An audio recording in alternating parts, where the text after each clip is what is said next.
Once, there was a glorious...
Now for a little rest after breakfast.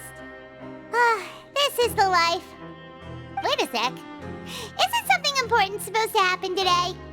Oh, today's our big day! We're supposed to leave the Fortress of Mirapede! Come on, we've got to go complete the release procedures now!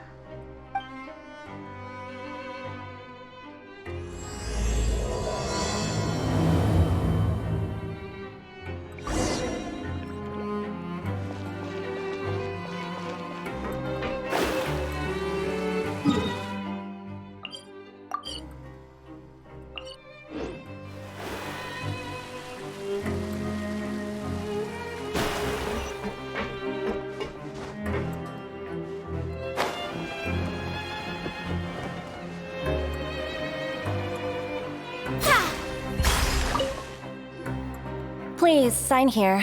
This document will be effective. It's been so long since we've been to the surface. Let's hurry up! Huh? What's happening? I'm fine, thanks. But I wonder what that tremor was just now. Let's go ask the Duke.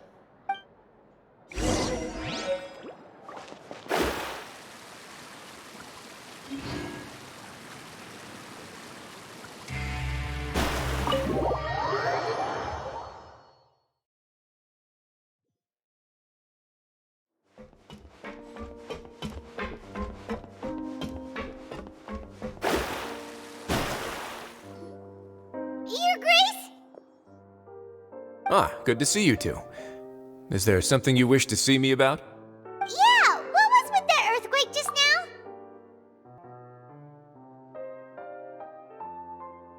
Ah, that. The tremor didn't originate from the seafloor. In fact, it seems it came from the surface.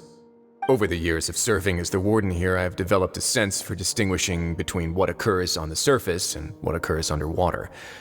Besides, the seal that Monsieur Neuvillette set in place won't fail so easily. So the fortress is okay? If you recall our last incident, if there really were a problem, there would be crowds of inmates in a panic right now. Huh, you've got a point. Okay, seems we need to get back up to the surface and ask about what happened. By the way, do you know what day it is today? I believe today is this month's pipe cleaning day. Wait, seriously? Aha, yes. Have you completed your release papers? Yep. It's you two. Are you leaving now? That's right! Today is our last day in prison! But now that Paimon says that, it doesn't feel like we were confined here. It's actually been pretty nice. Oh yeah, Paimon feels fond of this place now. Then be sure to come back and visit. I'll miss you. If you've signed the release papers, then you're free to go. The guards will escort you out. You're not going to see us off? I knew you'd ask. All right, sure. Let's go. Well, you actually agreed. No worries, you must be busy. Paimon was just joking. Ah, so you do have a polite side, I see. After being down here for so long, I imagine you must feel like you're lacking companionship. Shall I come along too? Yeah, don't worry, we'll come back to see you. Paimon really likes the cafeteria here. The chefs sure do know how to make good grub. I hope you won't be here as convicts the next time I see you. We'll do our best to stay out of trouble. Well, it seems our work in the Fortress of Mirabine is finished. That's the end of another chapter in our journey.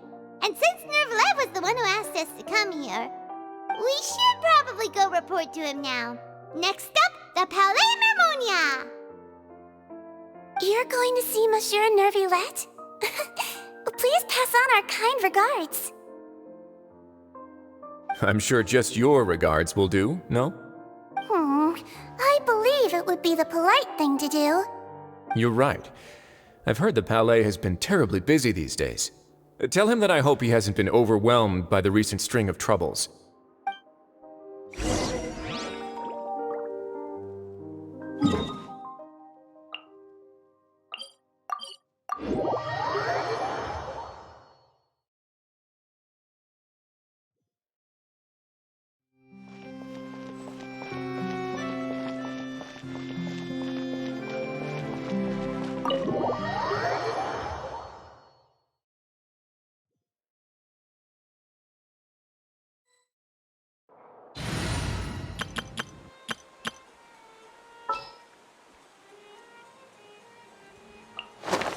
I have high hopes for this journey.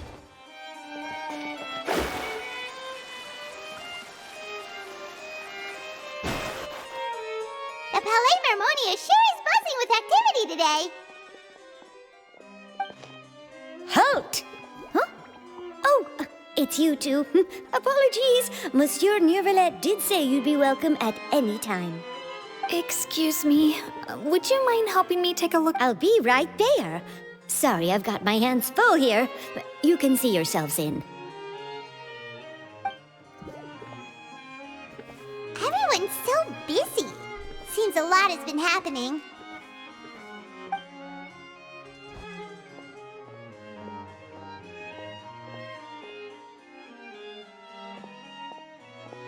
Neuvillette! Hello. You've come at the right time, but you'll have to wait for just a moment, as there are some urgent matters I must tend to first. In the meantime, please, have a seat. If you'd like to have something to drink, let the Melusine outside know. That's all right. We just ate. Very well, then. Let's take a break over there while we wait for him to finish his work.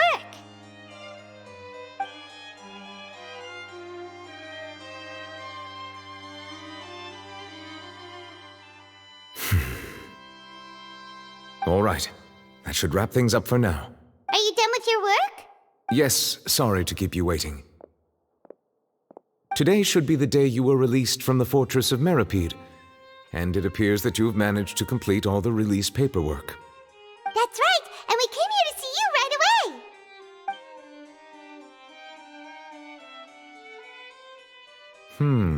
A massive whale. Do you have any idea what that might be? Judging from your description, that cannot have occurred in any ordinary waters, but rather something like the primordial sea. A whale of that size and shape cannot usually be found in the waters of Tevat. Therefore, we can only assume that Child is presently immersed in primordial seawater. Immersed in primordial seawater? But how? And is he okay? Most people wouldn't be capable of entering in the first place. I'm not completely sure how he could have gotten there myself. Yes? What is it? Ah, right! Paimon felt it too! We asked the Duke and he said it wasn't from underwater, so we figured you might know something about it. It turns out that I have just received a report about this particular matter. In fact, that's exactly what I was busy with a moment ago. The source of the tremor was here on the surface near Poisson.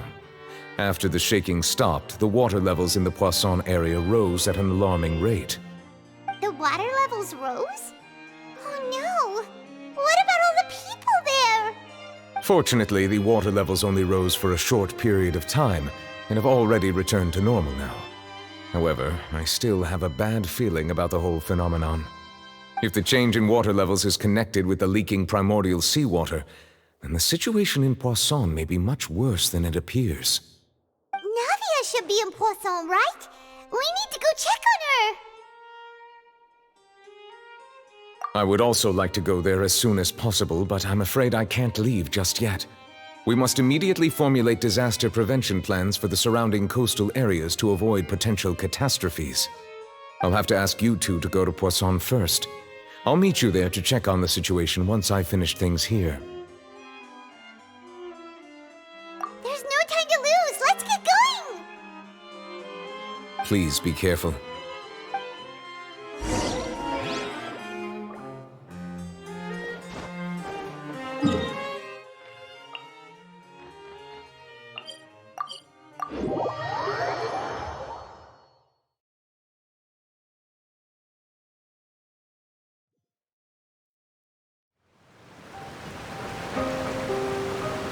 Oh no! What happened here?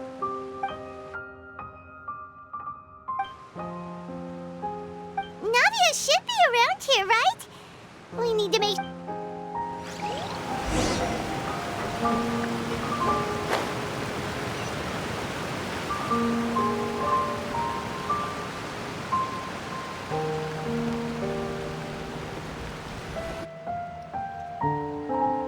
We haven't seen a single soul all the way here.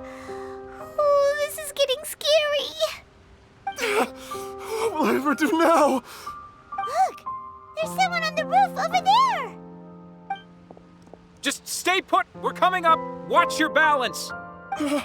All right, just hurry.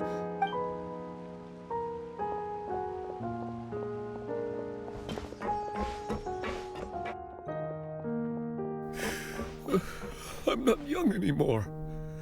How will I survive on my own? Oh, he looks pretty sad. My leg. How could this have happened? Just hang in there. Help is on the way. You can hold my hand if it makes you feel better.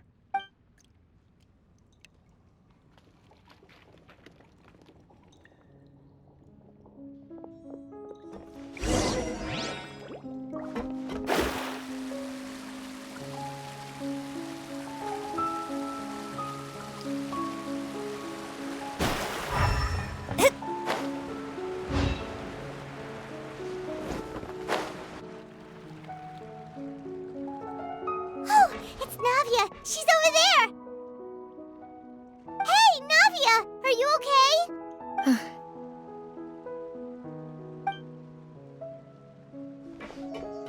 You're here.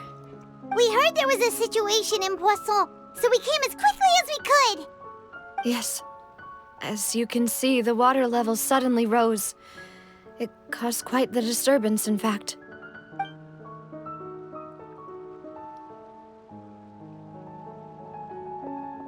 Demoiselle!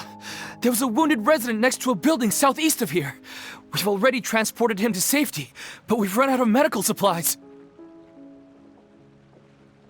He's wounded? How badly? He fell, so it's probably a broken leg. He's pretty shaken up. When the water level rose, he desperately climbed up to the roof. Once the water receded and he saw the ground, he became terrified and eventually... He jumped down then. Find the leader of Squad 1 and tell him to take the wounded resident to see a doctor. He should know where to go. Understood. I'll take over his search and rescue mission in the meantime. All right, you'll be in charge. I'm sorry. Where were we? The situation in Poisson? Right. Allow me to explain. A little earlier, we suddenly heard a loud noise. At first, everyone thought that something might have exploded in the waterways. But before we knew it, water started pouring out from everywhere. The rushing water seemed a little odd, almost like the unique color of primordial seawater. Some people didn't realize the danger and thought it was just ordinary water, leaking from somewhere. Everyone on the street who happened to be close to the water didn't have a chance to escape. As the water levels rose, they suddenly disappeared. They were all dissolved. Those who realized what was happening started to flee in a panic, desperately trying to get to higher ground. Many were injured in the stampede, and some people fell from significant heights. The Spina di Rosula initiated rescue operations as quickly as possible, but there have been a lot of casualties. Fortunately, the water began to recede after some time, and the chaos came to an end. The water that flooded the area contained primordial seawater, so the lower levels of Poisson are still hazardous. To ensure everyone's safety, I've asked the people there to leave as soon as possible. No one knows if this could happen again. All we can do for now is try our best to help evacuate the residents. We still haven't completed the head count, but we'll have some numbers soon. How awful. And all of this just came out of nowhere. It was quite frightening indeed. I only wish that everything that just happened was a bad dream. Is there any way we can help, Navia? Thank you for being so willing to help in a moment of crisis like this. You don't know how much it means to me. I really can't express how grateful I am.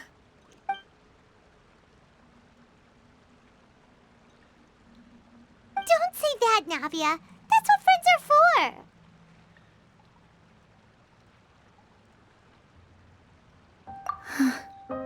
Demoiselle! We've got a situation here! I'll be right there. Sorry, I need to go for now. And off she goes. Seems it might be a while before she can take a break.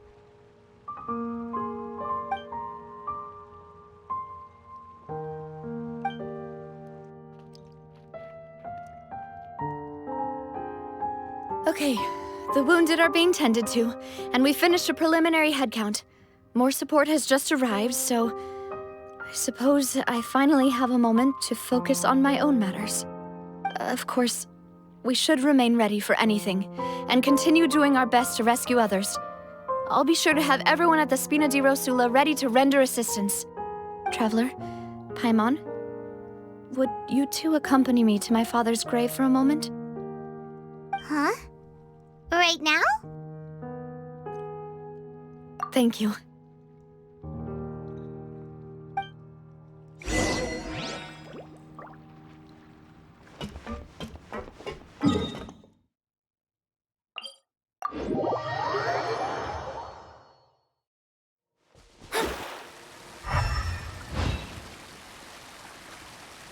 Not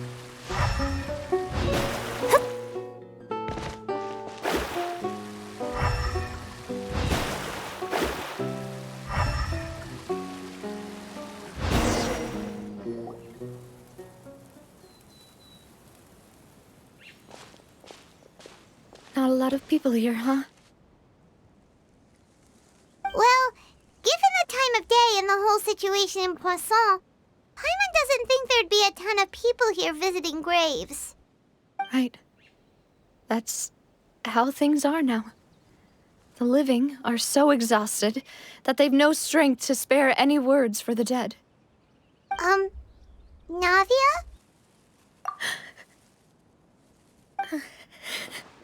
Navia, what's wrong? Sorry.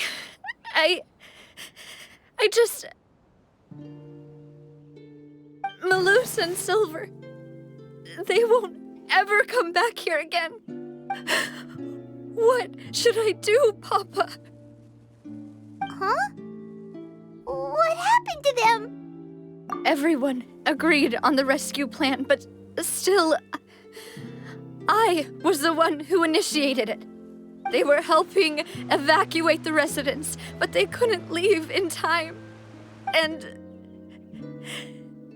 they were caught in the seawater.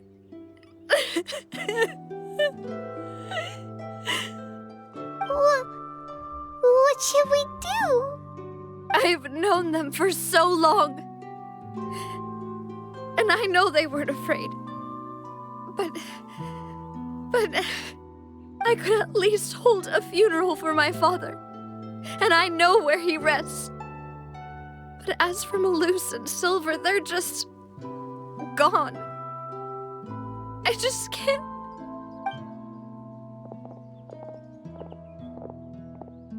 Everything looks so clean after it rains. Even the gravestones. I didn't expect that you'd enjoy a glass of red wine in front of Master Callus's grave. I can understand. Besides, the scenery here isn't half bad. See, it's not just me. I always want to bring something when I visit Papa. Perhaps we might even have a picnic. He wouldn't be angry, would he? How could Master ever be upset with you, Demoiselle? Yet the cemetery is the home of those who have passed, is it not? Everyone ends up here sooner or later, no matter who you are. Buying yourself a plot in advance, are you? No need yet. But when I do, I hope you'll let me be buried beside Master Callus, Demoiselle.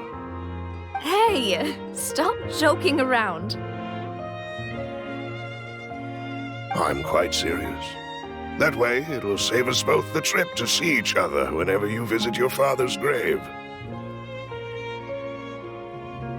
That makes sense. In that case, could I be buried on his other side? After all, besides you, Demoiselle, the two of us could certainly be considered Master's closest companions, no? Personally, I believe we fill those shoes just fine. Why are you bringing this up all of a sudden? Seriously. All right. I'll remember your requests. But I'd really prefer not to talk about this stuff. And what do you mean by saving me a trip? I'd make the journey even if I had to visit you two somewhere else. I'd promised to let them rest in peace here. But here I am breaking that promise.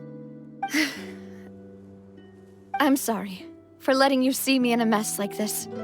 I don't usually cry, really. Paimon doesn't know how to help you feel better. But, well, she understands how you feel. I had always thought I could make my wishes come true. But now that I think about it, that never solely relied on me. Many things can only be accomplished with someone else's help. Malus and Silver have helped me so much. But by contrast, I could do nothing for them. I'm so sorry. You can spend as much time as you need here, Navia. We'll stay with you. Thank you. Right now, you don't know how much that means. By the way, you can have a look at this. It's Obena, Khan, Burnett, Javert, so everyone else is safe. But still... It's okay. I know what you're thinking. And you're right. We lost Malus and Silver. But we were able to save more than we anticipated. The overall outcome indicates that the cost was worth... Right! Don't think that way, Navia. One person might be saved at the expense of another, sure, but that isn't something we should ever consider a trade. Malus and Silver were not the price for saving anyone. They're heroes. You're right. Thank you, Paimon. What you said just now was pretty amazing, actually. I'll remember your words. Oh, really? Seems you've become more eloquent in the time since we last met. The knave? What are you doing here? Is everything going well on your side? Yes, my people are carrying out the mission according to your request. All the residents of Poisson have been evacuated, and we're preparing to relocate them to higher ground. As for these supplies, we have everything taken care of. There is no need to worry. Thank you very much. Wait, do you two know each other? We just met recently. Right, Miss Navia? Usually, I would call this a coincidental encounter. But that doesn't quite fit this time. Besides, it never even crossed my mind that a Fatui Harbinger would come looking for me. Thanks to the knave, Spina di Rosula received generous support from the Fatui, which allowed us to complete the rescue and evacuation work so quickly. Mutual aid is essential to fostering positive developments. We were already in the area, in any case, so it was nothing. That said, I must say that you're a lot sharper than you let on. I'm sure you understand what I mean. I apologize for all the ways in which I tested you previously. We've never worked with a Fatui before, and it's extremely important for us to know who we're working with. My subordinates have reported that Fatui soldiers have been observing water levels and taking head counts in various locations. I hear that they've also prepared a large amount of emergency supplies. I'm quite surprised. This is nothing to brag about, nor do I intend to. It is simply the way of powerful organizations to act forcefully, whether they are doing good or ill. You've witnessed that firsthand, in any case. As I've told this traveler before, I know of the prophecy, and I intend to prevent the impending disaster. Lending your organization a hand was a natural first step in accomplishing that. As such, do not be troubled by this token of our sincerity. Perhaps one day, you'll also be able to help me in the same way. Without your help, there would have been many more casualties. I won't forget your kindness. Furthermore, I sincerely regret what happened to Malus and Silver. I only wish that my people could have arrived a little earlier to prevent this from happening. Don't say that. You and your subordinates did everything you could. As Paimon said, Malus and Silver didn't choose to sacrifice themselves for any specific person. And they weren't the price paid for others' salvation. They chose to become heroes themselves. I've never liked hearing people put it that way. It's like trying to relieve pain by saying some noble-sounding words. But right now, there's nothing more suitable. They really did become heroes. You're right. I'm sorry for your loss, Miss Navia. Water is life to Fontaine's people, and it also spells disaster. It's no wonder that people always say that prophecies represent fate. Fortunately, I've never been one for such opinions. So, you're one who will try to change fate, then? Of course. That is why I'm going to Hotel Bouffe de Thé. I still have some things to take care of, and the children need my attention. By the way, traveler, Paimon, one more thing. All right, then we'll just... Huh? This isn't right. Paimon thought you would ask us to walk with you for a moment so you could tell us something in private. That is a clever and useful conversation technique, which I do like to use when necessary. But there's no need today. It would not hurt to have Miss Navia listening in. Traveler, I'm sure you remember that I said we could work together when we had the chance. You and I both know that there may be issues with the Primordial Sea. Previously, it was the fortress of Maripede's sluice gate, and this time it was the water levels in Poisson. These are both signals. Indeed. Allow me to share the latest intel I've received from the House of the Hearth's intelligence network with you. During some recent investigations, a child claimed to have discovered some ruins near Poisson. The ruins date back to ancient times, and seem to be worth investigating in many ways. Judging by the dating of the ruins, they may be related to the prophecy and the coming crisis. The situation is becoming more urgent, so any pertinent information will prove extremely precious. My people initially came to prepare for ruin exploration. Unexpectedly, this disaster struck, and at present, we're all busy prioritizing the rescue effort. So that's why the Fatui were already in Poisson. I wanted to take the children along, but unfortunately, Linny, Lynette, and Fremine have all been dispatched to higher ground to assist affected residents. Linny told me that outside of the house, the person they trust most is you. Which is why I want to give you this task.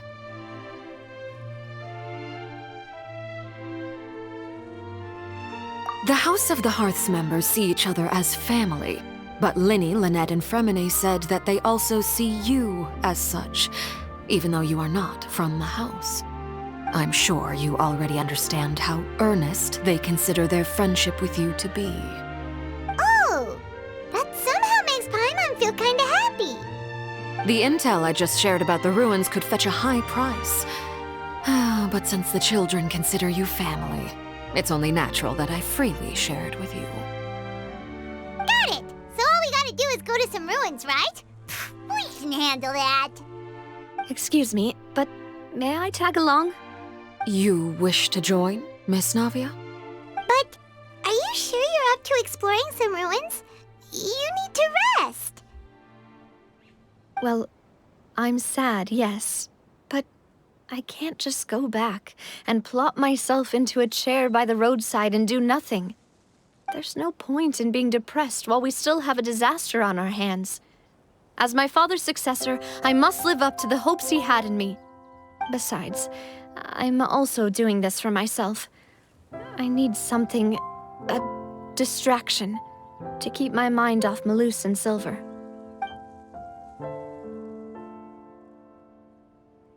Since you put it that way, I have no objections.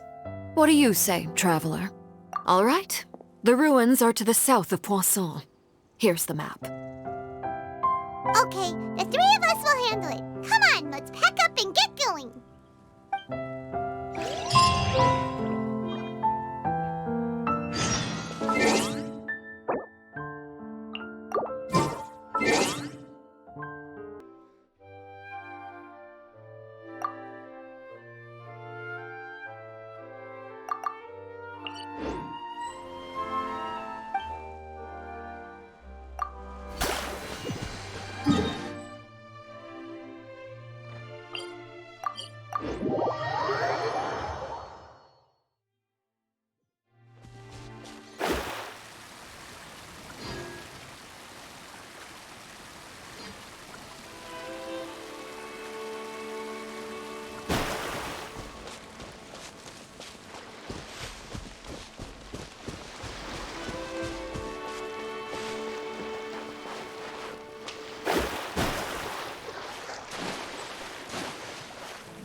So, are these the ruins the knave was talking about? Whoa, talk about old. They seem to be pretty ancient, all right. Let's go in and have a look. Just be careful.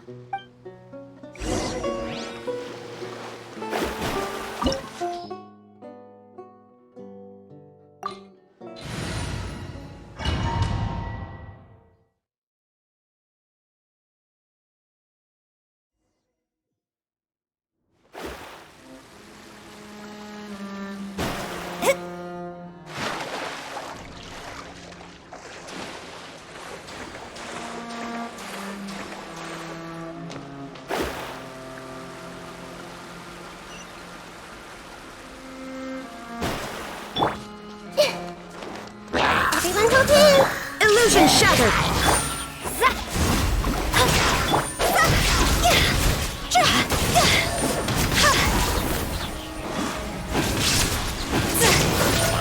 There is no escape!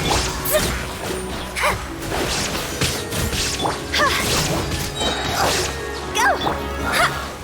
Dada Kundala.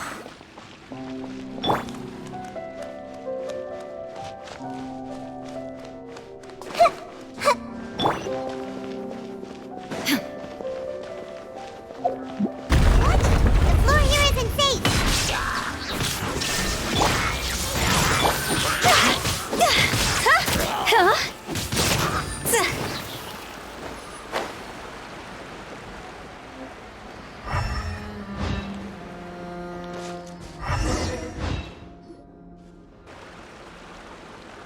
This place has also been contaminated by primordial seawater. Yeah. And a lot of it, too. A Fontanian would most likely dissolve the moment they fell in. Right! You can't go down if there's primordial seawater. It's too dangerous, and it won't be any help for you to just stay here. Don't get by my wrong. We're not saying you're useless. It's just that... No, you're right. I can't do anything in this situation. I'll leave this to you.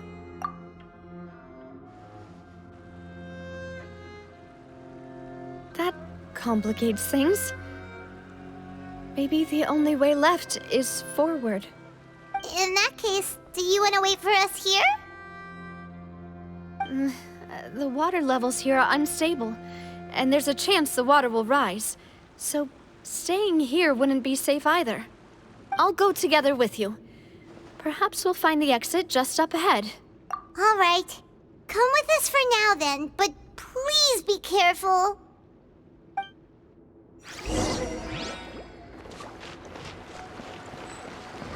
Oh no, it's a dead end! Let's try climbing over from the side.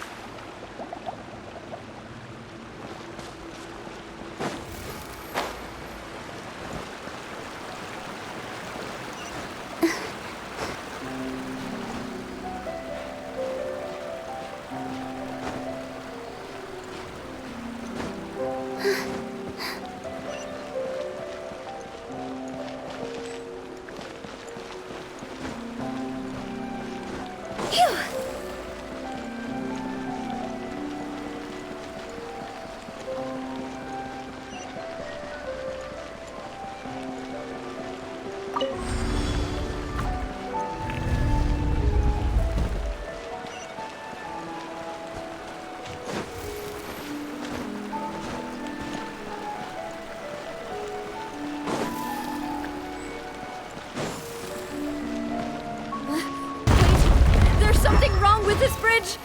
Run,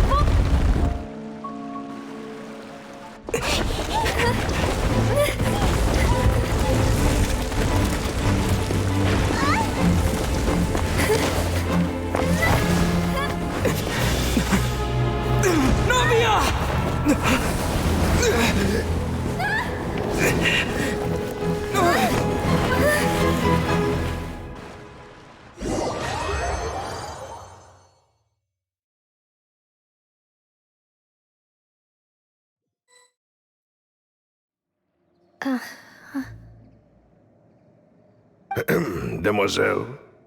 Huh? Demoiselle, what are you doing here by yourself? Would you be standing here till dark if I hadn't come to get you? Maybe she just wants some time to herself, Malus. Oh, was I sleeping? Yes, it would appear so. I must be tired. That's quite possible. However, you were the one that suggested we go out for a walk. Oh, right. I nearly forgot. It must have slipped my mind when I dozed off. I haven't had a nap today yet. This is a familiar feeling, yet something's a little strange. Is something the matter, Demoiselle? Oh, no. No, I'm fine. I was just trying to recall why we came out for a walk. Do you remember Mr. Giverny? He'd requested our help before with foreign merchants who had a debt dispute with him, and we'd resolved the matter not long ago. We were headed to see how things were going with him at the moment. Ah, right. Yes. I remember now. Oh, Miss Navia. Ah, Mr. Malus, and Mr. Silver, too. It's good to see all of you. How have you been? I've been great. Thanks to your help, those bothersome merchants finally realized that I wasn't the one they were looking for. Why, I wasn't even the guarantor for that person. They were knocking at my door day and night. Even my neighbor Obina was getting fed up with them. Sometimes force is required to calm someone down and get them to listen to what you have to say. That's right. Oh, by the way, Burnett, what was it that you wanted to give to Miss Navia again? Oh, yes. One moment, I have it right here. Miss Navia, these are some flower seeds that I prepared. Please take them. I don't know what we would have done without your help, so this is a little token of our appreciation. I hope you won't refuse.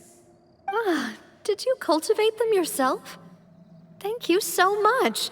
I'll certainly take them. Malus, we do still have some empty flower pots at home, right? Why, we can have as many pots as you'd like, Demoiselle. Perfect. In that case, we'll swap out some of the decorative plants for some of Mrs. Burnett's flowers. Very well.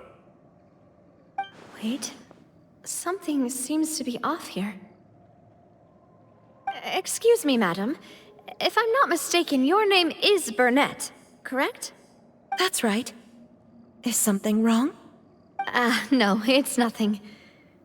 This is the first time we've ever met, but your name seemed familiar to me. I must have heard it when I was discussing things with your husband previously. I've heard this name before. Sometime recently, I'm sure of it. And why are there so few people around here? Where did everyone go? We must mind the time, Demoiselle. We still have important things to attend to today. Huh? We do? Like what? Well, now, did you forget? Miss Navia, here you are. I've been looking for you. Please, come to the Opera House. Your trial is about to begin. My trial? Wait, why would I need to go to the Opera House? Yes, she's right, Demoiselle. It's just about time now, so we should get going. Oh? Oh.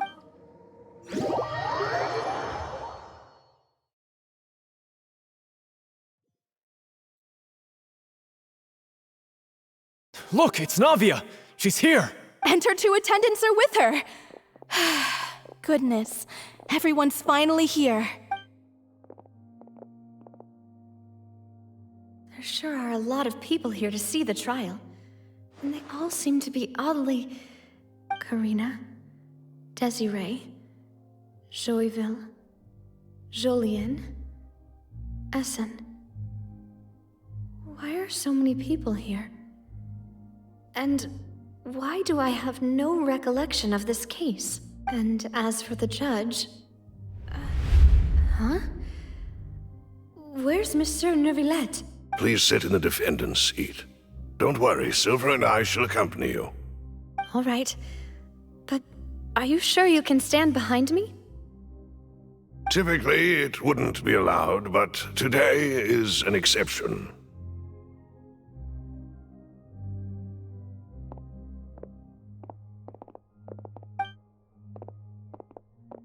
what kind of place do they think this is? Come on, do they have any idea what they're doing? Seriously. Enough with the whispering!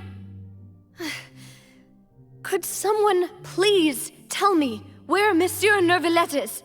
And why I'm standing trial? My dear Miss Navia, have you not yet realized what you've done? In that case, allow me to explain. As all here know, you are Master Callus's successor, the head of the Spina di Rosula, someone held in high regard by every soul in Poisson. After you took over the Spina, you treated all of us just like the late Master Callus had. If anyone in need reached out to you for help, you responded. Not only you, but your butler, your subordinates, nearly everyone in the Spina di Rosula fought for the well-being of those in Poisson. Wait a moment. Aren't you just proving that I'm a good person? Yes, correct. Absolutely right. And that is why you stand accused. You have helped so many people get through so many difficulties. You are one with us. We are inseparable. We are one big family, all of us who are from Poisson, inextricably linked. And with you being so important, we couldn't possibly do without you. Therefore, this fair and honorable court shall declare you guilty, and you shall stay here. You will be together with us forever. Huh? What are you saying? Everything you have said is correct. I have indeed done a lot for my hometown, and I would be willing to be with you all, but what is the purpose of having me stand here like this? What is there to discuss? Ah, well, if that's what you think, then I have no further comments. How wonderful, Miss Navia!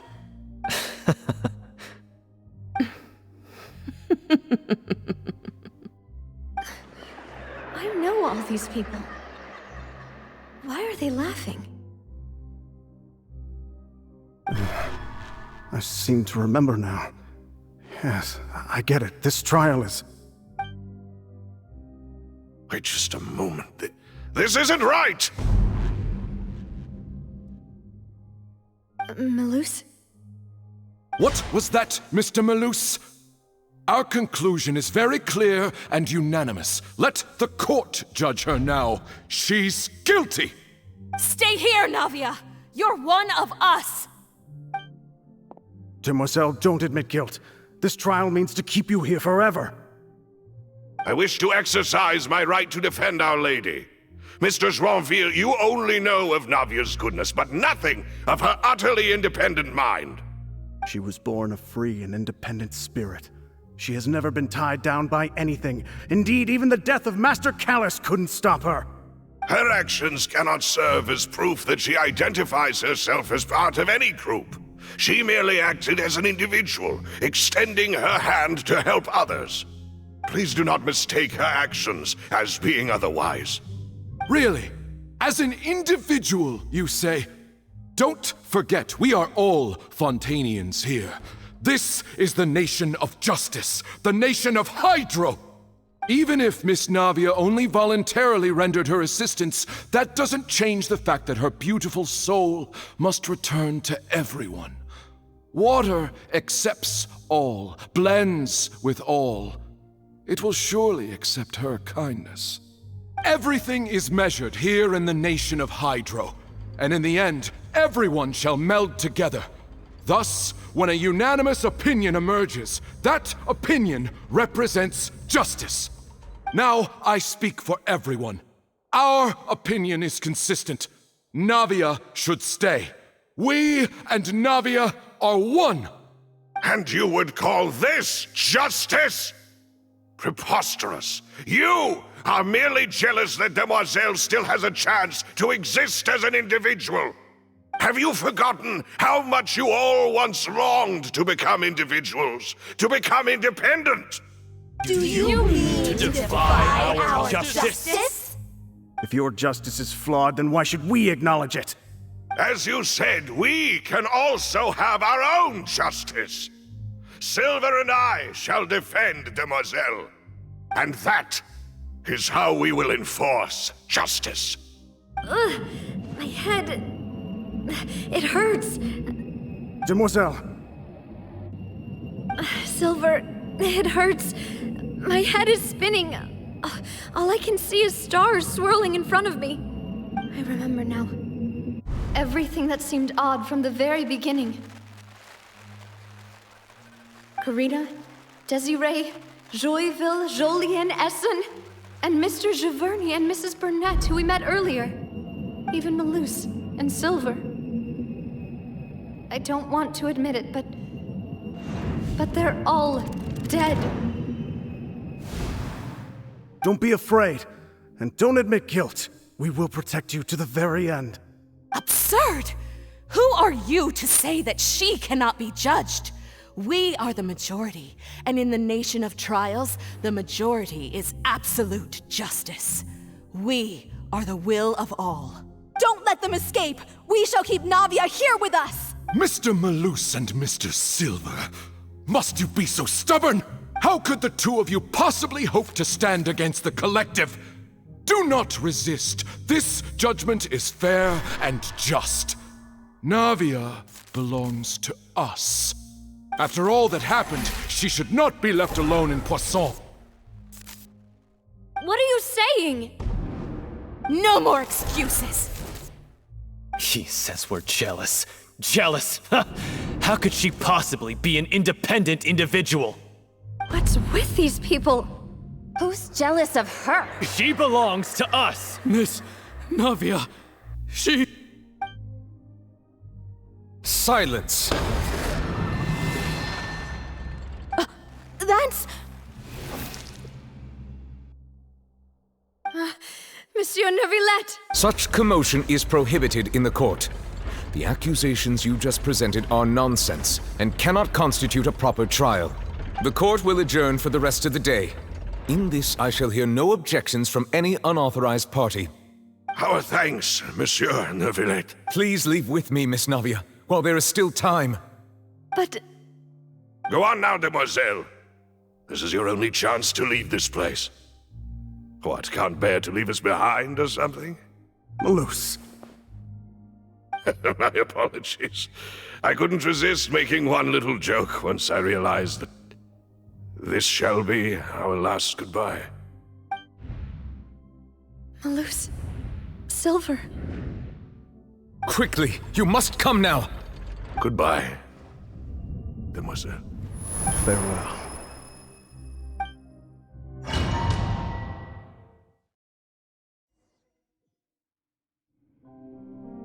No, wait! Just a second! Navia? You're awake. Good. I must have been dreaming. Malus and Silver were still alive, and they were defending me at some insane trial. It looks like you're all right. Did all the sad feelings cause you to have a nightmare? Paimon could give you a hug. The ruins you were exploring suffered a cave-in. When I arrived, I found you falling toward the water. You were just about to be dissolved within, but I...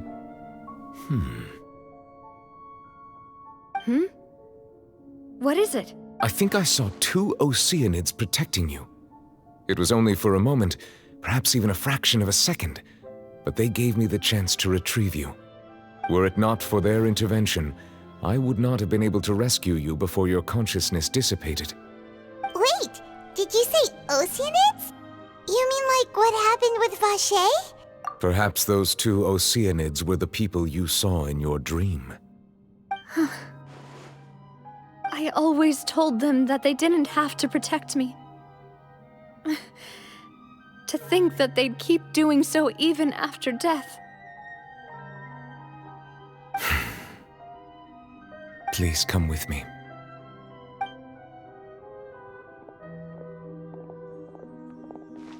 Neuvillette, are you okay? Oh, I am quite all right. Perhaps there's something we could chat about? Why do you look so stiff all of a sudden? Oh, Paimon knows. You're the type who feels awkward when there's nothing to talk about, right? I merely thought that we should give Navia some time to herself. Huh? Why didn't you just say so then? Don't you think it's even more awkward to call us over like this and then have nothing to talk about? I suppose so. Ah, Sigewinne. I hope all is well with her these days. Her work in the Fortress of Meropide has not been too much for her, has it? No way, don't worry. She's doing fine down there. She's an amazing head nurse. I see. Well, that is good. I have always worried that Sigewinne would need a lot of time to understand the world of humanity, just as I have. Oh, and the Duke also says hi. Even though Sigewinne made him do that. He hopes that you haven't been overwhelmed by all that's happened lately. Thank you. I have indeed been busy lately, and I also hope that everything is going well in the Fortress of Meropide. He still doesn't know what to talk about. Let's chat about something else then. So, Neuvillette, you're probably quite the swimmer, huh? Yes, of course. This isn't going anywhere. Let's try something else. How did you find these ruins? Did the knave tell you? Yes, in fact. I had arranged to meet you in Poisson, but when I arrived, I discovered that the Fatui were helping the residents evacuate. They had even transported a large quantity of supplies to the area. Amid my astonishment, I ran into the knave, and we had a chat. She informed me that she had asked you to investigate the ancient ruins here. Yeah, we originally planned to meet up with you, but we thought you might still be busy with all those official documents. We didn't think exploring the ruins would take very long, and who would have thought you'd wrap things up so quickly?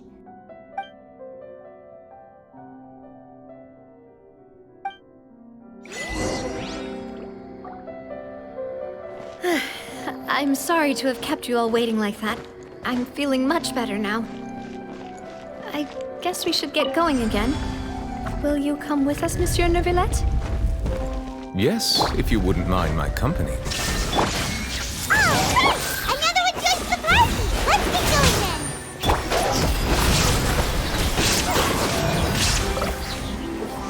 Higher, higher, hands on fire! Illusion shattered! Nada Kondala.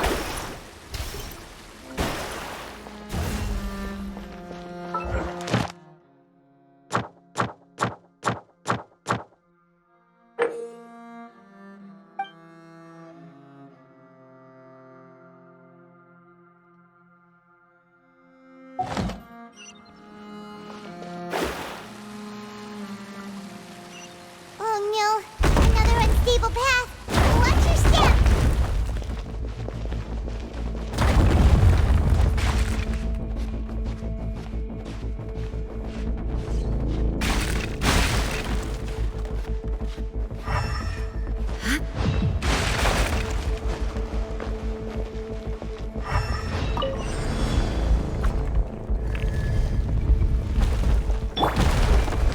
Watch out! There are rocks falling over here!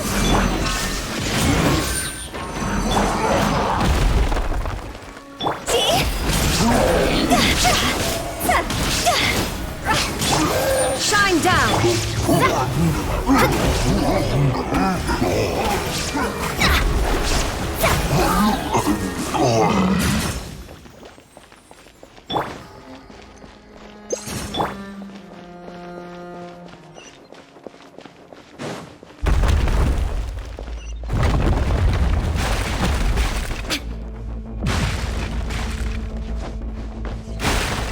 Seems we're almost at the top.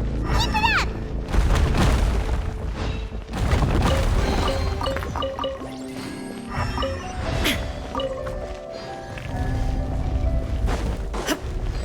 Yeah. Hey, You can. sharing my knowledge. Written in the stars. There is no escape. Time to go.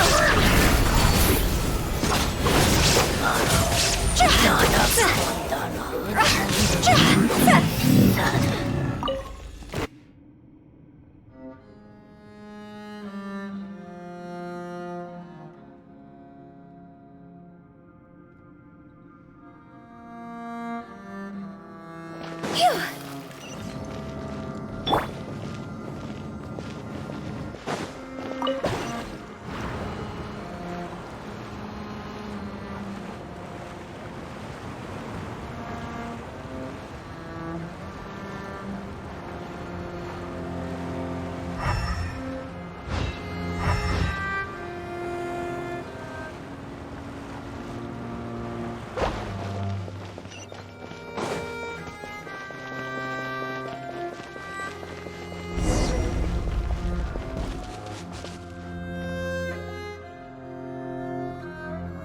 Looks like we've reached the end. This is the place. There should not be any other hidden spaces in the vicinity. The path sure had some twists and turns, but it turns out that this place isn't actually that big.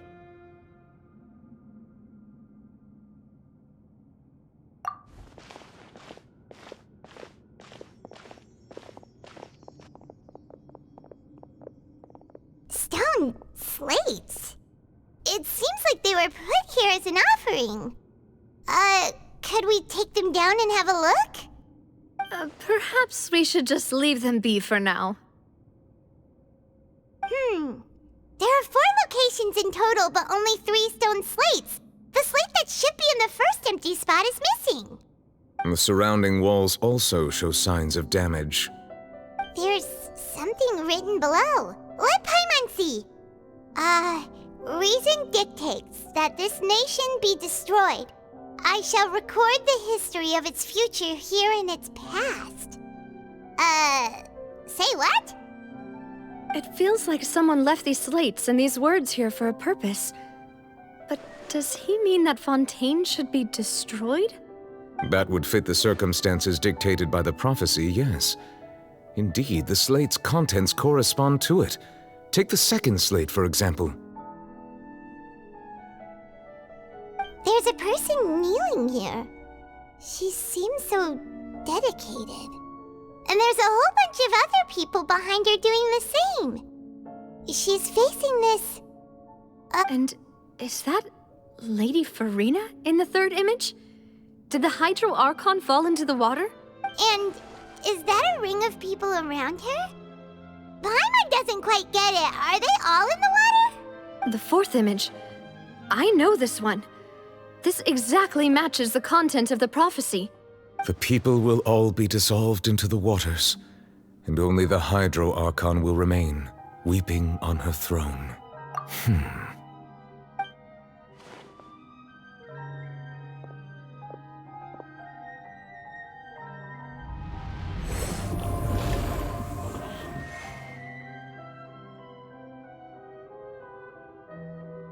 More information should be hidden in these slates, but I fear I cannot easily uncover it, most likely due to us missing the first slate. I am very sorry. Don't blame yourself, Monsieur Neuvillette. Deciphering ancient stone slates isn't one of your duties. Ooh, Paimon's getting the chills just looking at these slates. This says that it's the history of the future, right? That means the prophecy's sure to come true. I really hope it doesn't mean that. Still, Paimon feels like these images are kind of weird when you look at them together.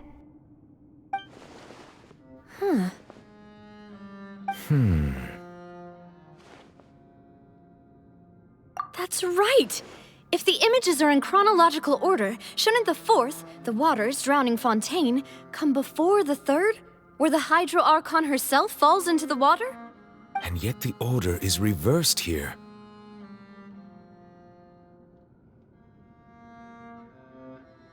If we go by timing, Lady Farina only emerges in the third image. That means that the person in the second image might be the previous Hydro Archon. Egeria, then. I had never met her, but her appearance here does match the records. The previous Archon kneeling before the floating island in the skies. as if confessing a sin. Did she herself commit that sin?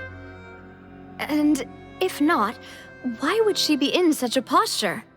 Also, I'm still wondering why these ancient stone slates are here at all. Judging from their contents, could this place be the origin of the prophecy? Does that mean that someone, or some people, once saw these slates? But who would have created these slates and left these words here?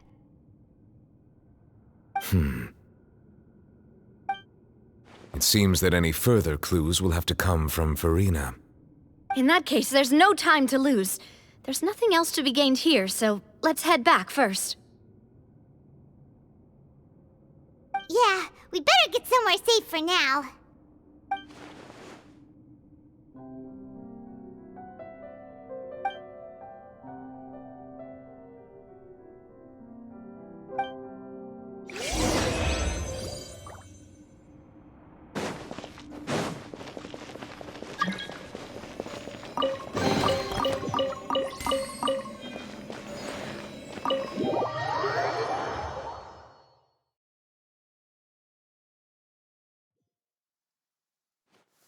Let's split up here.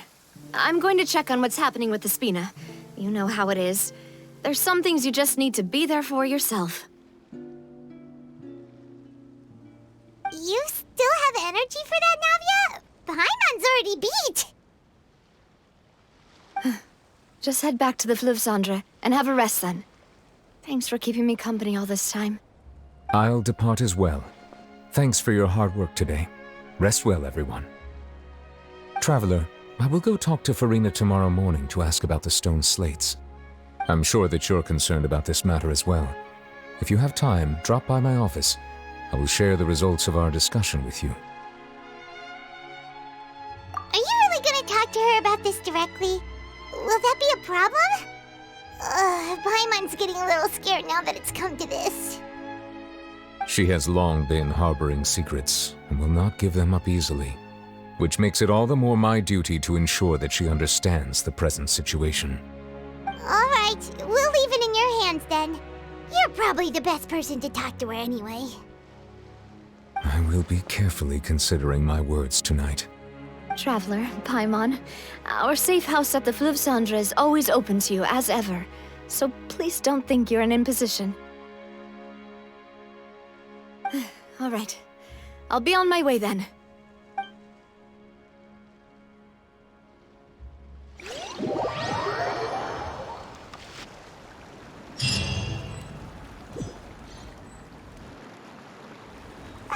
We're finally back! Welcome back. We've got a special menu prepared for you two tonight. Yay! And there's good food too! No, the boss is the best. Ooh, desserts! Nice! These are all Paimon's! Paimon's already starting to forget what happened today. Oh, that voice. Is that who I think it is? Huh? It's you two. What are you doing in Fontaine?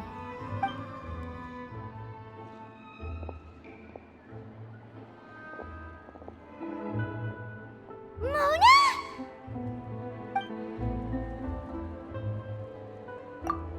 Seriously, nobody just uses a scry glass whenever they've got time to just see who they'll meet on the road. Still, we didn't expect to see you here. Wait, you're not a Fontanian, are you, Mona? Well, I have some business to attend to here, so I booked a hotel in the city.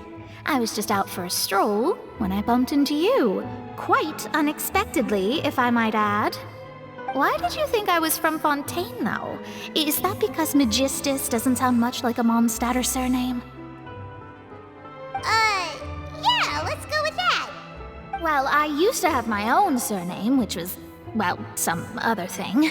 Either way, the old hag told me when she took me as her disciple that the first step to being a great astrologist's pupil was to change that name. There was nothing for it, really. She really is amazing at astrology, so I changed my name to what it is now according to her wishes. To my surprise, however, Magistus is not the name of some ancient house or clan. It isn't? Nope. Although it is used by us in place of surnames, it generally just means great. Wow! Imagine including a boast in your name. Wait, are you gonna have to put that into your genealogy as well? I reckon so. In any case, I'd give my disciple a name like this as well, if I were to take one. Astromancer Barbeloth Trismegistus. Whoa, that's a long one.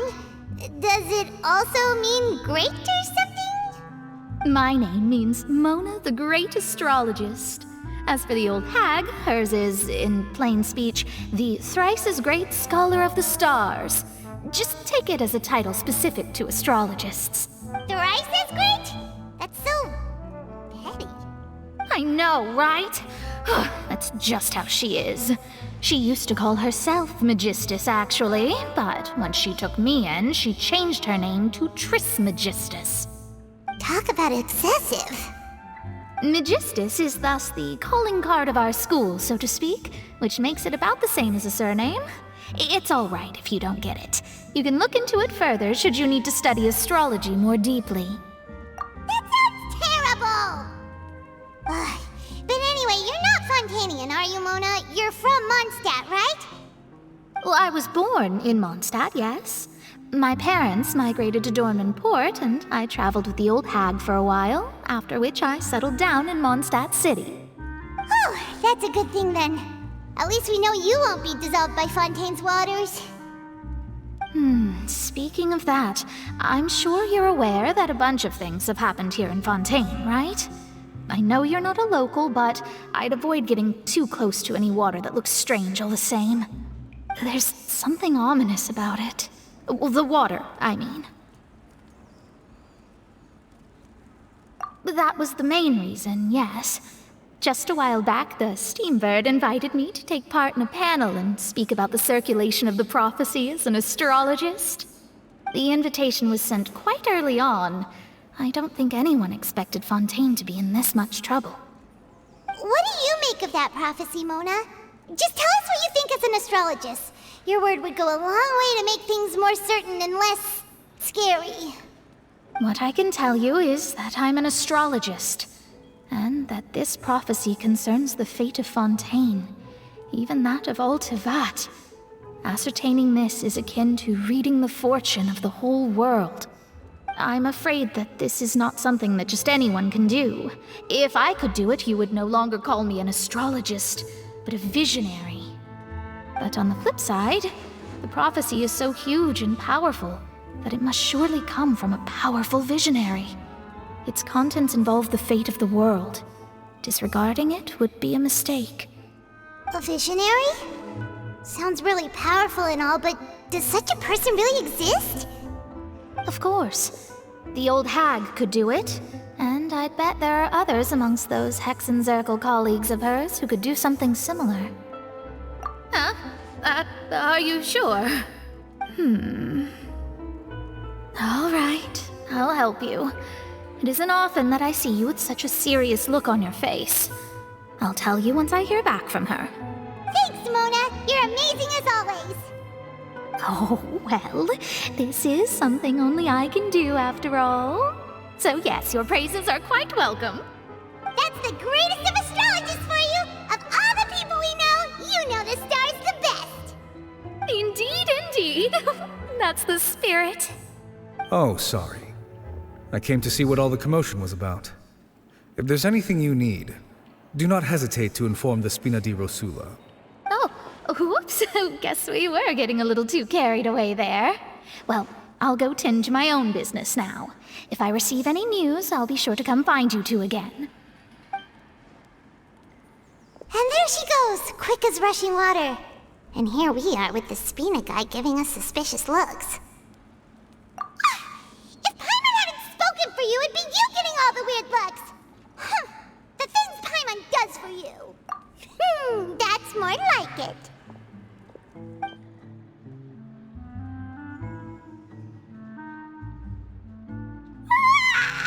Good morning. To be honest, Paimon's still feeling kind of sleepy. But it's time to get up, Traveler. We agreed to go see Neuvillette, so let's pack it up and get going.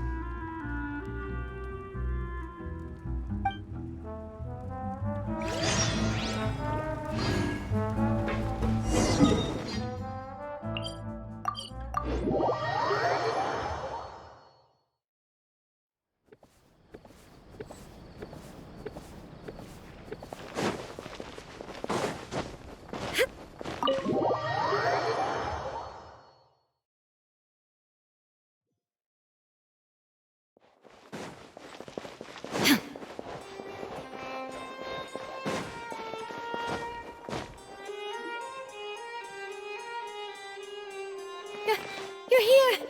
Finally! Is something wrong? Monsieur Neuvillette and Lady Farina, they seem to have gotten into a dispute. Please go see for yourself.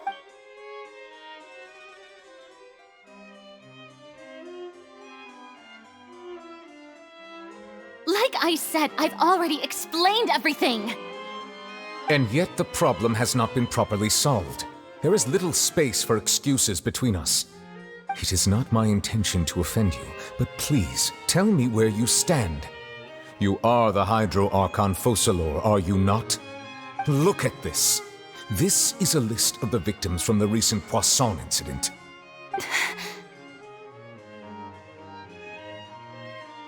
You mean...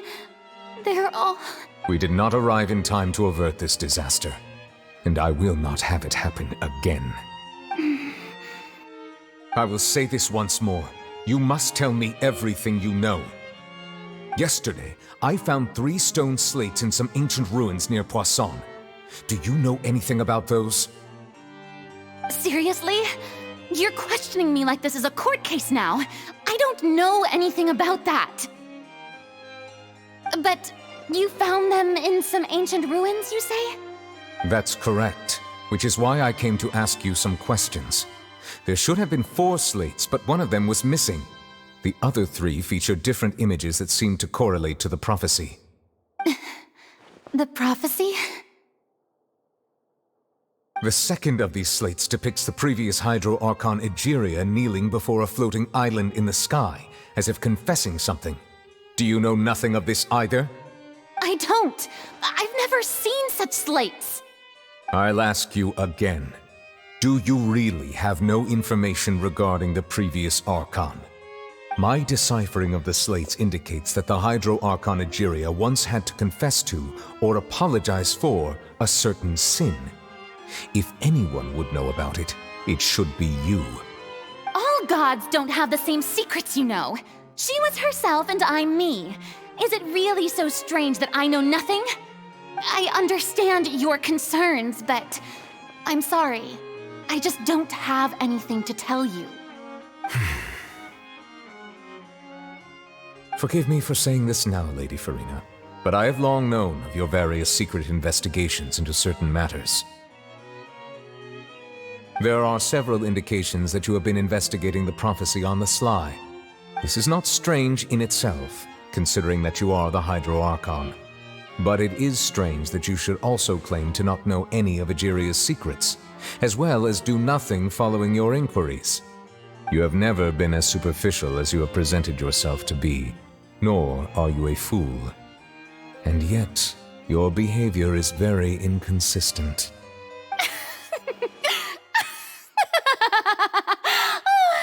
So you've been watching me all this time, have you? I didn't think you were that type. You... Well, since you know about my secret investigations, then you should know I'm actually working to take care of it. There's no point questioning or suspecting me. You're the Eudix, but you're still my subordinate. You should be following my lead. Just trust in me, you're Archon, and do as I say. Never mind whether you can truly convince yourself to or not. It'll all turn out fine. That's all I have to say. We do not discuss this matter again. Oh, the opera's about to start. Toodles!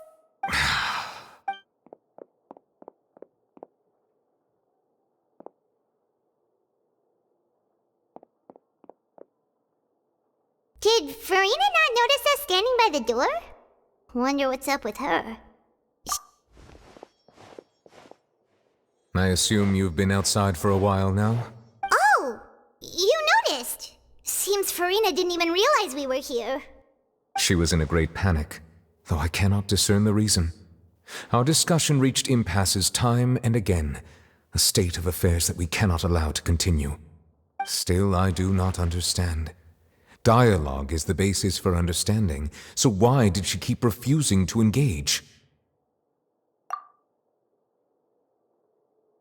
Everyone in her inner circle has noticed that she is hiding some secret. The issue is her attitude. I fear that she will not reveal anything unless absolutely forced to. We may have to create a situation in which she will have no choice but to speak. Oh? Like what? Normally, people will only reveal the truth when standing trial. Perhaps we must have the Hydro Archon experience just such a scenario. But Farina's seen so many trials, and she's really good at dodging questions. How do we make sure that she won't just slip away at the first chance she gets? We will need to consider this thoroughly, join forces with various parties, and then do what we can.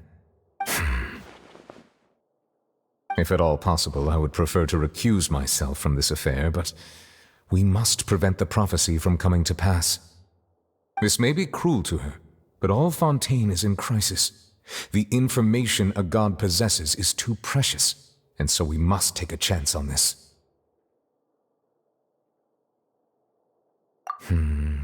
But who will lend us their aid to...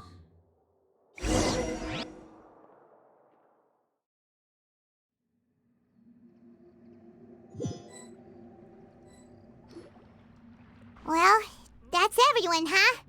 Speaking of which, it was pretty smart of you to think of hiding here. Poisson was just involved in a disaster, so it's presently devoid of people. That naturally makes it the best choice. And here you are drinking tea like it's the most natural thing in the world, huh? That's what family should do. Sit and enjoy a leisurely time together. It's nice to enjoy tea here, you know? Care for a cup? Lend me your ears, everyone. Or perhaps one of you might like to start us off. How about you, friend? Me? No, I don't think I can. Then, how about you, good sir? I fear that I will cause the mood on this boat to become as somber as it is in court. Well then, I guess we're lucky we've got a local like me to organize things. Wonderful, the spotlight at last. I guess I'll be facilitating things from here. That was a little long-winded, don't you think? Oh, you might be right. Anyway, to cut to the chase, our friend here, the Traveler, has brought us together to discuss something. As for what that is, well, let's start by saying that we'll be pooling our efforts together to create a series of traps. Oh, how intriguing. Well, it's just an expression, really. One that I just learned from Chlorand, and used on the spot. So, let's invite her to explain in detail. A round of applause, please.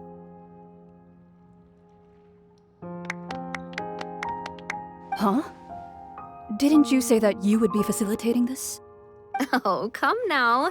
Your work doesn't involve much public speaking, right? This is a good chance to practice. You might even pick up some fancy oratory tricks to impress your boss with in the future. I see. And what does my boss say? He is glad that you consider him your boss. Do go on.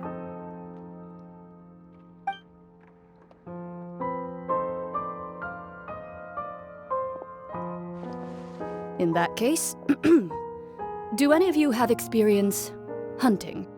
Not that I recall. Fremine and I once used a wooden stick in a basket to catch wild rabbits when we were younger. As for Lynette, oh, right. You were sick that day, weren't you? I've also gone diving to catch some fish before.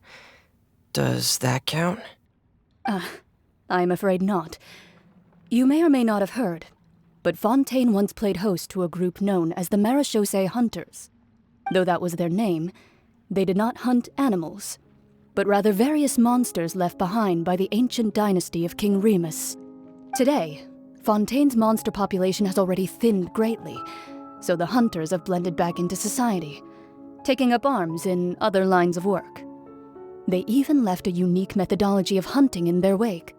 A trap comprises of the following components: bait, a trigger, and a containment device. Sometimes a lethal implement will also be necessary to deal with the prey. So, if we were to build a trap together, right now, what would you choose to build it with? For me, I would prefer something basket-shaped. Pigeons and rabbits will see the bait and naturally enter the snare. Our line of work requires a deft hand, and we're some of the best in the industry, so you can count on our techniques. You used some of those techniques while moving the people of Poisson, didn't you? My subordinates mentioned that you even performed some magic for the bawling children. Yes, and I even managed to gather some intelligence in the meantime. I'm quite the multitasker if I do say so myself. I'm afraid I can't claim that as my strong suit. I prefer more stable methods, like placing bait in the water and waiting for the fish to come within reach. That's the kind of method I would count on. Calm and steady. Exactly the kind of person who would catch loads of fish.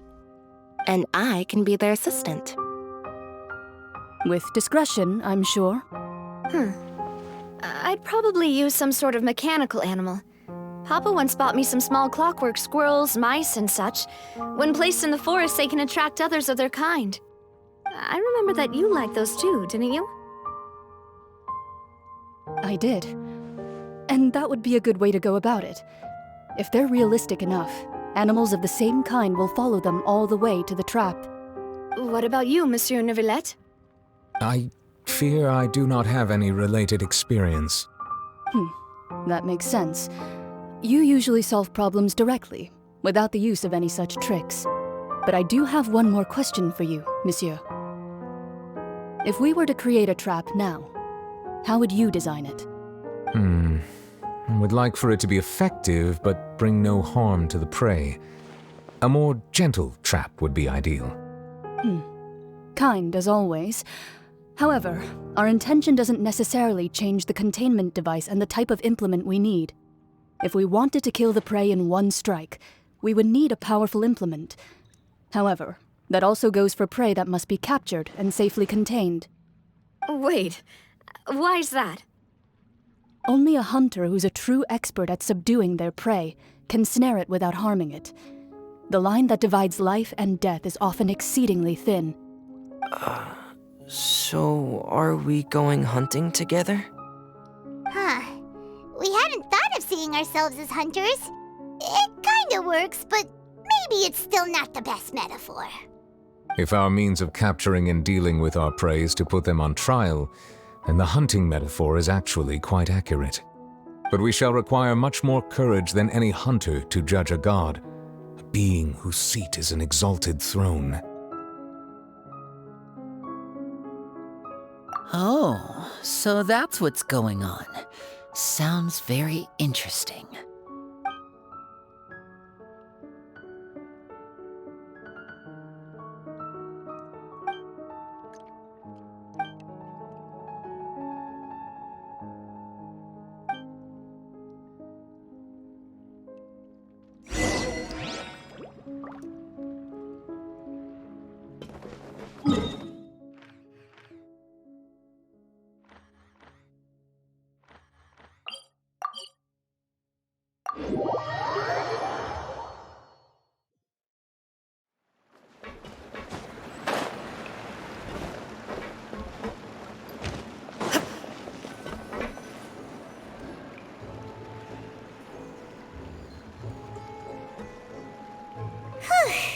It's been a tough few days, hasn't it?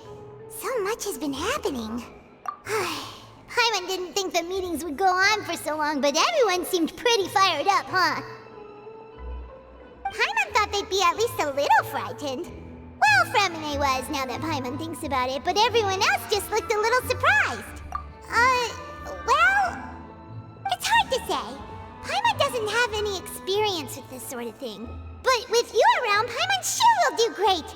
After all, you're the most reliable person in the world, aren't you? Did you just pour some tea? Paimon didn't notice you doing that. Then what's that? Paimon's never seen that cup before. Don't be frightened. I'm just joining you two for tea. I merely refrained from saying anything till now. Who's that voice? But there's no one here. Aw, have you forgotten me already? Wait, you are familiar. You're the voice we heard from the sky in Sumeru. The voice from the sky, I fear that description is wrong. Though, not completely wrong. You're feeling lost now, just as you were feeling previously. I sensed that confusion and thus came to you. Guiding people is an irresistible hobby of mine, after all. Consider me a passerby, just accepting a commission from my friend's disciple on a whim.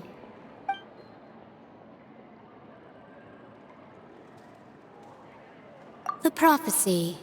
Yes, what has been prophesied will be fulfilled. You may view such things as the history of the future. What? Then is there any way we can stop it? I believe you have witnessed a failed attempt with your own eyes. Can everything in Tevat so easily be changed? So you've caught on.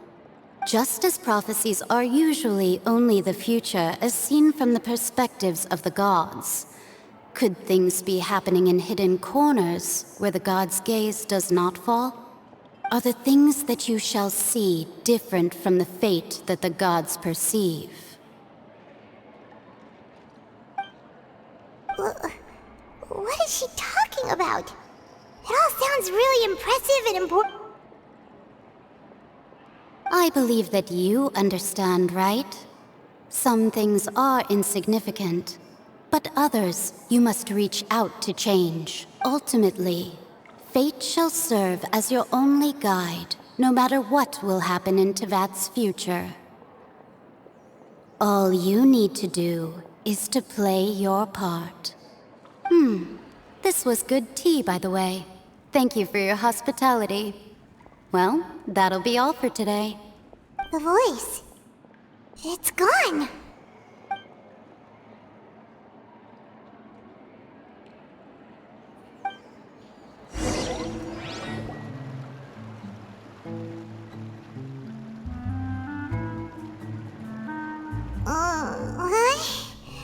I want to hear someone talking.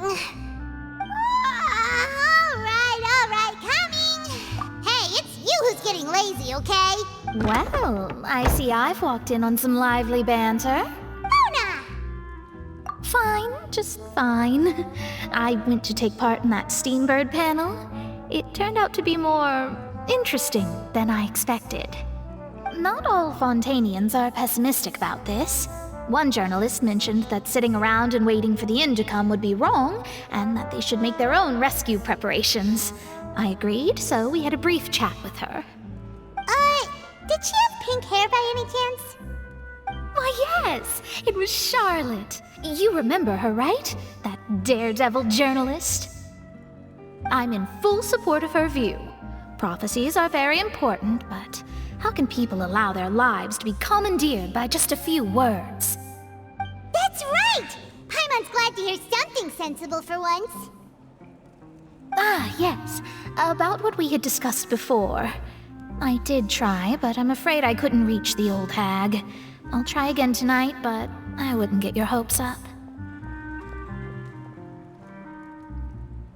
Huh?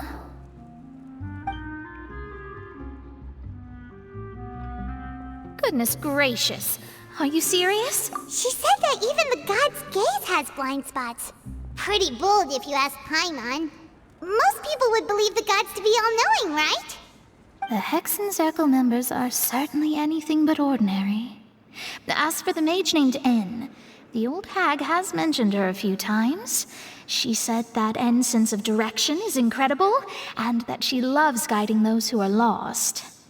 But I've never met her, and if she were still alive, she'd be... well, suffice it to say that the hag's at least a few hundred now, and N's been around for longer than that. Whoa, the Hexen Circle sounds like a scary group. But they must really stay in shape to live so long. Their abilities alone are pretty terrifying. If she came to see you personally, then the problem you're facing must truly be of great importance. Well, it's not like Paimon could understand anything she said. Yes, she was quite cryptic, but I suspect she means that there is still a way to turn things around. She didn't say when or what that would be, though, so... perhaps it is something that you cannot know right now.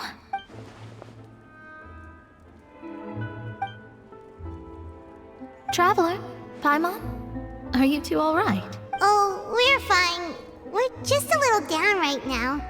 It kind of feels like the end is coming, you know? I see. I feel that same sense of desperation, too.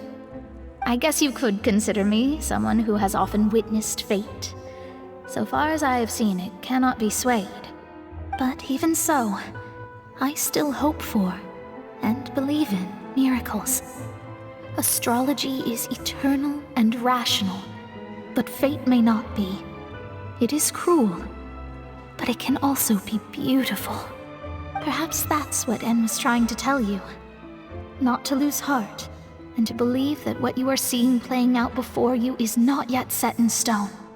I did originally think of steering clear of all this, but I couldn't. Even if this is all futile, I still wish to help everyone. If we don't struggle to the last, then how can we face the end when it comes? Huh. You do have a point. There I go, talking about astrological principles again. Sorry about that. The moment I start talking about work-related stuff... I need to get going. It was worth trying to comfort you, even if only a little. I believe that you'll help those who are struggling in the same way I did. I suppose that might be why we always seem to meet by coincidence. Paimon feels kind of moved by what Mona said, but also kind of sad too.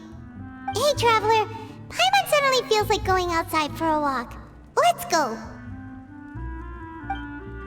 Let's walk around the city, shall we? There's a few spots we always like to walk by.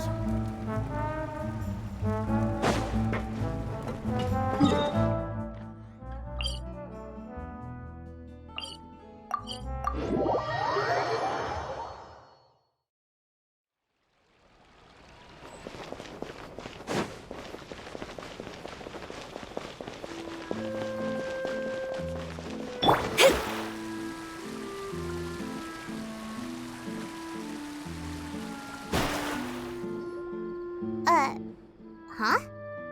Our names are written in this newspaper. Let Paimon see!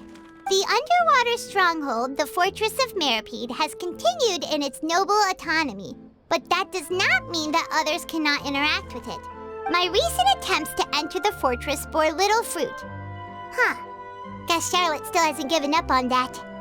Thus, did an Outlander friend become the focus of this report, a blind adventurer with their white fairy legends trailing in their wake. It is said that this mysterious traveler once visited the underwater fortress. So while the fortress's interior remains a mystery behind closed doors, do not fear, for the tales of the traveler contain surprises in spades. Journalist Charlotte's biggest scoop yet, the Traveler's Trail, World Walker. Huh. Charlotte took so many awesome photos of us and we never even noticed her! She hasn't been able to get a hold of anything at the fortress, so since we're easier to find, she's using us as the subject matter instead? Ugh, seriously? Well, fine. Those headlines and photos do look cool, so Paimon will forgive her this time.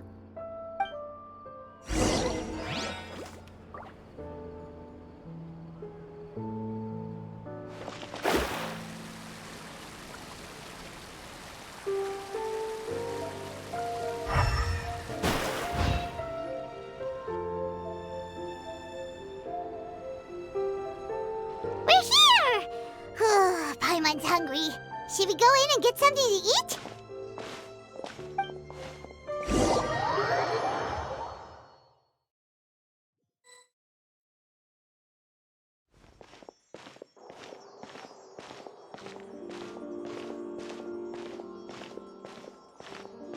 Hey, quick! Look! That's the limited edition, only 16 slices a day cake! It was so delicious the last time we tried it, despite the tense situation we were in. 1 slice of cake, please. Someone showed up after all. Oh, wait, you're the one from the Palais Mermonia. Oh, are you here to buy cake too? It seems Monsieur Nervalet was right. You really can eat. Wait, did he really say something like that? That's right. Even he has his own preferences when it comes to food. As for me, I love the cake and coffee here. Do you come here often? Usually every day. Every day? It's part of my daily schedule, apart from work. I shall have my cake and coffee. Then what if someone told you one day that this place would be closing soon, and you wouldn't get to eat cake here anymore? What would you think? But why would it close? Well, Paimon doesn't know either, but maybe the waters will rise tomorrow. Oh, the prophecy. To be honest, I haven't paid much attention to that. No, still, even if there'd be no more cake tomorrow, that wouldn't keep me from having some today. No, it's the same for eating in general. You might not be able to eat tomorrow, but if you can do so today, then you should carry on. That's what people call living, you know. Huh. Don't be sad. Excuse me, could I have 2 more slices of cake to go? These 2 slices are for you. Sijuin said that this kind of expression you're making is what humans call being sad. Oh, you know Sijuin? I sure do. She was born before me, and she sometimes comes to the surface to teach us things about humans. She said that humans are creatures that are saddened easily, yes, and you can only lift their spirits by feeding them delicious food. So please try the cakes here. I've got something else to do, so I'll be going now. You two try to stay in a good mood after eating, all right? Bye.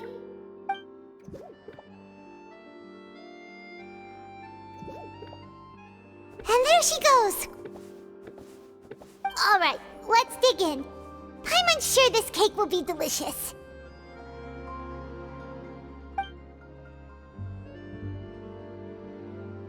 It's more delicious than last time, and the flavor gets even better with a sip of tea.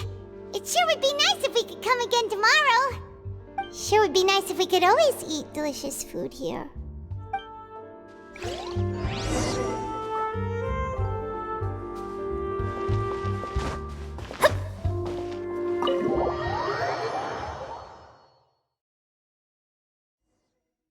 Oh, we're near the Steambird office. Let's go look for Charlotte and have a chat.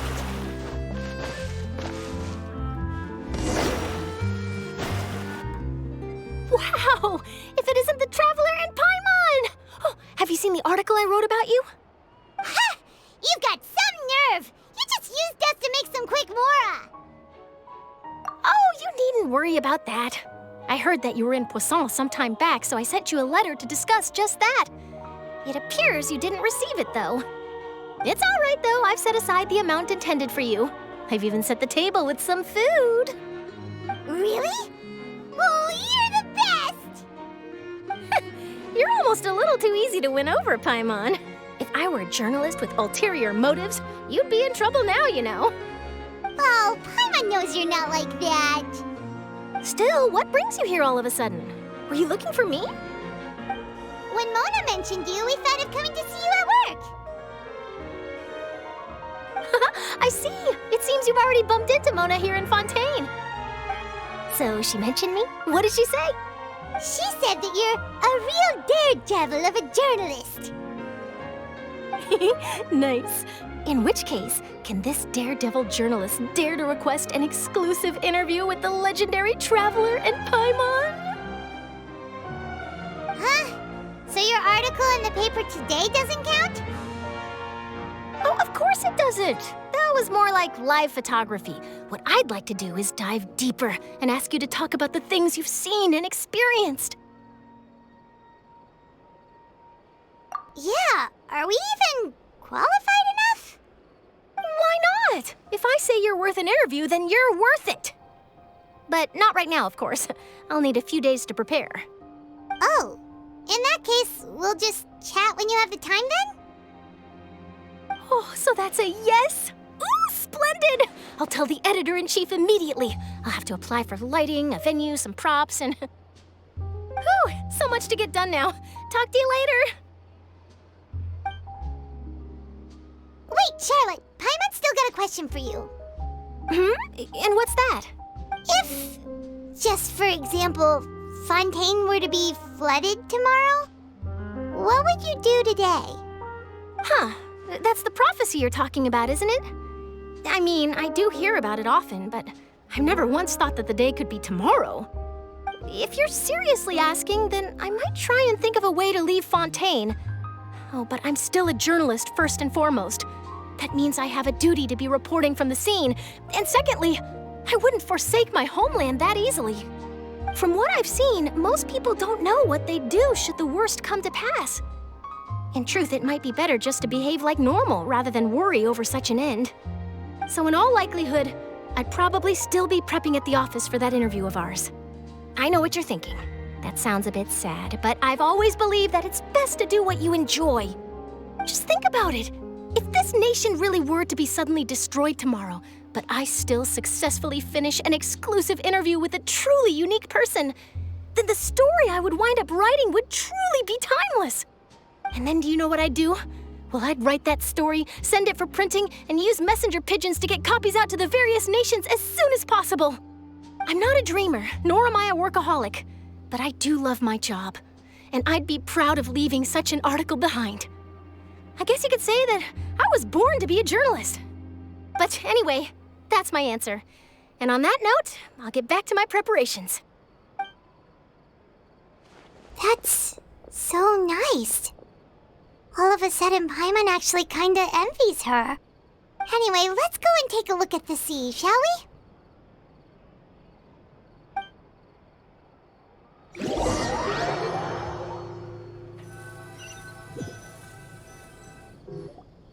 The sea breeze and scenery can be a pretty soothing combo, huh?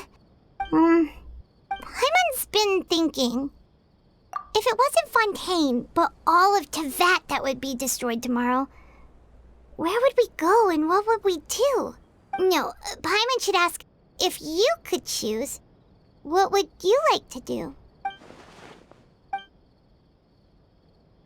We've always been moving to the next destination, so we haven't spent much time thinking about these kinds of things.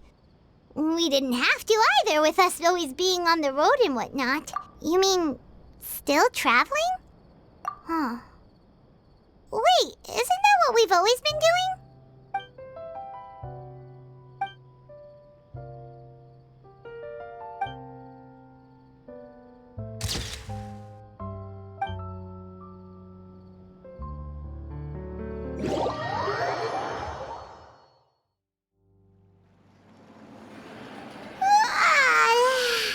Feels like you'll grow mold if you stay here long enough. But it's still better than the Fortress of Meropide, that's for sure. It's not only damp there, but salty too. Ah, so the two of you are still here.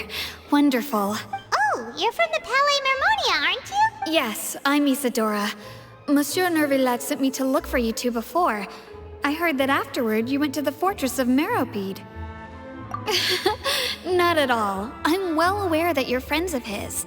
Actually, I'm here to pass along a message from him. Yes, inside the Opera House. The Maréchaussée Phantom has declared the incident a small-scale riot. A riot? Well, that said, I don't personally think it was that serious.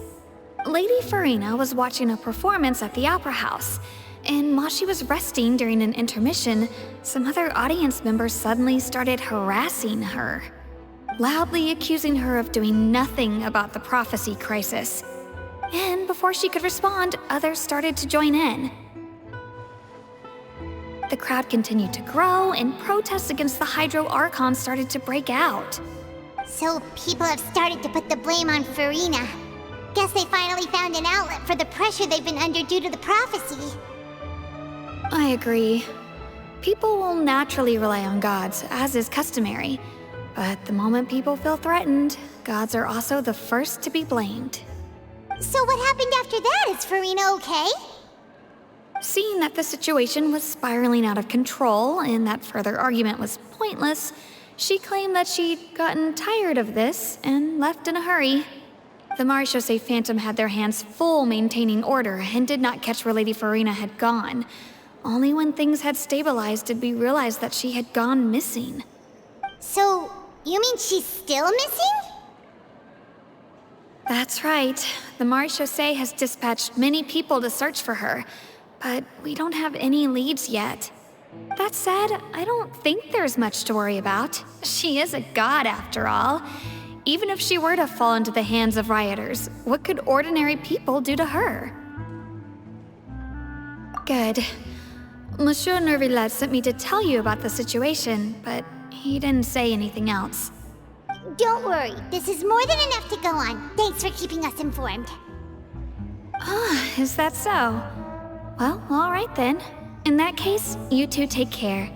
I'll be heading back to the Palais now.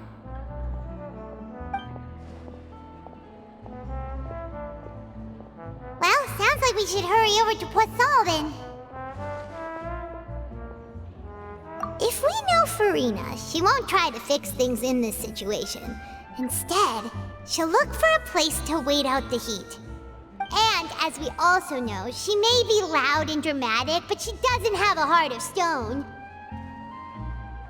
When Nervillet was talking to her in the Palais Mermonia, and she heard about Poisson, she couldn't hide her sadness and remorse. It would be hard for her to ignore being accused by the public today. Paimon thinks Farina's probably taken the opportunity to slip away to Poisson and try to relieve the sense of guilt that she's feeling. Huh! Well, what do you think? Paimon knows the answer, of course, but Paimon can do the analysis to back it up, too. Cool, huh?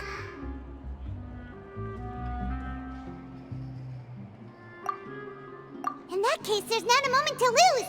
Poisson, here we come!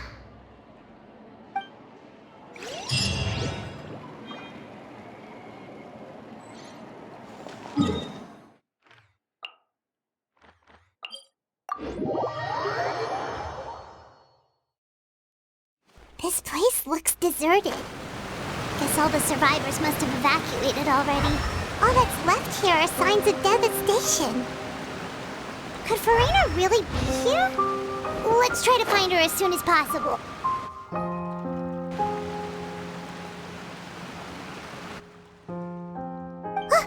That's Farina, right over there. She really is. Should I just give up? This is all meaningless. What was meant to happen did happen after all. Everyone's dead. I'm sorry. I'm so sorry. Give up, Farina. There's no point in holding out. I'm sorry, but what can I even do other than to repeat? Who's that? Don't worry, Farina. It's just us.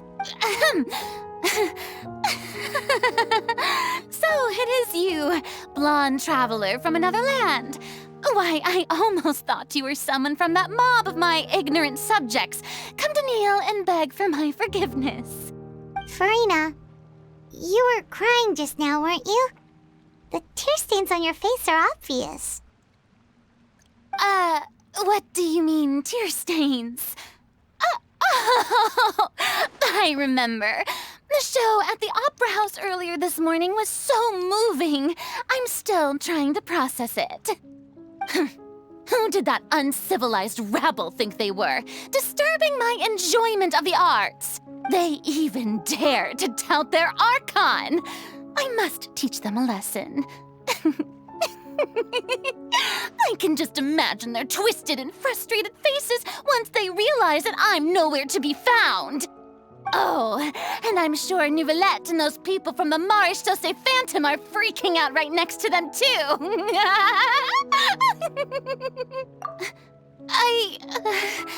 Of course not. Hey, there she is! The Hydro Archon's over there!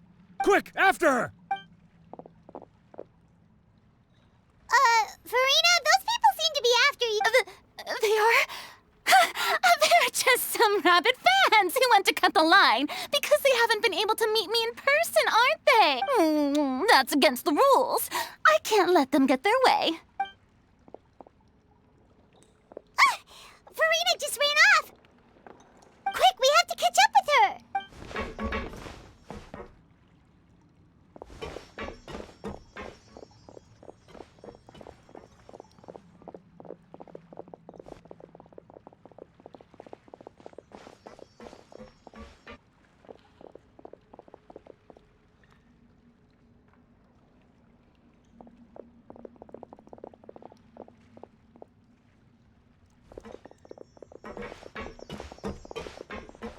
This should be the place, right? Hey, Farina! There's a good hiding spot over here. Quick, come to Paimon before the rest of them catch up to you. What is this place? Hurry, they're almost here! Fine. I suppose haste is warranted. Lead the way.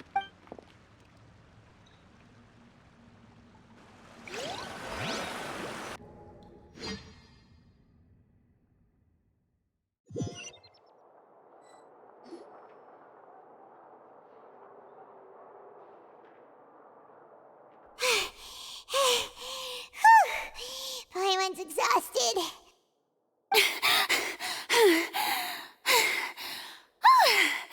I'm so tired.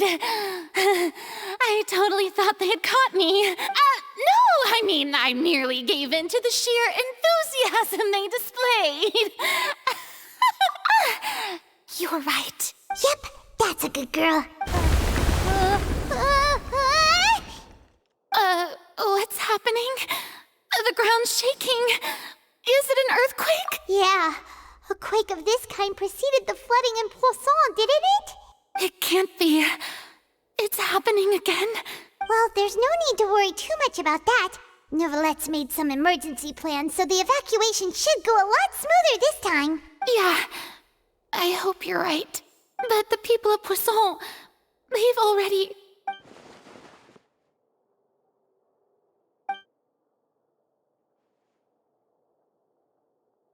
It's true. I've been investigating the prophecy for hundreds of years. I once had informants all over Tevat, searching for clues and feeding information back to me. I've tried all kinds of ways, too, to hold back the sea. Anything to keep the coastline from advancing. But all my efforts proved to be futile in the end. Really, the truth has been clear to me for a very long time. We cannot make an enemy of the divine. No matter what we do, the will of the heavenly principles will have its way, and the prophecy shall be fulfilled. Give up. I do love the sound of that phrase. It would mean finally coming to terms with fate, but also for me to finally be free. Indeed, I've thought about giving up so many times, especially after we almost lost Poisson. Fate is really unreasonable, isn't it? It has no heart and obeys no rules. The prophecy has only just started to come true, and so many people have already lost their lives. But just now, it all became clear to me. I still don't have the right to come to terms with fate on behalf of everyone else. As long as the final moment hasn't come, it's still not too late. Don't worry. I will keep hope alive for everyone until the very end. Well, that's enough for now. I got the impulse to play the stricken maiden, but honestly, considering my rank and station, that wasn't a good fit at all. Don't take any of what I just said seriously. How could I possibly let Fontaine fall to the whims of trivial prophecy? Come on! Paimon could have sworn you were actually being honest just now.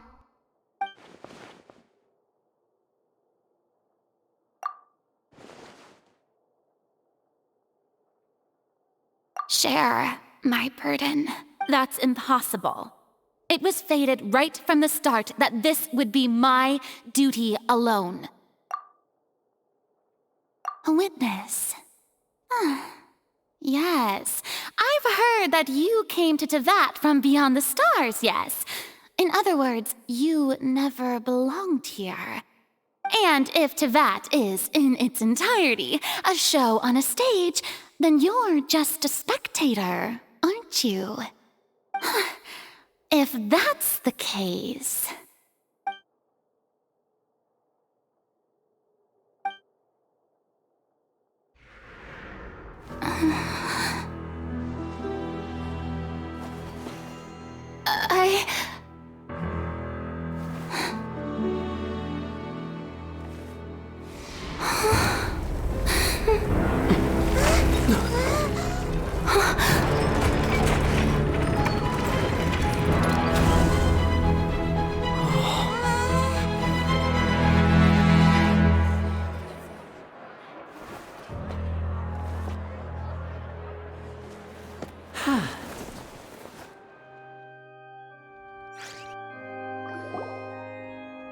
Ladies and gentlemen, this concludes my opening performance. Now, without further ado, we may proceed to the trial of our god. So this is what it is.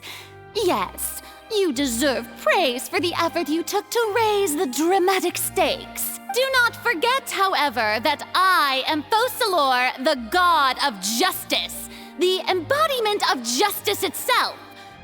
Does it not strike you as even the least bit absurd to bring the very concept of justice to trial? May I interpret these words as your refusal to stand trial? In that case, you will have the opportunity to defend your honor through a duel. You would draw your blade against a god? I see. It seems like you have made up your mind.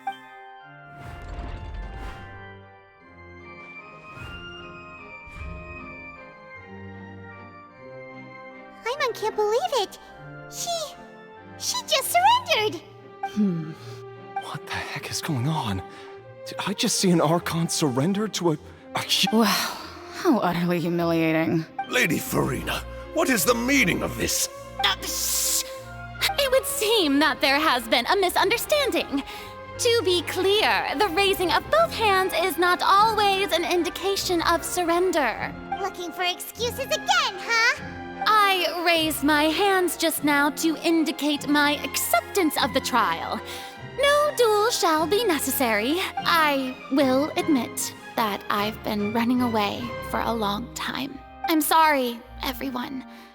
I was unable to protect the people of Poisson. It is my duty to stand trial for my crimes. You are not the only ones to be disappointed in me. I, too, am exceedingly disappointed in myself.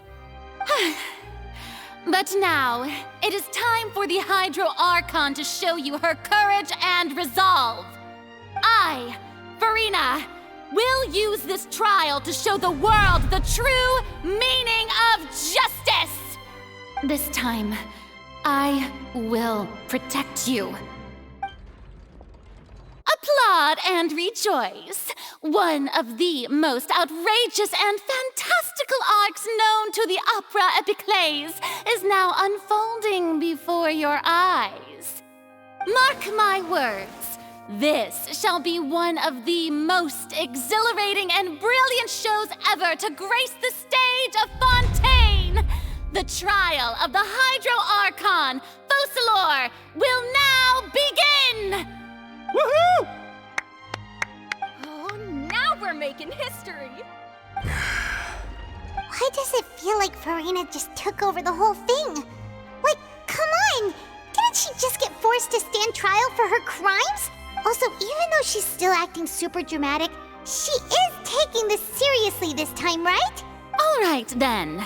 Who will be my opponent in this trial? The court asks the prosecutor to please take the stand.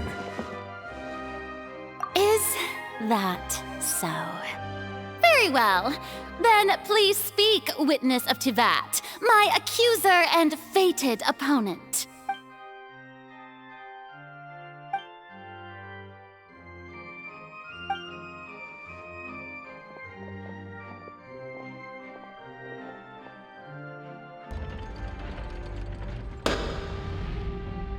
Also, please allow me to ask, as a final question before the trial begins, just how much work did you do to force me onto this stage? Well, we did do a lot of prep after the meeting that day.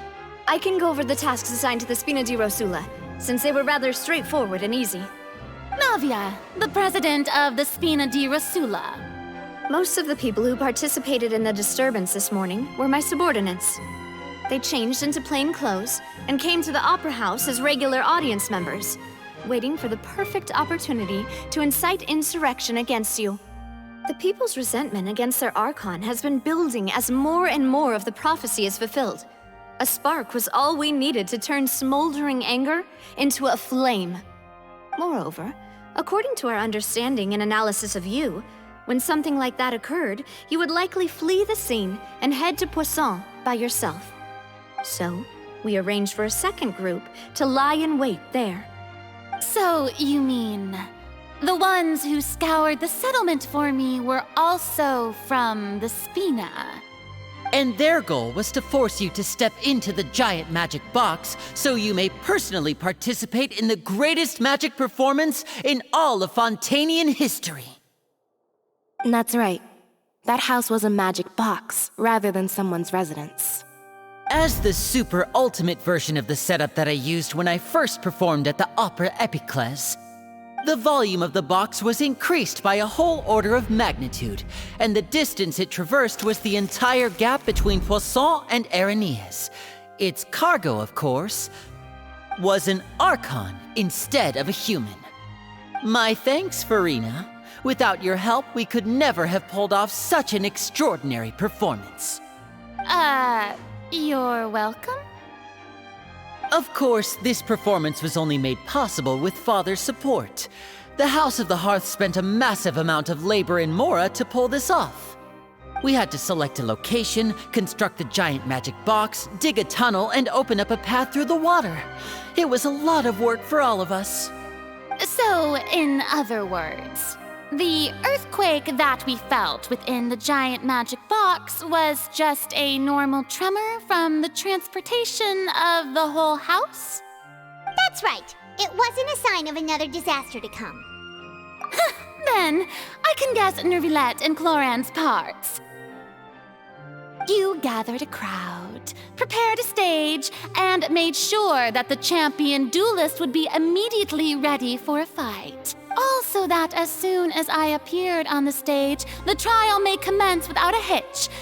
Am I right? Yes, that is correct. Well, Clorand, I must commend you for your courage. Only the most outstanding champion duelist in all of Fontaine would accept a duel with an Archon without flinching. Thank you. As for you, Traveler, I suppose your role was to keep me distracted with conversation once you found me in Poisson. You'd make sure that I didn't notice anything amiss before revealing yourself as my prosecutor once we'd arrived onto the stage. Oh?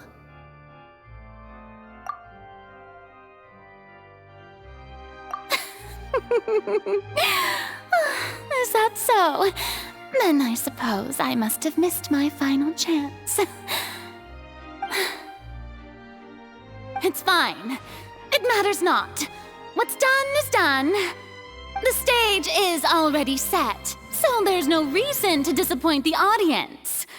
Let's see this trial through to the very end.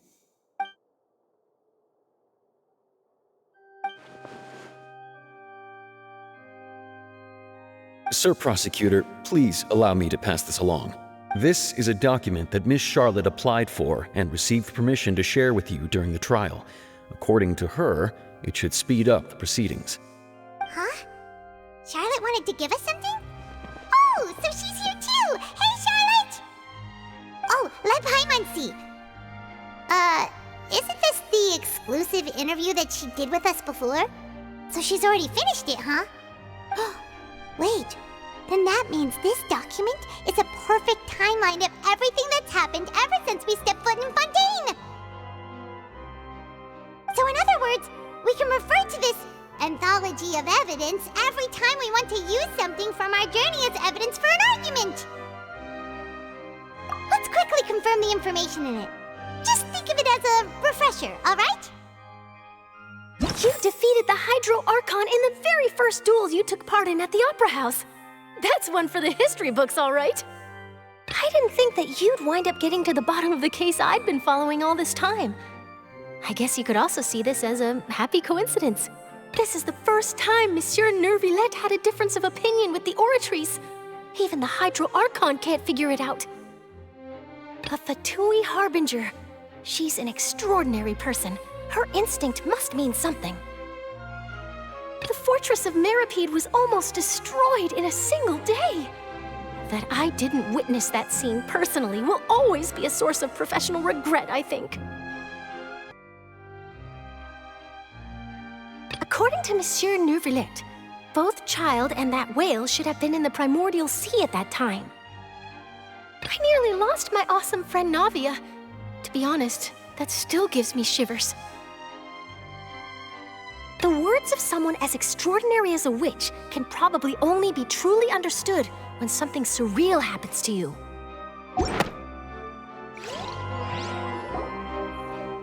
The prosecution and the defense are both in position.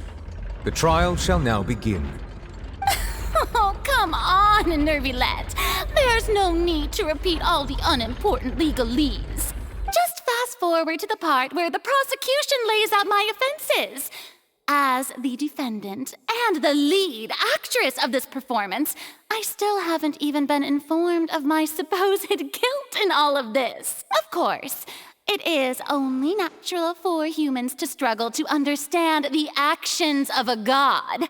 However, you will need more than that to convict me of a crime. That's true, but my charge here is unrelated to your conduct as an Archon. Instead, I would like to charge you as a fraud who's never been the Archon in the first place. Wait, what was that? Lady Farina's a fraud? Hey, I came here thinking that we were going to try the Hydro Archon for forsaking our duty, but did I hear that right? She's not our Archon at all? Charge accepted. Lady Farina, do you plead guilty to the charge? Lady Farina. I plead not guilty. How can I be guilty? There is no way that I, Fauchelor, otherwise known as Farina de Fontaine, a member of the Seven and the Regina of all waters, kindreds, peoples, and laws of Fontaine, could be anything other than your true Archon.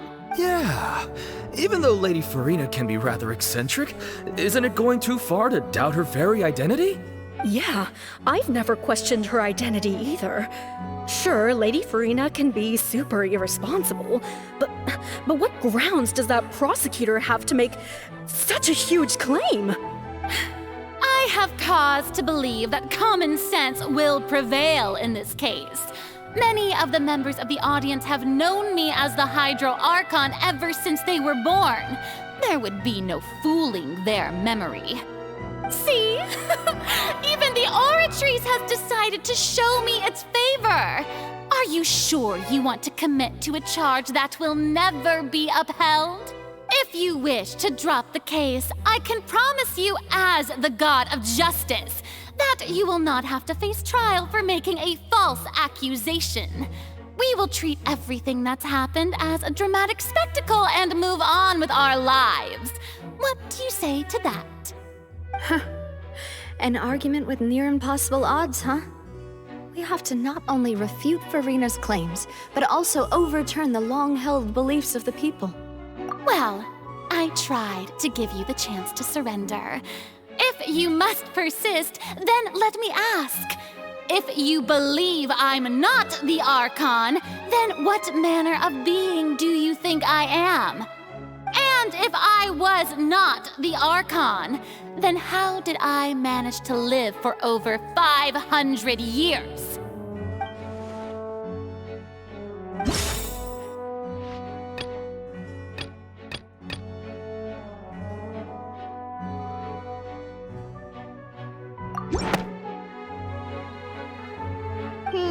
That doesn't sound right.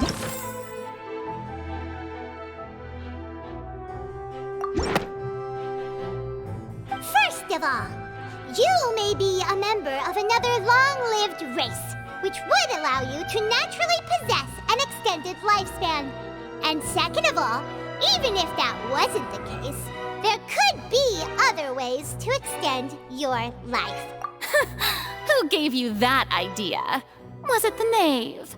You'd sink so low as to use a harbinger's words against me. A curse?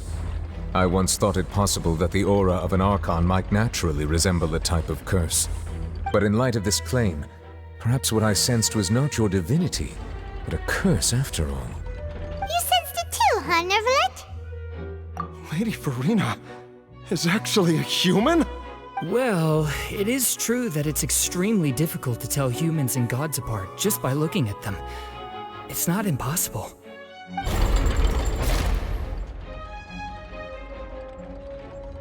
Well, don't start celebrating too early now.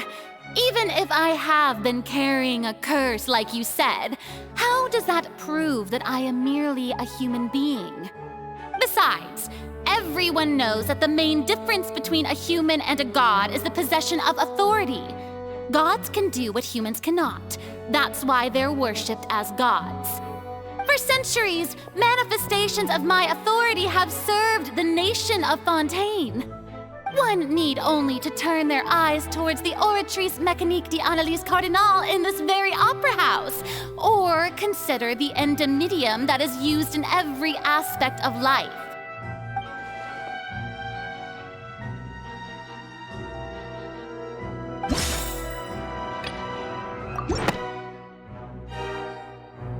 You tried to reference the Oratrice, but weren't you as confused as all the rest of us when the Oratrice declared Child to be guilty without any proof? Otherwise, you should have come up with a good explanation for that by now. Didn't I make myself clear at the time? The decisions of the gods are naturally difficult for humans to comprehend. There is no need to provide an explanation. Lady Farina, I believe a reminder of your current circumstances is in order. While the court is in session, the principles of justice and the law must come before all else. While you are an Archon, you are also first and foremost the defendant in this trial. You will prove yourself unable to defend against the prosecution's charges if you continue to withhold vital information against the rules of the court. I never thought you'd use that kind of rhetoric against me. That was no trick of rhetoric, Lady Farina. I've merely reiterated the rules of the court. Rules that all should respect and follow. So, you neither knew why Child was declared guilty, nor did you understand the structure and operations of the Oratrice. Instead of having been created by you, the manifestations of authority you mentioned have been made by the real Hydro Archon, haven't they? The real Hydro Archon? Well, now you're really losing me. It is true that I did not know why the Oratrice gave out a guilty verdict that day. But the Oratrice handed out that verdict unilaterally, and it has been operating independently ever since it was first created. You can't argue that just because a divine creation is flawed, that the god behind it must also be no god at all. She's still throwing out all kinds of excuses. Seems like she's confident that we won't be able to produce proof that she has no power over the Oratrice. My power as an Archon. There are many ordinary citizens in the audience. How can I just carelessly demonstrate the formidable power of an Archon? If that poses a concern, I'm prepared to extend my protection to the audience. You don't need to go that far.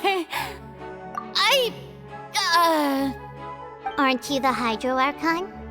Or is it that you can't even wield the power of Hydro, much less the authority of a god? Indemnitium! Yes! It's all because of Indemnitium! All Archons derive their power from the faith of the people, and I've converted the people's faith in justice into Indemnitium!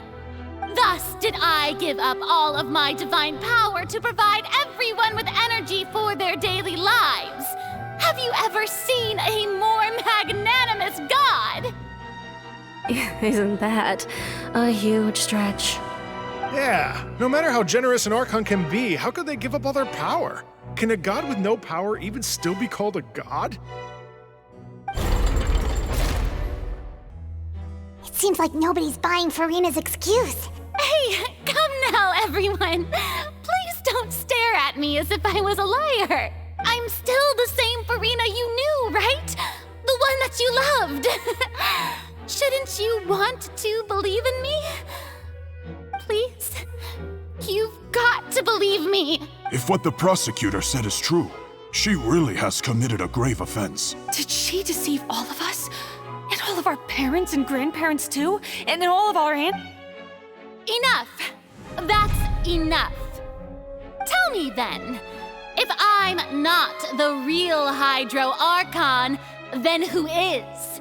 If you have no evidence of another Hydro Archon's existence, nor can you find anyone who can back up their claim to be such, then what grounds have you to say that I'm not actually the real deal? Wow, she came up with yet another argument. How can we refute her now? Seems like she really doesn't want to give up.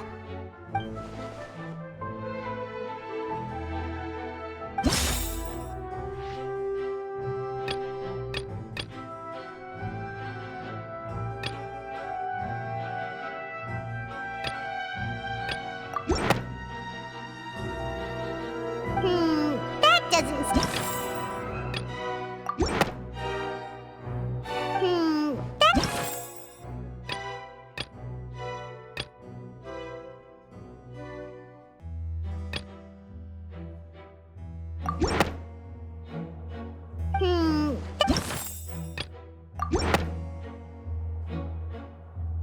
It has been established that all Fontanians can dissolve in water from the primordial sea.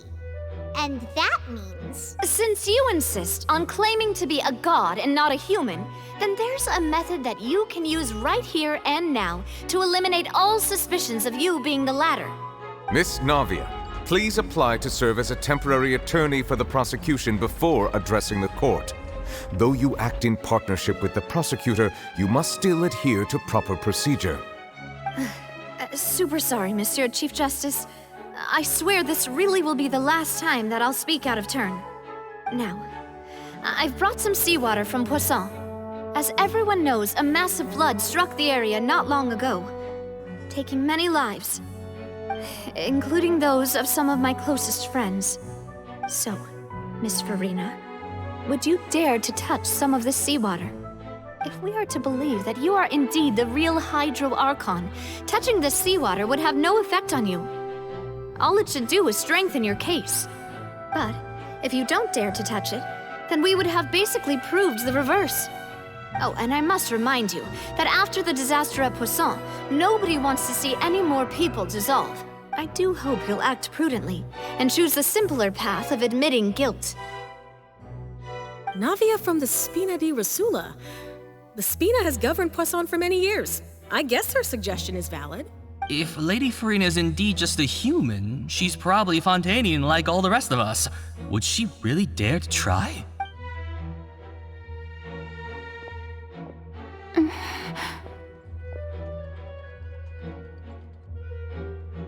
Lady Farina, this test has been unilaterally proposed by the prosecution.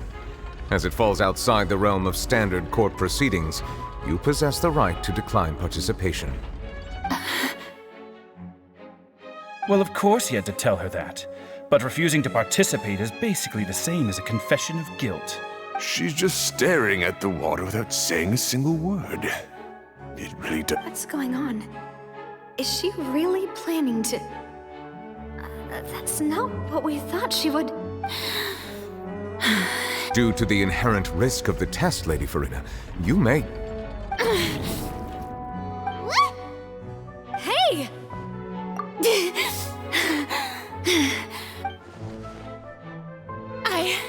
I'm fine! Look at me, everyone! My hand is still here! I haven't been dissolved! Will you believe me now? I really am your Archon! I'm nothing like a normal human who would fall apart as soon as they touch this water! Really? Was this not the most obvious thing in the world? Miss Siegewien? If you're present, Miss Siegewien, please come forward and attend to the defendant.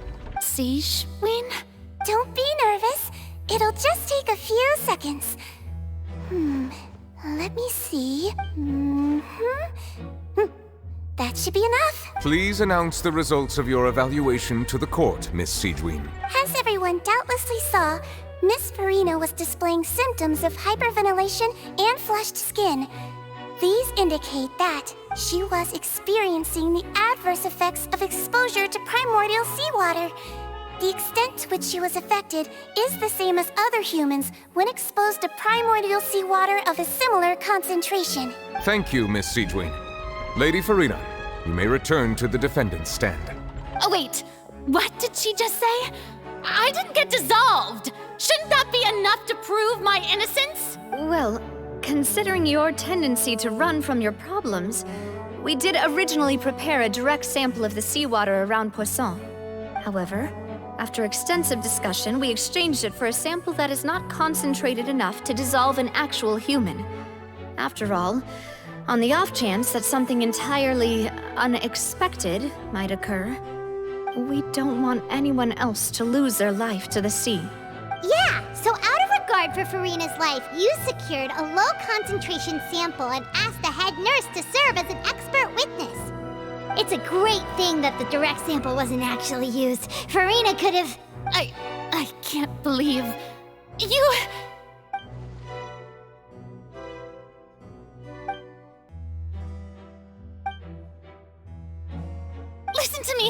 Listen to me, everyone! Please don't give me such cold and disdainful looks! What happened just now didn't prove a single thing! Think about it! How can you conclusively prove that an Archon can't also be affected by the primordial seawater? Also, if I was really just a human, why would I dare to just put my hand in that kind of water?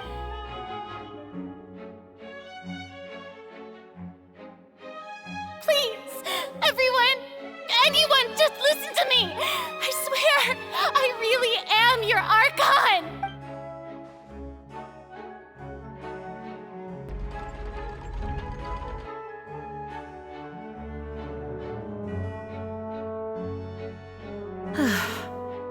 I don't think anything she says at this point will sway anyone. The odds are just too stacked against her now.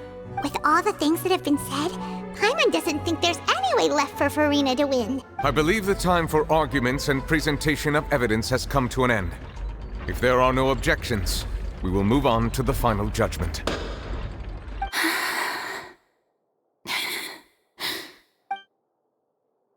I don't think anything she says at this point will sway anyone. She's too stacked against her now.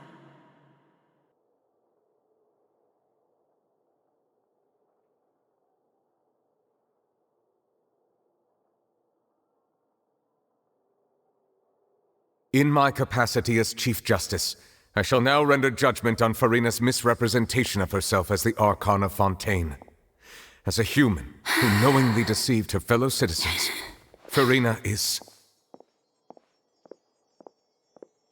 guilty.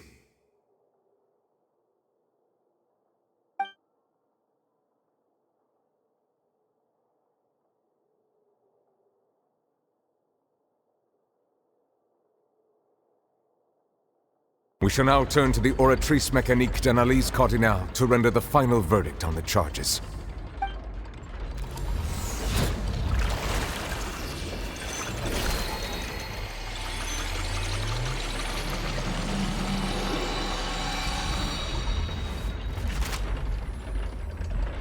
According to the judgment of the Oratrice Mécanique d'Analyse Cardinale, Farina is...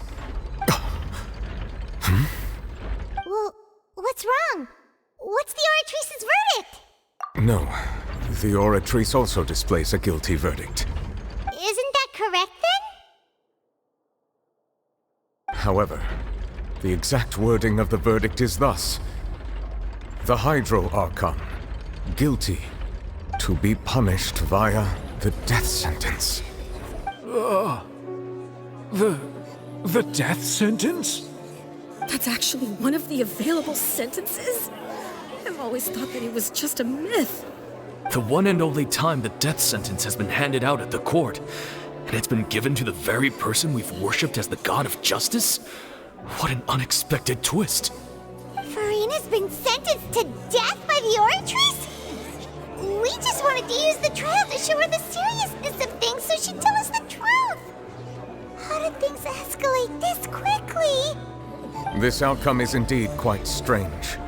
According to Fontaine's current definitions of justice, as well as its recommendations for criminal sentences, is this sentence really appropriate for the crimes that have been committed? Yeah! Even Vacher wasn't sentenced to death by the Oratrice. You know, the real evil mastermind behind the serial disappearances case. Indeed.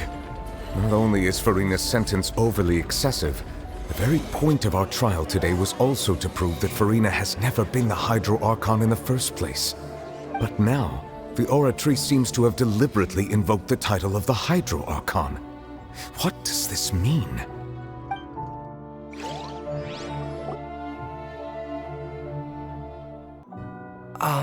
Excuse me, if I may interrupt.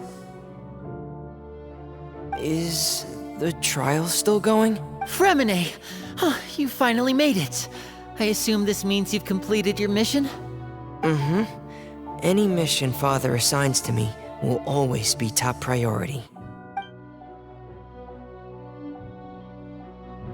Is that the first prophecy slate? Huh. So the knave privately arranged for Fremine to try and find the missing slate. I looked everywhere and finally found it at the bottom of the sea. It took me a long time to get around some dangerous stretches of water. But has the trial already concluded?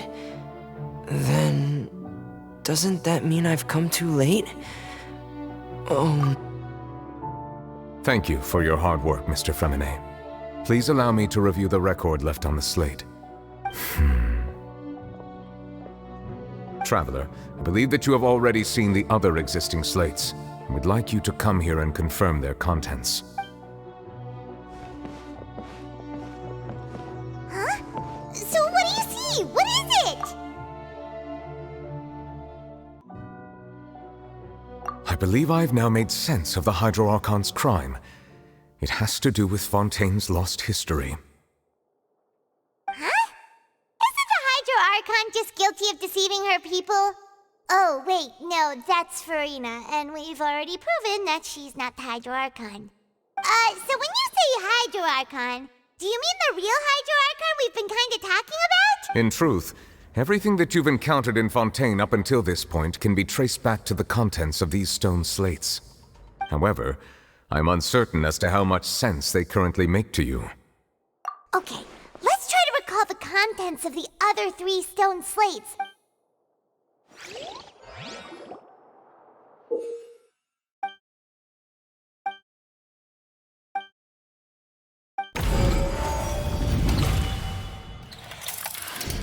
The first stone slate describes what you just said. It seems, does that mean that Fontainians are transformed Oceanids? The second stone slate shows Celestia floating. This must be the point when the Hydro Archon. The third slate shows the Hydro. That reminds Paimon, didn't we also watch that happen to someone else? Well, the fourth slate is the prophecy the Fontainians have been talking of. We didn't believe that such a crazy disaster.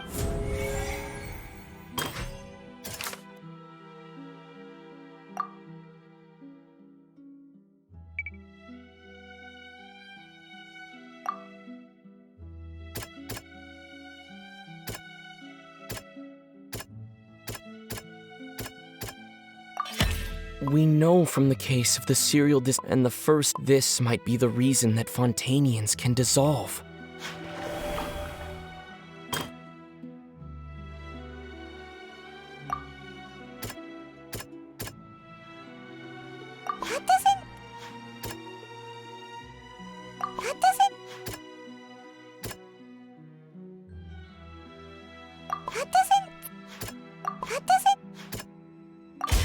Perhaps what is about the true sin of the Hydro Archon and the original sin cast down on the people.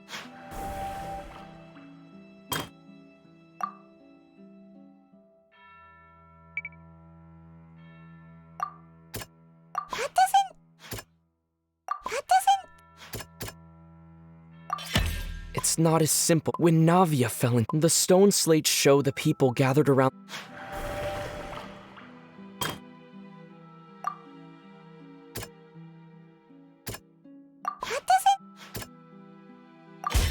The prophecy from the stone slates found its way into society, but not. The fortress of Meropide was nearly flooded with primordial seawater, which if we hadn't dealt with it in time. They'll dissolve into the primordial sea but won't cease to exist. Their essence will flow in the seawater, converge, and take the form of an Oceanid. The Hydro Archon was sentenced to death in court, shocking everyone present. Perhaps this means that her sin was actually Navia fell into the water inside those ruins, and she nearly dissolved.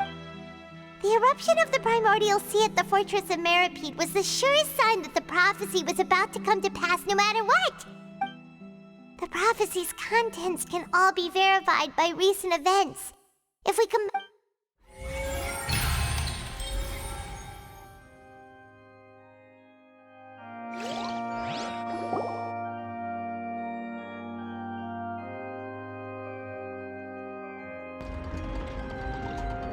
Huh? Oh, Paimon gets it now! So that's how you can make sense of it!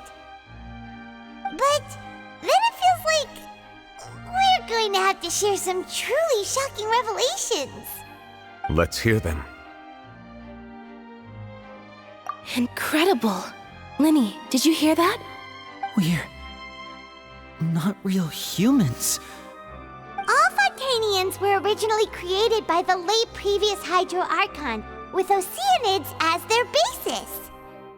The evidence for that can be found in how only Fontainians could dissolve in primordial seawater, and how all the girls Vacher dissolved were also turned into Oceanids. Oh, and according to Navia, when she was about to get dissolved, she also saw everyone gathered around for a trial, all of them in the shape of Oceanids. Indeed. Yeah, and it follows from the content of the first slate that she probably angered Celestia by creating humans without prior permission. That could also explain why the Oratories judged the Hydro Archon to be guilty. It's to account for that ancient sin. The Hydro Archon's true sin was creating us? And yet, after many hundreds of years, the Hydro Archon's creations have turned around to try to judge the Archon within the Opera Epiclese. The twists of history are often the most unexpected of all. Yeah, isn't the image here just like when Navia fell into the sea? So wouldn't it be trying to show the image of the Hydro Archon also falling into the sea once the prophecy has been fulfilled in the fourth slate? In the end, the people will all be dissolved into the waters, and only the Hydro Archon will remain weeping on her throne. Only then will the sins of the people of Fontaine be washed away. Did Paimon get all that right? You've made some keen deductions. I must say, given how much you still don't know, it is impressive that you've already managed to connect so many pieces of the truth.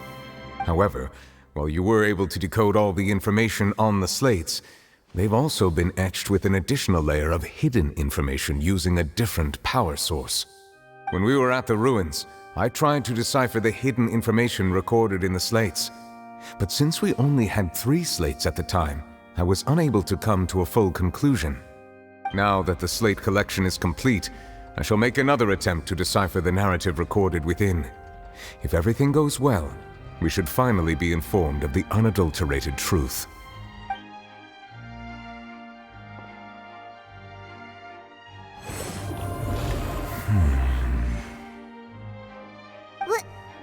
Well? Did you get it? I believe I should share this truth not only with you, but with all the people of Fontaine as well. I will try to briefly summarize it for you. Your hypotheses regarding the origin of Fontainians and the sin of the Hydro Archon were both correct. In the Fontaine of old, the previous Hydro Archon sensed the yearning of her Oceanid familiars for life on land.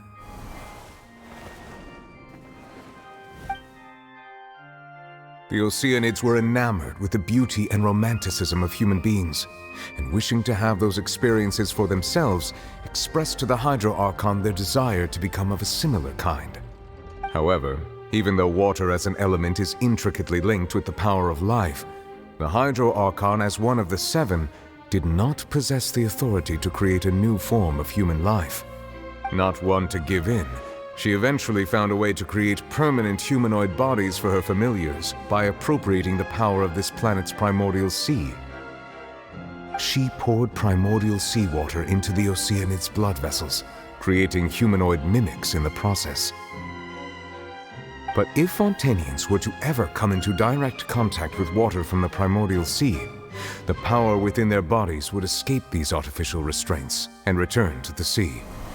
As a result, their forms would collapse, and they would be reverted to their original forms as Oceanids. Of course, the Hydro Archon never received permission from the heavenly principles to create a new human race. And thus, the Hydro Archon and all of her creations came to shoulder the original sin of appropriating the power of the primordial sea. That is the true history of how the people of Fontaine first came into being. So we were all Oceanids before we turned into human beings? That's way too much information for me. I think I'm just going to pretend that I never heard a single thing. Wait, but if that's the truth, we can't let the Hydro Archon be sentenced to death. After all, her only sin was creating us. This really might be too much information for your regular Fontainian, but it does answer a lot of our questions. Alas, your hypothesis regarding the 3rd and 4th stone slates was inaccurate. The slates' respective positions are, in fact, correct. A key point of the visual on the 3rd slate is how all the individuals depicted in the water are humans rather than Oceanids. They have not been dissolved, which implies that the water depicted in this slate is not water from the primordial sea. The nation of Fontaine is the nation of Hydro, as well as the nation of trials and justice. Instead of being the literal element, the water in the scene symbolizes judgment and justice. You may also recall Navia's experience. When she fell into the sea, her consciousness was surrounded by that of many others who intended to hold a trial to determine her fate. Therefore, the meaning of the 3rd slate is that the people of Fontaine shall try the Hydro Archon at the court of justice. Yes, it refers to our present situation. I think I'm following now. So, what you're saying is, even though we decided to put on this trial to avoid fulfilling the prophecy, in truth, everything we've done has happened exactly as the prophecy foretold. So now, it seems, we're the ones making sure it comes true. What should we do? Huh. No matter what, the prophecy will be fulfilled. Is this what it feels like to be a prisoner of fate? If that's the case, does that mean the scene in fourth slate will also be fulfilled soon? Traveler, I would like to point out another small fallacy in your deductions. About the fourth slate. You probably thought that the eruption of primordial seawater beneath the fortress of Meropide served as the surest sign that the prophecy was about to come to pass, yes? However, I believe that rather than being a sure sign, that eruption could in fact only be a small warning of something far worse to come. As for the root cause of the catastrophe, I believe you've already encountered it once before.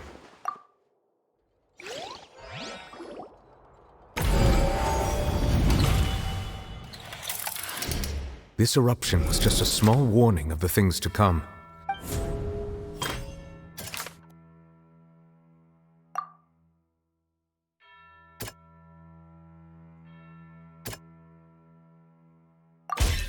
It was both dream.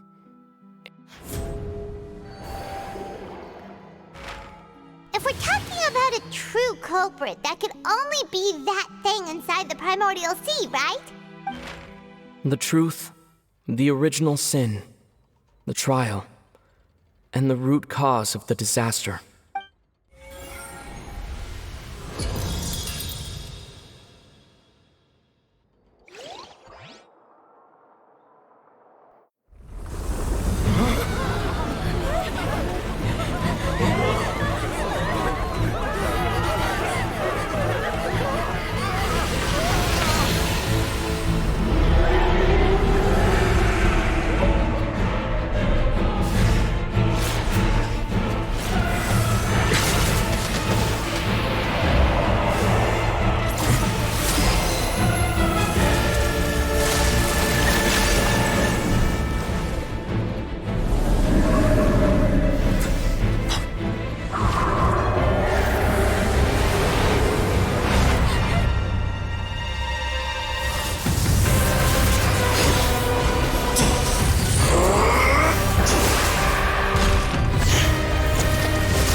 That was way too close!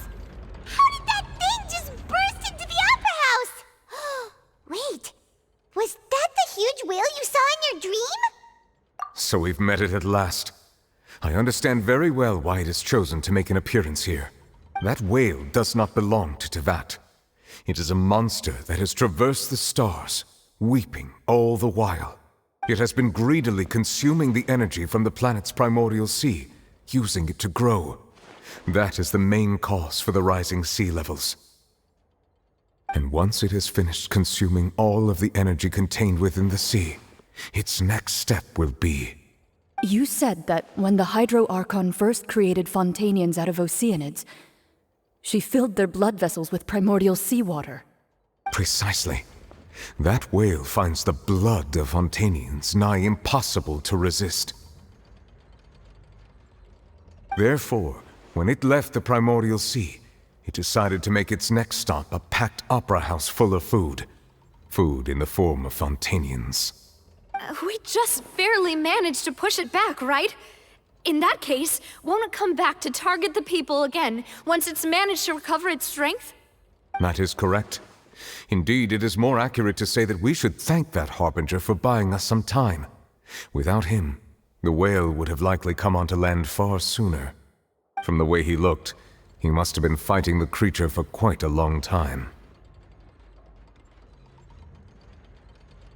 That battle maniac. We've always known that he had a special connection with that whale, but we definitely didn't expect it to help us out like this.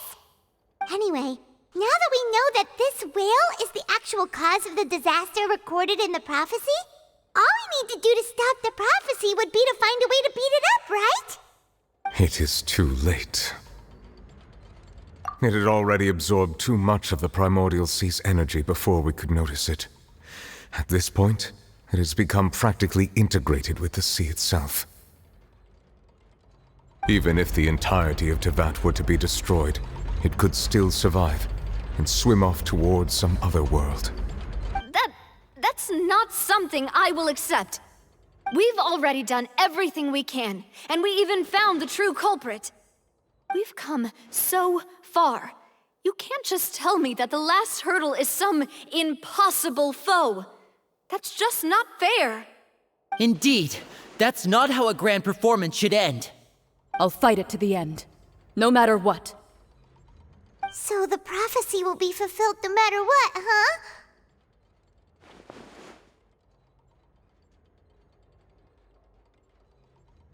The prophecy. Yes, what has been prophesied will be fulfilled. You may view such things as the history of the future.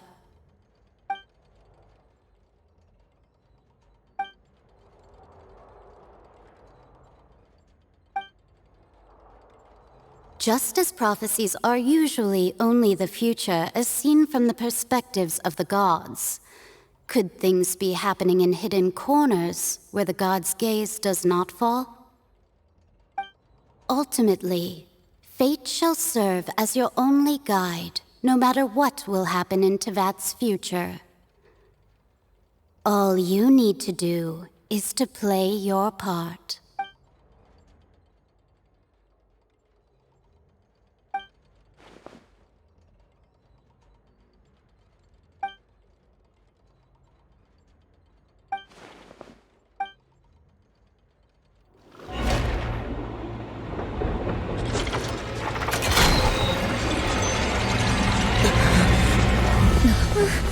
What's happening with the oratories? I believe it is preparing to carry out the death sentence.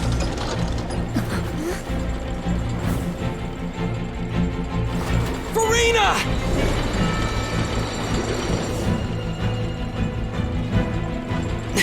No, I still need answers.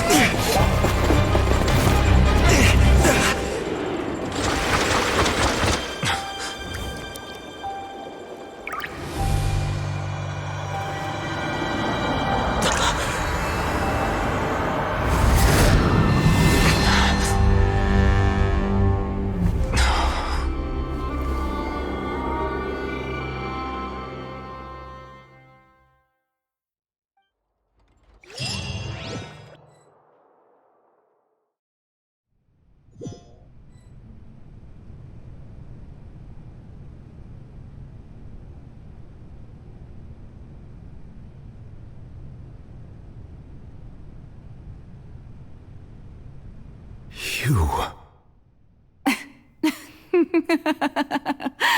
I'm sorry. That shocked expression on your face is just too amusing. I couldn't help myself. You are not Farina. Who are you? The sweet sound of bewilderment. Marvelous. A sure sign that my attempt to deceive everyone was a resounding success. But to answer your question, I am Focalor. You know, the god. Focalor? Why did you deceive us? Oh, that wasn't my goal, of course. Goodness, no. But I had to fool everyone else too, if I was to stand any chance of deceiving the heavenly principles. Deceiving the heavenly principles? It's all because of that pernicious prophecy. Dreadful, wasn't it? Everyone doomed to dissolve. Fontaine condemned to be flooded. One was not amused. In fact, one was positively bemused when that problem was thrust upon me by my dearest predecessor. That's the former Hydro Archon Egeria for the uninitiated. It hardly gets more disastrous than a preordained national catastrophe, now does it? She knew full well that the prophecy would surely come to pass. And as one of the seven, she also knew full well that, One defies the heavenly principles at one's peril. So yes, as you have no doubt surmised, it was a rather impossible situation that I found myself in. I spent a terribly long time mulling it over, alone on the ocean floor. And I was almost growing barnacles by the time I finally realized there was only one possible solution to this confounding conundrum. I had to outwit the heavenly principles, allow the prophecy to be fulfilled, ostensibly at least, while saving everyone at the same time. I'm a genius, I know. I can only assume that's why Egeria chose me as her successor. Although, looking back now, it was hardly the inheritance one dreams of. Between the task of saving the nation, the quotidian duties of the Hydro Archon, and not to mention the original sin of creating a new race of humans, I dare say she left me quite a colossal mess to clean up. But one can only play the hand one is dealt. I did not choose this, any more than I chose to be one of her Oceanid familiars. So you were also once one of the Oceanids, transformed into a human by Egeria's hand? Yes, I was. I always dreamed of becoming human. And I still do, even now. In my eyes, to be human is to be part of the greatest opera ever known. After becoming a god, I separated my divinity from my body and spirit, leaving behind only a self that was as naive and bewildered as my past self on her first day as a human being. The me you see before you now is that divinity, and the human counterpart I left behind, I named Farina. She could feel joy, sorrow, and everything in between. She could be as vain and conceited, or as meek and vulnerable as she wished. Her strengths were of a kind only a human could possess, as were her shortcomings. But in my eyes, Farina's humanity was what made her perfect. She was perfectly human in every way. The person I always wanted to be. Anyway, so then I cursed her. All part of the plan, of course. The plan to deceive the heavenly principles. Do you still remember the final scene of the prophecy? The Hydra Archon alone, weeping on her throne. In order that the prophecy might appear fulfilled, I invited Farina to be an actress, to play the part of the Hydro Archon in the prophecy. Under the curse I placed on her, so long as I, Focalor's divinity, continued to exist, she could not die. But nor was she free to live her life in the pursuit of happiness. Instead, she was forced to take the stage in the opera house, to embrace the role of leading lady, to forever play the part of the god from the prophecy, all to create a deceitful appearance of that prophecy coming to pass. I suppose now you probably understand why your court is called the Opera Epiclese. But Farina is only human, isn't she? Even though she has had a long life, her mind is no stronger than that of any other ordinary human being. I cannot begin to fathom what she has had to endure. It must have been torture for her. It has indeed. And although she is, in a sense, me in human form, I most definitely owe her an apology for it. It's been 500 years, and all along, she's been playing her part in the most unimaginably long, unbearably lonely, and agonizingly painful opera of all time.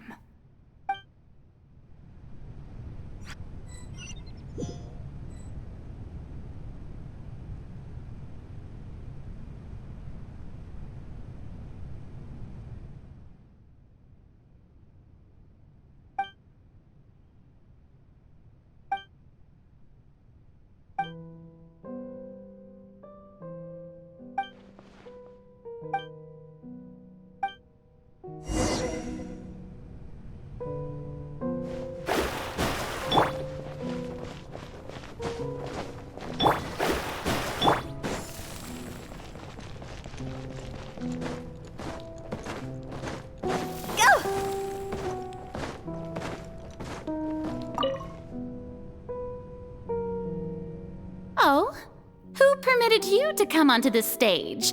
Now, I understand your admiration for my august self, but I must ask you to keep to the rules. All right. It is not my intent to reprimand you. There is no need to state your name. Just be off with you. Do not distract me from my performance. Oh, do not jest. Can you not feel it? I am Focalor. The eyes of countless Fontainians are upon me. I must, at all times, display the utmost elegance and nobility.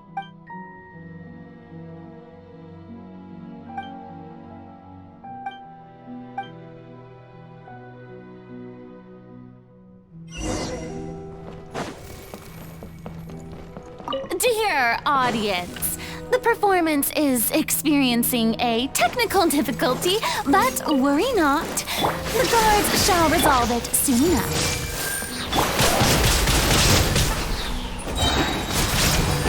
This isn't... Let me scry. Ha! Decided by destiny. Shine down. Everyone hold hands.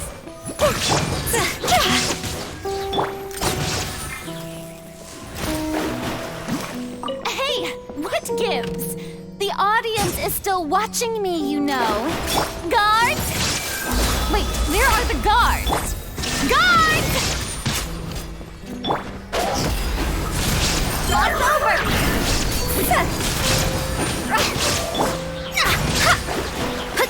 This may turn a little. Illusion shattered.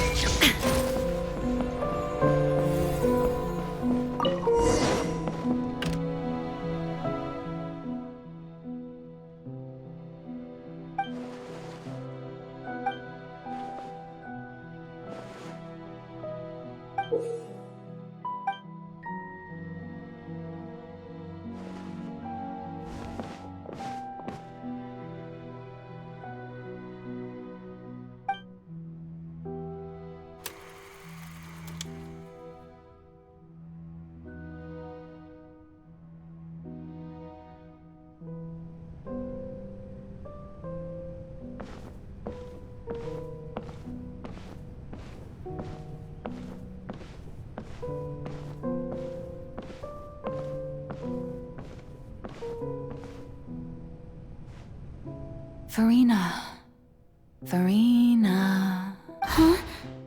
Who's that? Who's calling me? Where are you? Be not nervous. Be not afraid. I am before you. Wait a moment. You're mirror me? How can this be? Mirror you, huh? You know what? That's not bad. Let's go with that. Mirror me. What do you wish to say? The prophecy.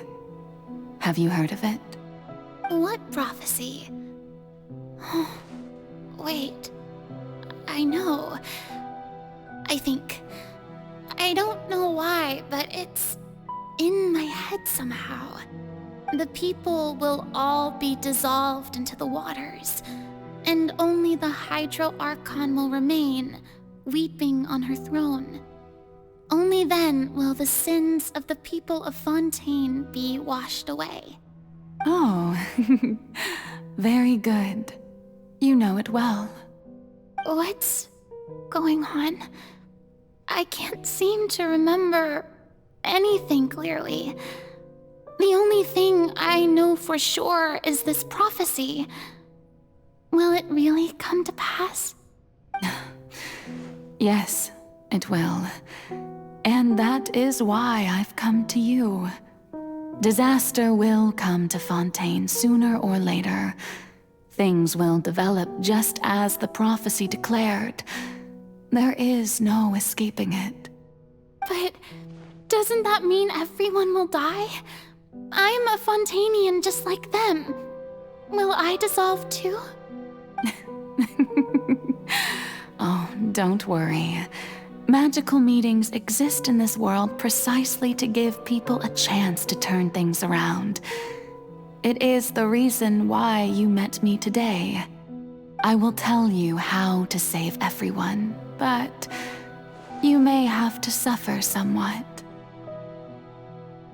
Oh, so there's still hope after all. Goodness, you frightened me. You spoke so much and with so much certainty. As for the suffering, well, I will admit that the first thing that came to mind was, why do I have to be the one to suffer? But if the prophecy will come true, I'll also die anyway, right? So if I've already met you as my magical meeting in this world, if there were scales, with all the people of Fontaine on one side and my pain on the other, is it not obvious where the scales should tilt? You truly are the perfect human, my ideal. I suppose this would also be the justice that belongs to you. Huh? Don't worry, it's nothing. Listen well. Fontaine has just lost its Hydro Archon. I need you to play a role, that of the new Archon. Play as a god? That's right. You must begin a never-ending masquerade. You must never let anyone suspect your identity. If you can keep it up, then I shall have my way of defying this prophecy. But should your identity be revealed, then all hope will be lost. But how will I do this? A human assuming the role of a god without being exposed? Don't worry. What you must do is not to turn yourself into a real god.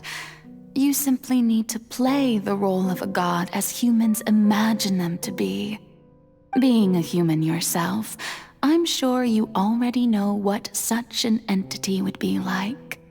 Remember, your true challenge will not be pursuing divinity, but contending against humanity.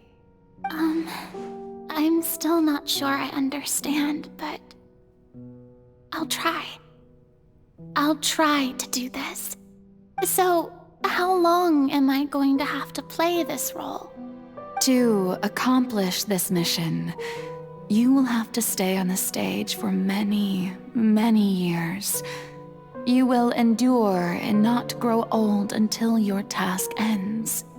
But I promise you, all will eventually end in a magnificent and dramatic trial, and everyone will be saved. A trial, huh? How exciting. I'll be looking forward to it.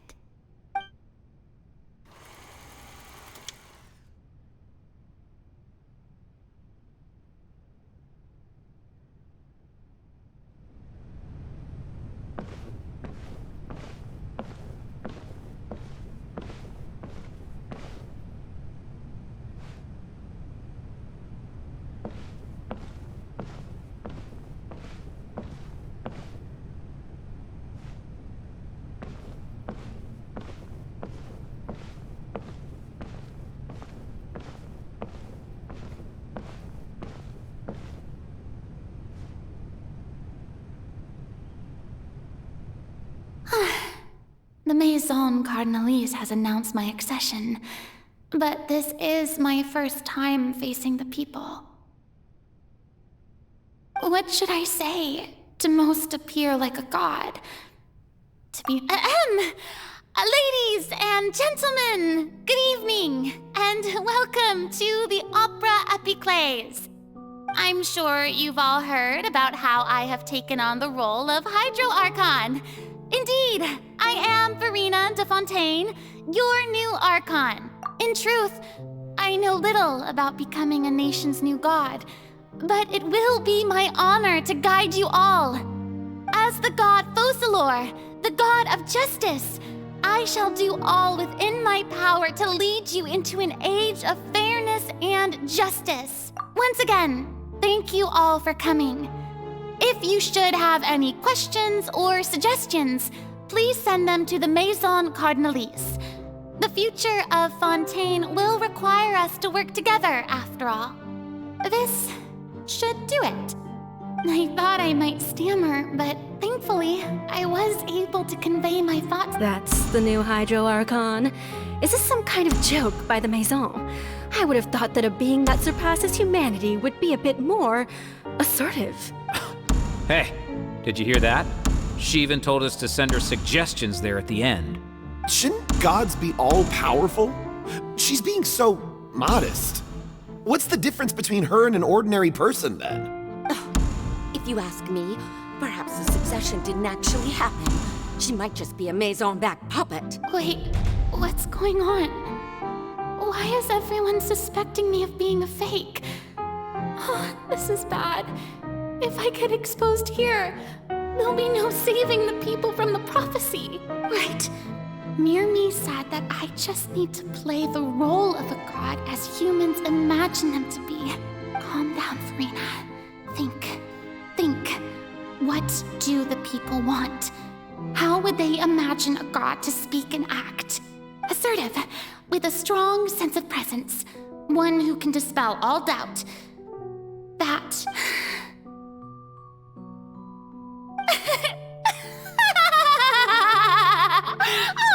Oh, very good, my people. Only ones such as you are deserving of my rule. Now, I was wondering if some weak puppet were to one day come onto the stage and claim ownership of this opera house, would the children of Fontaine follow them? Well, it seems that you would all see right through them. Having passed my test, you are qualified to witness wondrous trials alongside my august self, here in this opera house. You may consider my previous act a door gift of sorts. I thought it was a debut that suited the atmosphere. Now then, let us be reintroduced. Ah, so that was just a performance. How could I have forgotten that we were inside an opera house? Her personality? It's quite shocking, to be honest, but I suppose it's a better look than before. Such a fascinating and bold deity. How wonderful! Our future may yet be bright after all. It seems I've turned them around. Best follow this flow and restart my accession speech. My dear people, whether you acknowledge me or not, whether you trust me or nay, I say to you, keep faith in your ardor for justice. We have heard it said that this nation's sins can no longer be washed away. Well, I say that justice is most fragrant when it blooms amid sin. The scales of justice should not weigh heavy in the hands of its God. On one side, it must carry fairness and justice. And on the other, praise and applause. May law be the prayer on our lips. May judgment be our worship. Let us light the fires and drink to the future of Fontaine. There is no trouble in this world that justice cannot solve. All that is needed is for you, my people, to believe in it, heart and soul. So long as I, the Archon Focalor, stand within the Opera Epiclese, so long as I stand before the Oratrice, I shall even judge the gods of this world!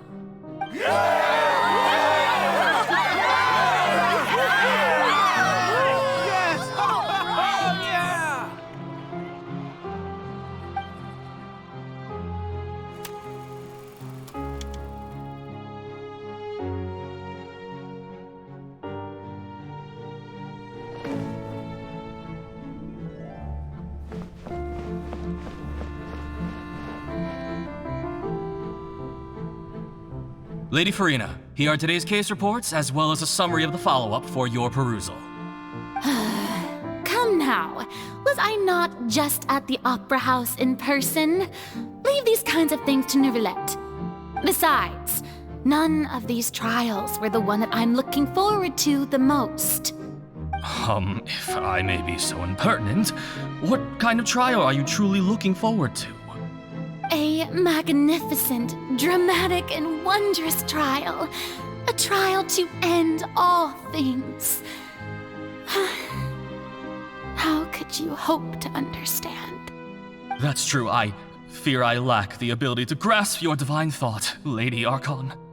No need for fright, and do not take what I said before too seriously. Go now, to your duties.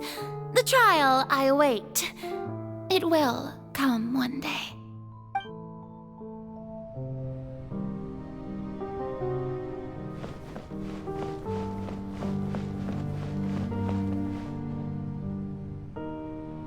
Lady Farina, I don't know what to say. Thank you for agreeing to see me. No need to thank me. Or rather, thank your own sense of perseverance instead. Long have you stood in line to meet me, have you not? Oh, I'm afraid that's just an inevitable consequence of my divine charm. All right, Deoteria, is it? How is your son's illness? You remembered me, and you knew of my family, too. He is doing much better now. In fact, he is far more of an ardent believer than I. He was the one who forced me to seek an audience with you, and to bring your words back to him. Oh, good. Very good. If this should happen again in the future, please do not hesitate to come and tell me. Going down to citizens' homes every so often, while not usual practice, should serve as a fine change of pace. You're such a gentle and wise god. Thank you once again, on behalf of my son.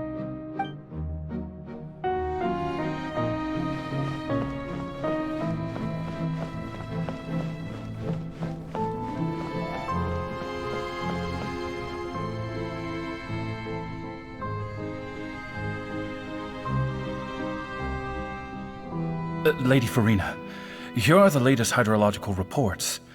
As for the specific parameters you asked to take note of, I'm afraid things still don't look good. I see. It's as I thought then.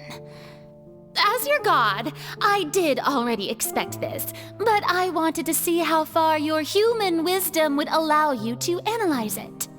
All manner of signs indicate that the prophecy will still come to pass. Forget it. That's not something you need to worry about right now. Well, as I understand it, the Fontaine Research Institute is also trying to find a way to counter the rising water levels. Really? Have they found anything? I'm afraid that they haven't found any effective solution thus far. Oh, is that so? Well, no wonder. This issue has reached the realm of the gods, after all. Still, their spirit is praiseworthy.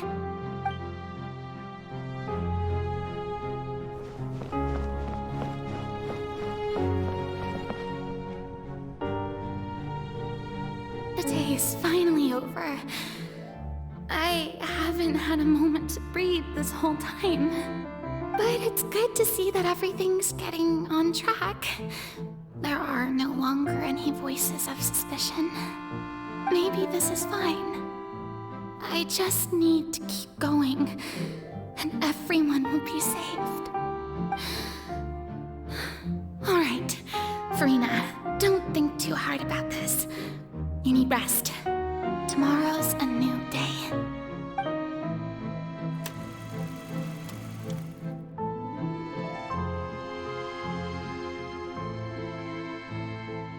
Lady Farina, here are the new trial reports for the latest cases, as well as a summary of the follow-up.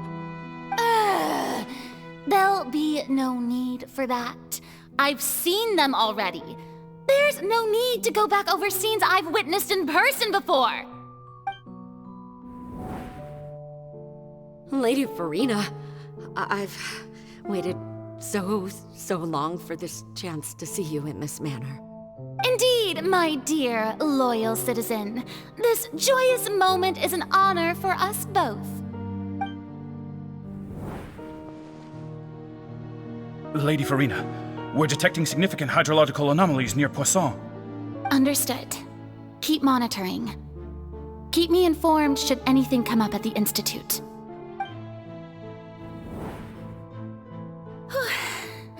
I don't think I let anything slip today. I must show the people that there is nothing to worry about. I just don't know when these days will end. I feel utterly exhausted. Best to rest early today, too.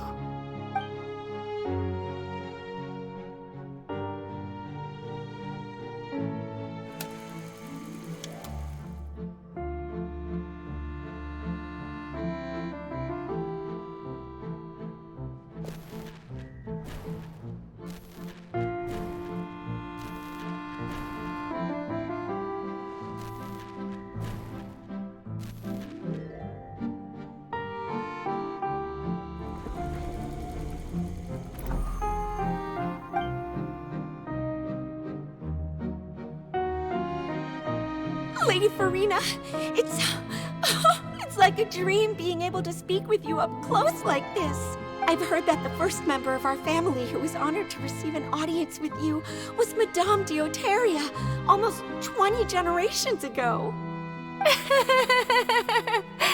And what a fine family yours is indeed. It brings me great joy to meet such a faithful believer, a descendant of a line most ardent. Surely you exaggerate, Lady Farina. My lady? What is it, good citizen? Oh, are you crying?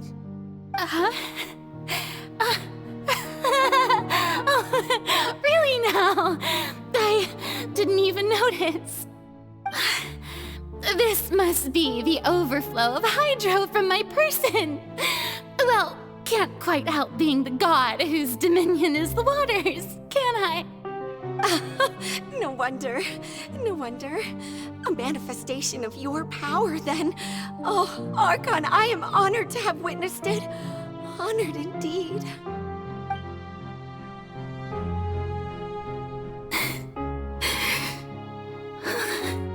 So interminable. Hundreds of years must have passed by now. Perhaps the show must go on for hundreds more. I never imagined that it would hurt so much. Have I reached my limit? No. Perhaps I reached it long ago. Today I didn't even notice my own tears. I want to tell someone, anyone, about this. But would that not destroy all I've done so far?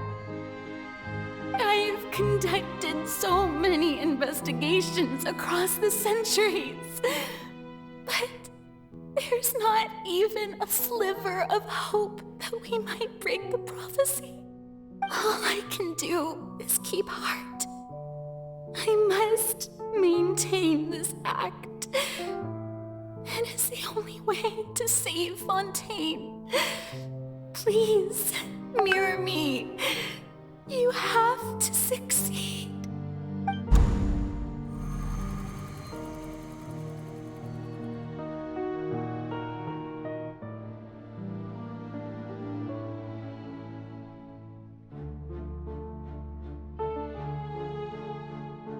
Farina, you don't have to shoulder this burden alone.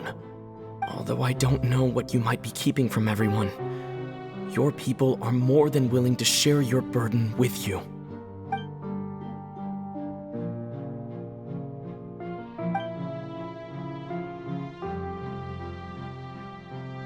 Share my burden. That's impossible. It was fated right from the start that this would be my duty alone. But even if your burden doesn't need to be shared, you can still choose to confide in someone. Just share it with me. I'm what you'd call a witness. A witness? yes. I've heard that you came to Tevat from beyond the stars, yes. In other words, you never belonged here. And if Tevat is, in its entirety, a show on a stage, then you're just a spectator, aren't you? If that's the case... He's right. I could confide in him, couldn't I? But if things don't play out as expected, the people of Fontaine will be the ones to pay the price. No, Farina. You shouldn't be selfish. But what if it's really all right?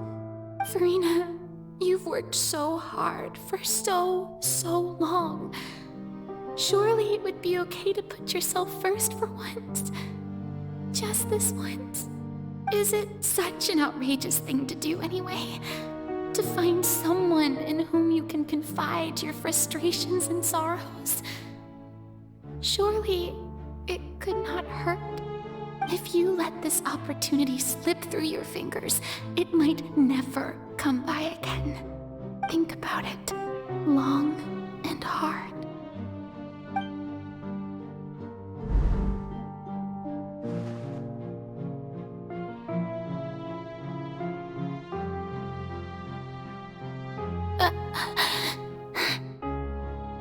No, I have nothing to say.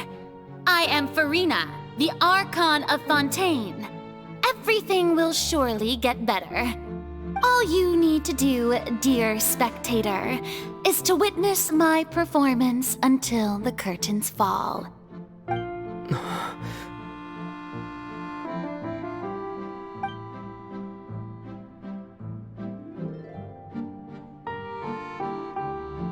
Fine.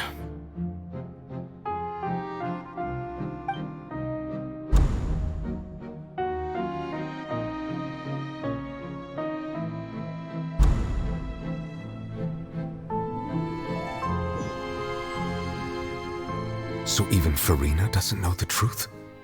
You've never once let her in on the full plan? Yes, it had to be done. To deceive the heavenly principles, you must first deceive yourself. She did very well. If she had let her resolve falter even once in these 5 centuries, Fontaine would have been doomed to the most tragic fate. It seems that trusting humanity was the right decision after all. I believe that I understand how your deception works, but that is only half the truth, is it not? How would you build on this foundation to save the people of Fontaine? That is the most important thing. Ah, good. Of course, the Iudex of Fontaine has pinpointed the crux of the issue. I'm sure you've long sensed that the Oratrice is no simple machine, yes? I've always suspected that it had its own consciousness. And Linny did mention that he heard a human voice within the core chamber. It now seems that that person was you, hidden within the machine all along. Am I right? And then I became one with the Oratrice, taking Fontaine's gnosis with me. Yes, it would seem so, wouldn't it? Alas, your understanding of this device still lacks sufficient depth. In truth, it is no enactor of justice. It is, in fact, a device created to kill the god of justice. I beg your pardon? Oh, you have it. And to be more precise, not only will the Oratrice take down the god of justice, it will also take down the divine throne upon which she has been placed. I mean, did you think I would be the sort to enjoy peaceful repose while Farina suffered? My work over these last 500 years has been to constantly accumulate indemnitium within the Oratrice. But really, some have already discovered that only a small fraction of the energy generated by the device was ever used to provide power to Fontaine. The vast majority has been, had to be, accumulated to enact this death sentence. It was all a part of your plan, then? Both the trial and the sentence? Indeed. This power, accrued over 5 centuries, could have sustained Fontainians for millennia had it only been used for that purpose. Almost all of it has now been stored within the oratories. But only power of this magnitude could hope to destroy the Hydro Archon's divine throne, shaking the rules established by Celestia and breaking through the institution that is the Seven. So the Oratrice's call for death was for neither Farina nor Focalor, but for the Hydro Archon. The destruction of that divine throne. If I do not misunderstand your intent, you must be... Returning what's rightfully yours to you, of course. In other words, this was all done to return the authority of the Hydro Archon to the Hydro Dragon of this planet. But...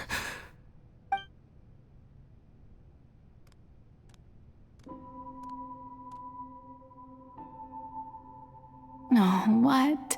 Getting sad again, are we? The authority of the ancient dragons shall soon be yours once more, O Hydro Dragon Sovereign. And this is the face you make. all you've done throughout the years is just so you can sacrifice yourself at the very end. I've never quite seen it that way, you know. Even now, I'm quite pleased at how well my deception worked.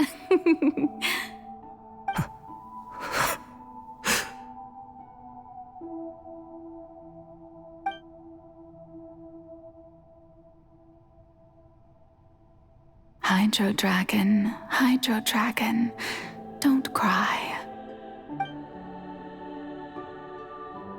I must say, had it been within my rights, I would have loved to judge the heavenly principles themselves.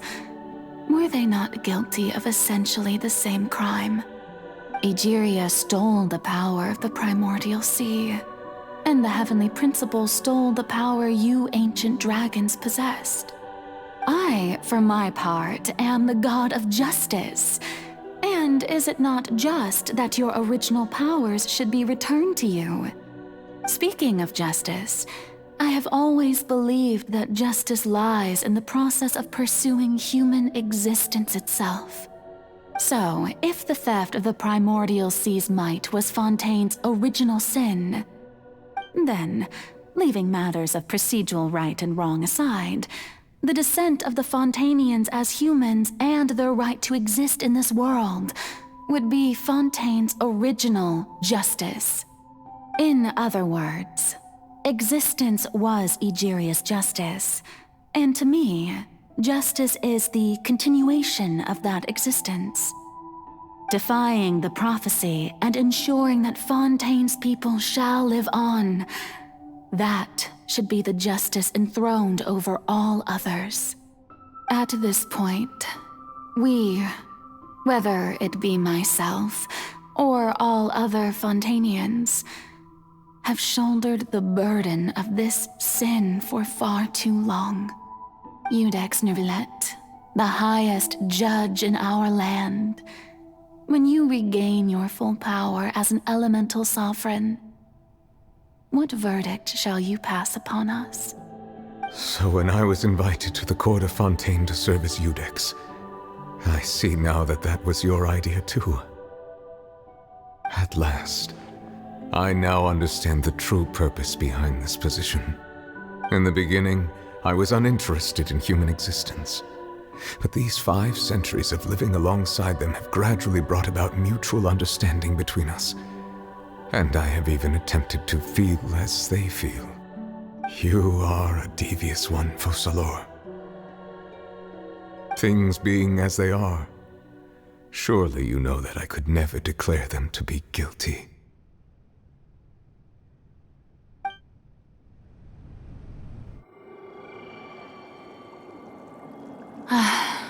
The hour of my execution is almost here. For the sinner, the curtain call has come. I know I may not sound it, but faced with death, I find myself a little afraid. Perhaps this is one thing both gods and humans have in common.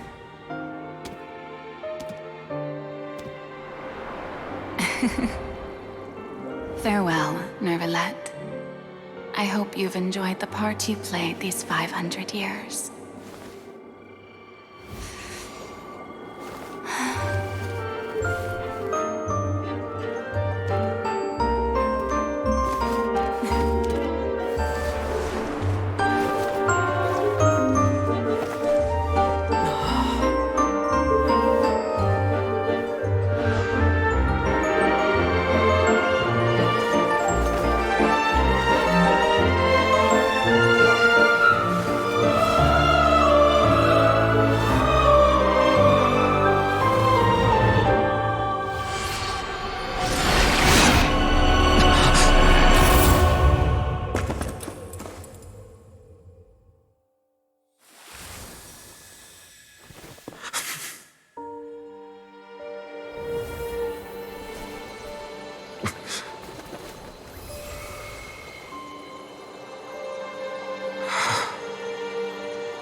Judex Nervalette, hereby declare, people of Fontaine, your sins are forgiven.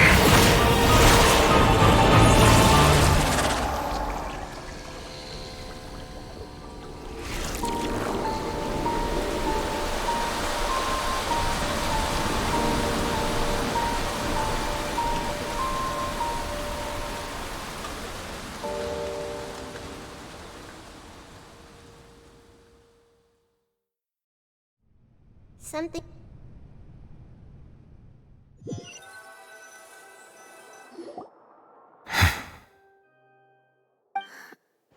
What just happened? Has the death sentence been carried out?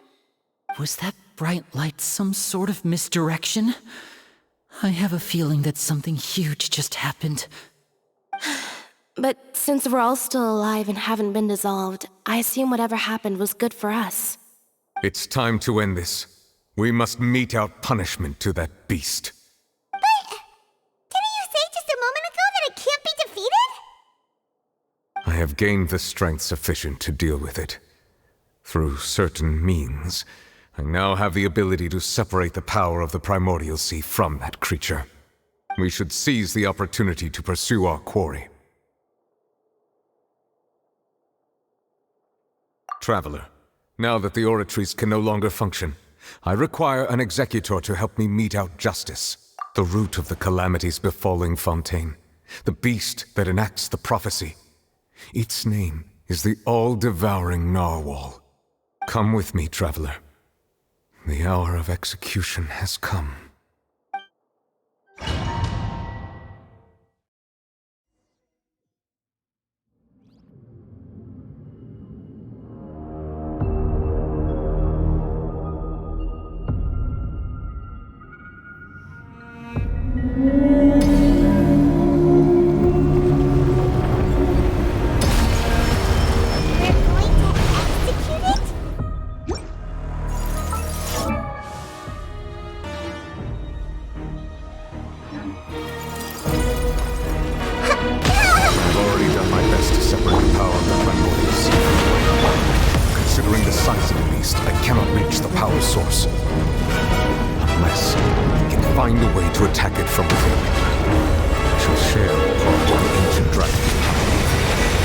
Look for an opening together.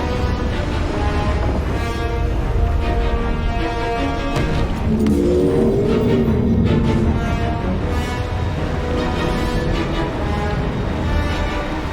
can feel its sorrow turning into hostility.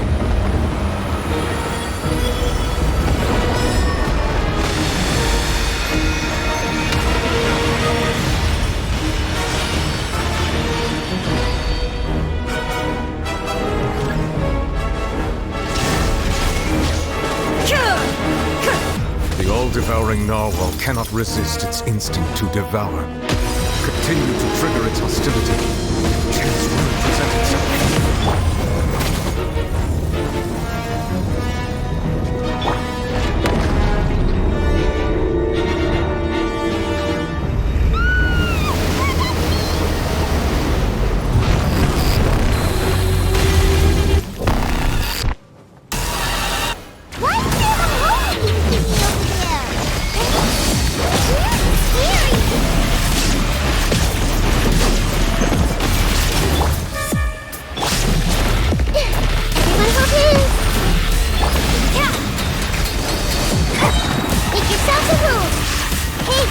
I have granted you my protection. Do not fear. Seize the moment and use my power to suppress its root from within.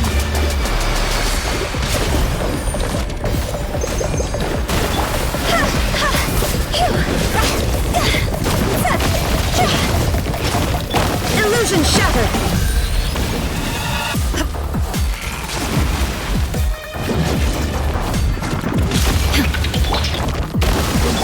Let's turn a little.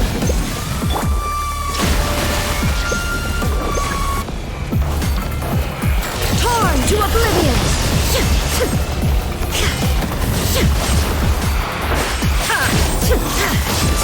There is no escape! Manifest the authority of the ancient dragons. Witness the might of the primordial sea.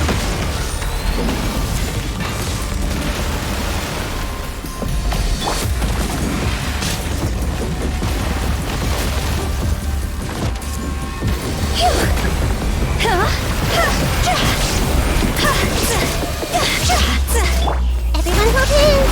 Share my knowledge! Shine down!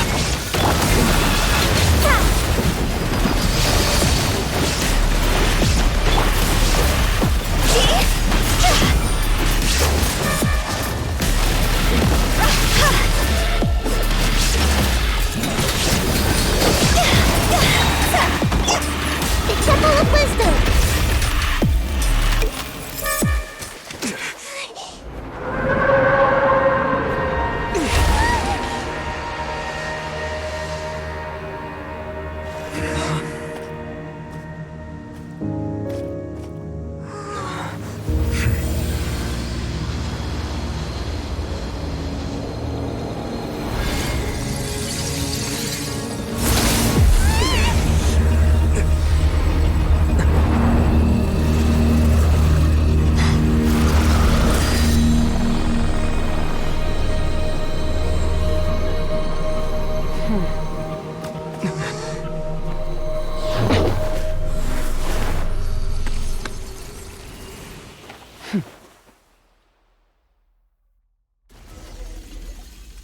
Thanks for helping with the cleanup.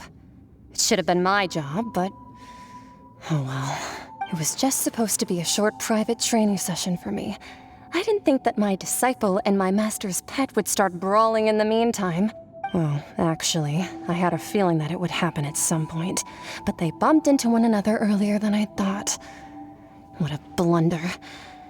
I suppose I'll have to swing my sword 3 million times as penance. That power. Who are you exactly? Paimon has an idea. From what she said earlier, she must be Child's master. Skirk, right?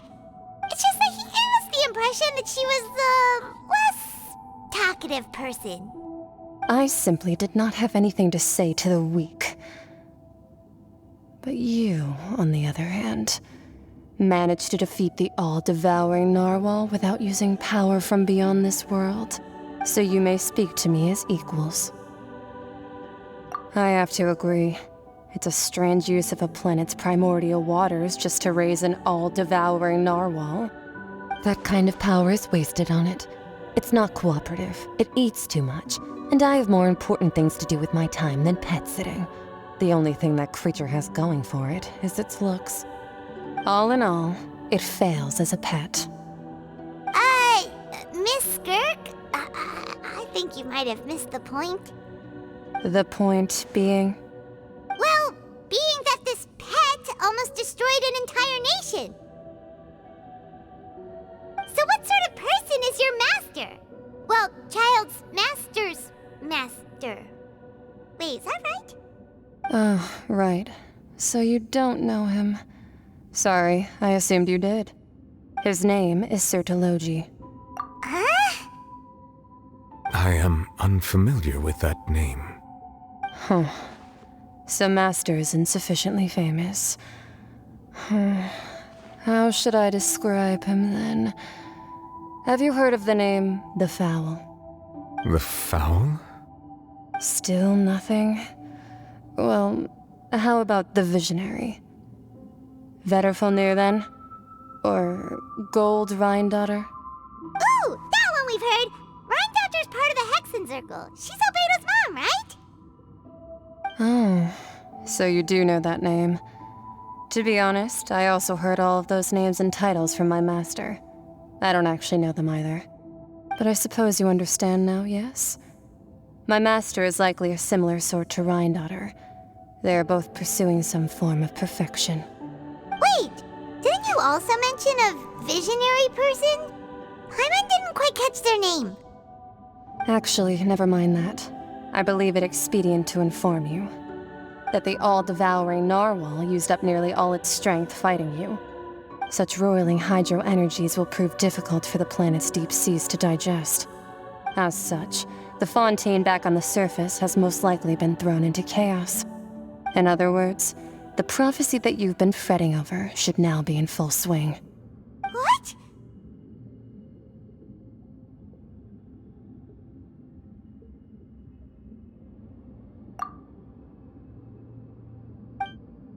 Not to worry. Focalor has already managed to deceive the heavenly principles. In the end, the people will all be dissolved into the waters, and only Farina will remain, weeping on her throne.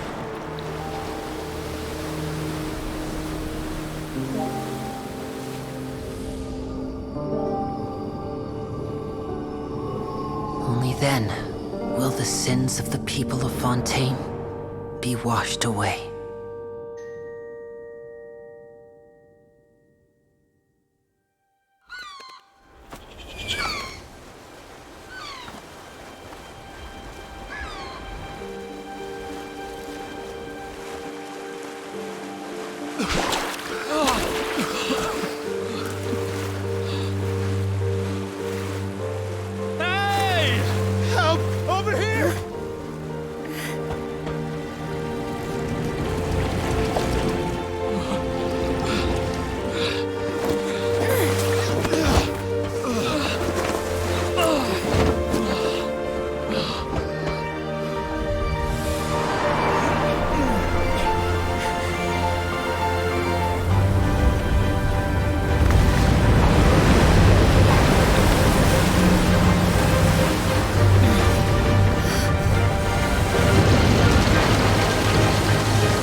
All hands, initiate emergency rescue!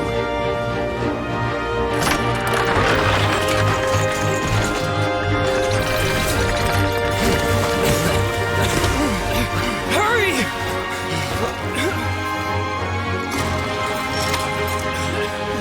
Hey, lend a hand!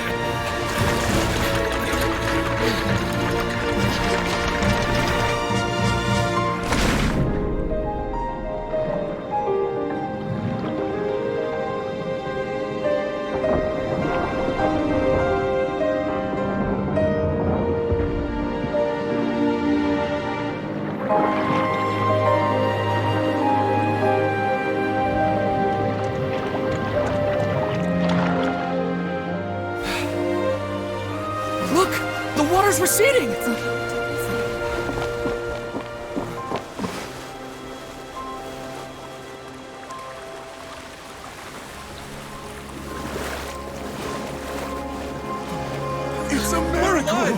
proceeding. We didn't dissolve. The prophecy was wrong. The prophecy was wrong. The prophecy was wrong.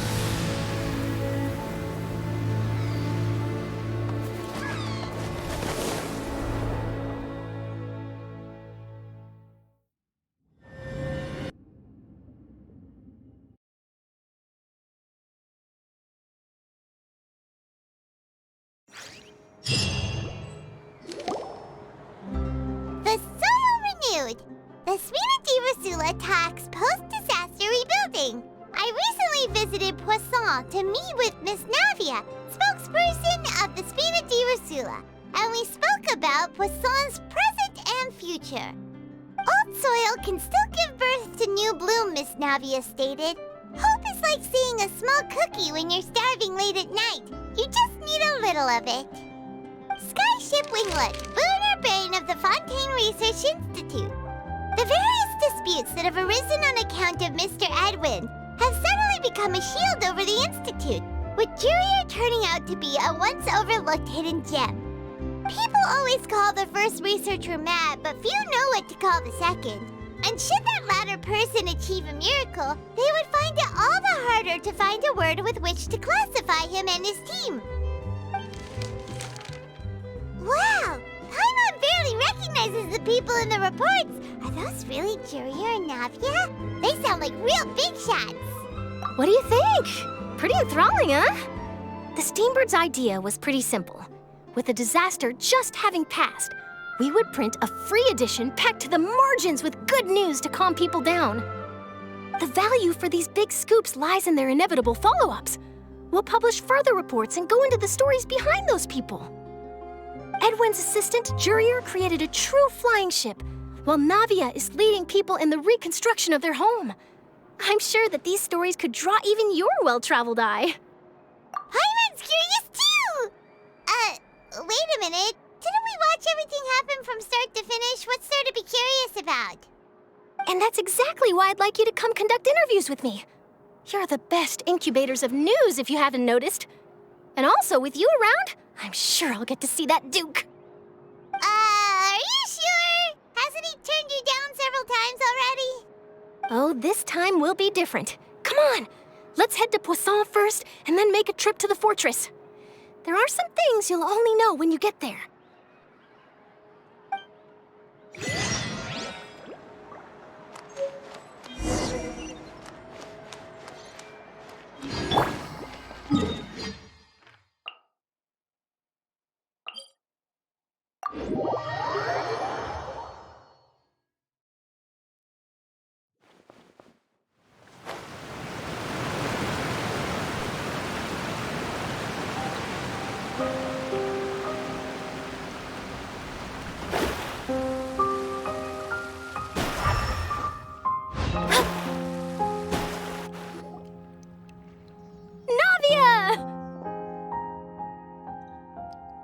Oh, it's you. What brings you all here? Hey, we're just having a look around. I'm here to update myself on how things are going here. Oh, the Fatui are here too. Let me introduce you. This is Mr. Garunt Snežević. He represented the Knave in sending us a large amount of supplies, and is helping with our work. Our residents are hard at work as well. Thanks to everyone, work is progressing nicely. We've lost a lot of people, but we're moving forward. That will have to be enough. Hello, Miss Charlotte. I'm a big fan of yours. I especially like that article you wrote last year about Fontaine's stray cats. But if you don't mind, could you not emphasize our role too much in your report? It's not charity we're doing here. We just happen to share the same interests as the Spina. I get where you're coming from. I'll keep it as simple as possible. Or would you be willing to feature as friendly neighbors? That would be fine. Thanks. Oh, you're back too. How are things? We finished laying down the construction materials. It'll be another hour before the workers are able to go over there. Huh? You're here too, Clorinde? Well, her reputation's greatly risen after that whole duel business with Miss Farina, so she's here in Poisson to wait out the heat. All right. She really came here to help me out. There's too much to consider in the reconstruction of Poisson. The Spina has need of more decision-makers. And, well, I do already happen to be connected to Mr. Callis. Oh, wait just a moment. Do you mind me asking a few questions? You know, about how you felt before the duel, about what it was like facing down a god. There's lots of exciting material there, I bet. Forget it. I'm sure you can find a better theme than that, Miss Charlotte. I see you're the same as always. Couldn't you do me a favor, for Navia's sake? Well, if we're talking about doing things for my sake, you might as well just take a few more photos of me. Or of the Traveler. It's better than wasting time persuading Clorinde, at any rate. Of course I will. I'm not gonna let him off that easy. All right, then everyone who wants to be in the photo, gather up. And smile.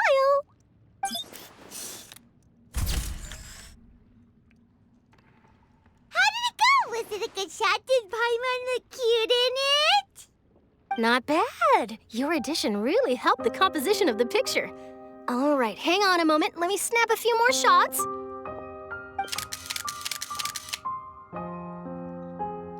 All right, that should do it.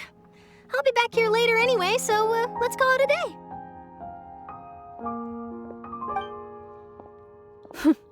You're very quick. Speed is of the essence when it comes to the news, and freshness is the key. Also, not to brag, but I'm pretty good at building connections. Who knows? I might eventually get that interview with you after all, Miss Clorinde. Wow, you really do have that never say die spirit. I'm impressed. I'll hazard a guess that this is how you got that interview at the Fortress of Meripede.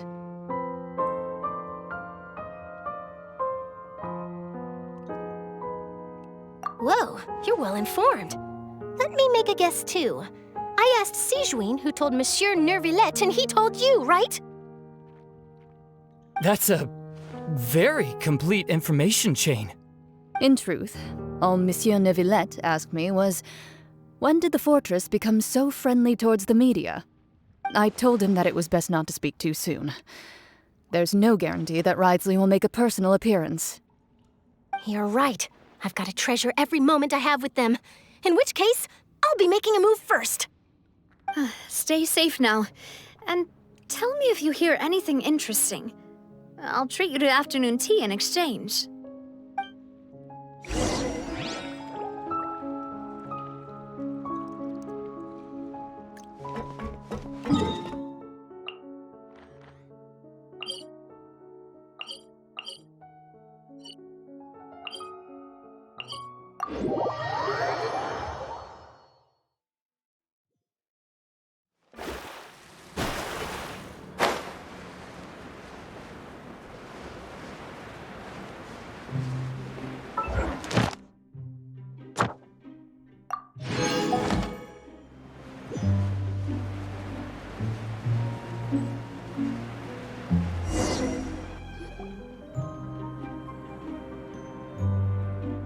Wow, guess we're here again, huh?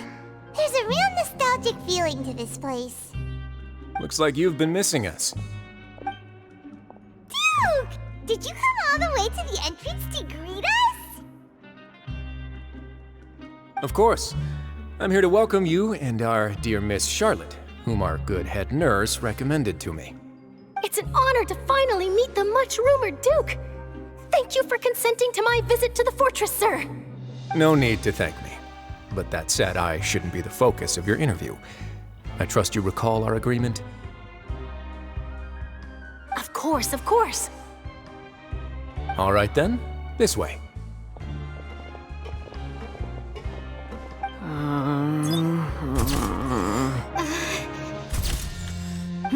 Hey, no need to be so nervous.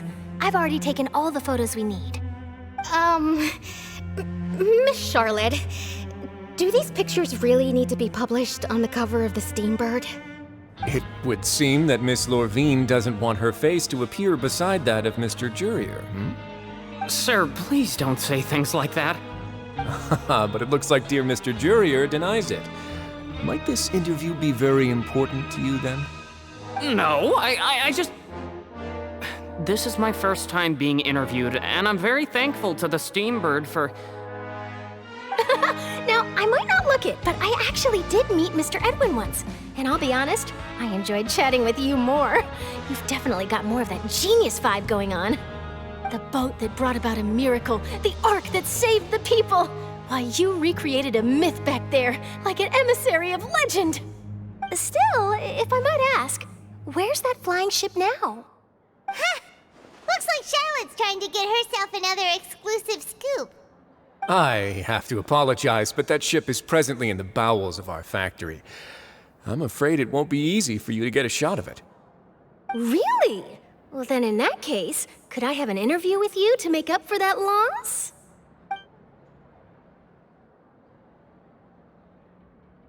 You already know my answer, I'm afraid. Best you interview our head nurse instead. Or perhaps you'd like to take another photo of this couple of researchers? Did you really have to use the word couple? Well, then, 2 solo photos will do. Is my hair messed up? Please, someone help me have a look. Things sure are getting pretty lively here. We've seen this kind of thing before. Oh, seems like everyone's here. Would any of you like to try this new drink I came up with? Ah, Siegeween. Hey, Miss Charlotte. Why don't you, take some pretty photos of our head nurse? Sure. Come on, Miss Siegeween. Over this way. Let's find a brighter spot. Sure. Do I have to smile? So, how have things been at the fortress? Same old, as you can see. Fontaine's undergone some changes, but this place is still more or less the same. Other than that flying ship, it got a tad too much attention, I think. That's why I decided to let the interview go through. We should direct more public opinions toward the behind-the-scenes heroes. Am I right, Mr. Jurier? Miss Lorvine? You're too kind, sir. I believe that you too should have your day in the sun. Not that you would want that, which is a pity. I'll just leave the spotlight to you two.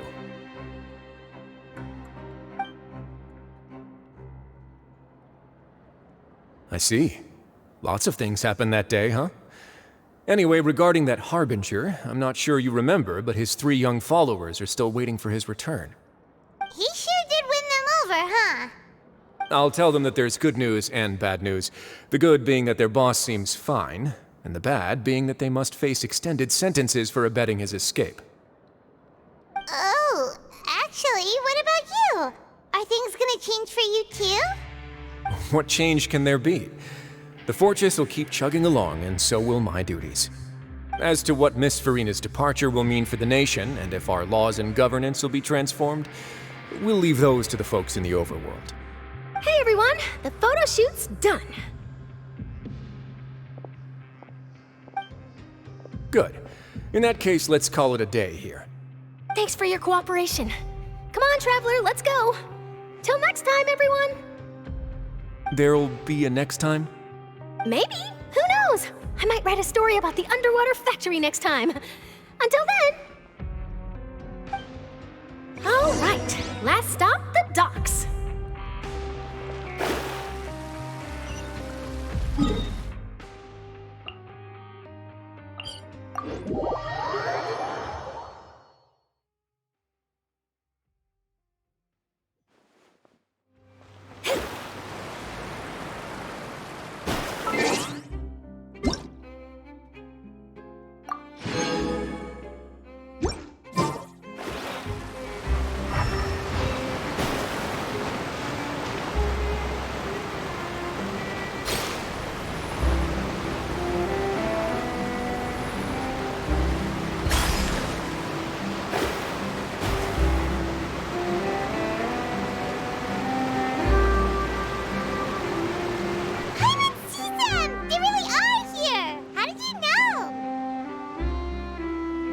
Octavia mentioned that she stayed in touch with Linny and the others after working together. Apparently, they've been at the docks distributing these strange pockets the whole time since. Traveler, Paimon. Ah, and Miss Charlotte, too. Would you like a magic pocket? What sort of gadget is it? It's a wondrous bag that can be used to carry many things. The water level has returned to normal, but if you see any of your things floating around, you can use this to carry them. Or you could trick a friend into doing it for you. Trick a friend? I wonder which of my friends would fall for that. You could just make a friend like Fremine here. Isn't that right, Fremine? Is this what you meant by, I'll help you make some more friends? To be honest, that sounds pretty sweet. Could I have your contact, please? Sure. Please, write down my address. You sure are working hard to help Fremine socialize. He was the one who proposed doing this. He even wants to assist in our magic shows. Yes, I was planning to first introduce Pear as an assistant, and later Fremine himself. In the future, I think we can leave underwater escape magic to him too. That said, would anyone want to see a diver escape underwater? Oh, it'll work out. Every journey begins with the first step. He'll become a part of our show eventually. Lynette, could you come over? Miss Charlotte says she wants to take a picture of us. Got it. My, that Charlotte is rather perceptive. She got rid of everyone the moment she realized I had something to say to you. So, how have things been, Traveler? Father says that you did a great deal during the latest events. She's very grateful for your contributions to Fontaine. That's all right. We were more than happy to help. So, what's she doing now? Oh, I guess you haven't heard. Well, after Lady Farina left, Father and Monsieur Neuvillette opened negotiations, during which he gave Fontaine's gnosis to her as a diplomatic gift. A diplomatic gift? A gnosis? Yes, I was quite surprised at first myself. But when I thought it over, there were actually a number of things going for it. It could have been done as an apology for the incident with Lord Child, or as thanks for his help in tying the all-devouring narwhal down. Furthermore, Father did also lend significant aid to Fontaine and Poisson. That's true, but this is a gnosis we're talking about. Doesn't this seem a bit irresponsible? I would agree, but I've also heard that it seems that Monsieur Neuvillette has had a significant change of heart regarding the matter. So there's some reason for this that only Neuvillette knows about? I suspect you'll have to ask him about that yourself. Ah, yes, speaking of which, I did see him strolling around the entrance to the Fortress of Meripede a while back. Isn't he real busy and stuff? Paimon didn't think he'd have the time for that. But back to the topic. The gnosis was given to the knave, right? What about Child? They say that he's returned to Snezhnaya to recover from his wounds. I hear that the recent disaster really did a number on his health. That's true. When you think about it, we've had loads of run-ins with the Fatui. To think we'd be allied with them this time. So shocked by such a simple switching of sides?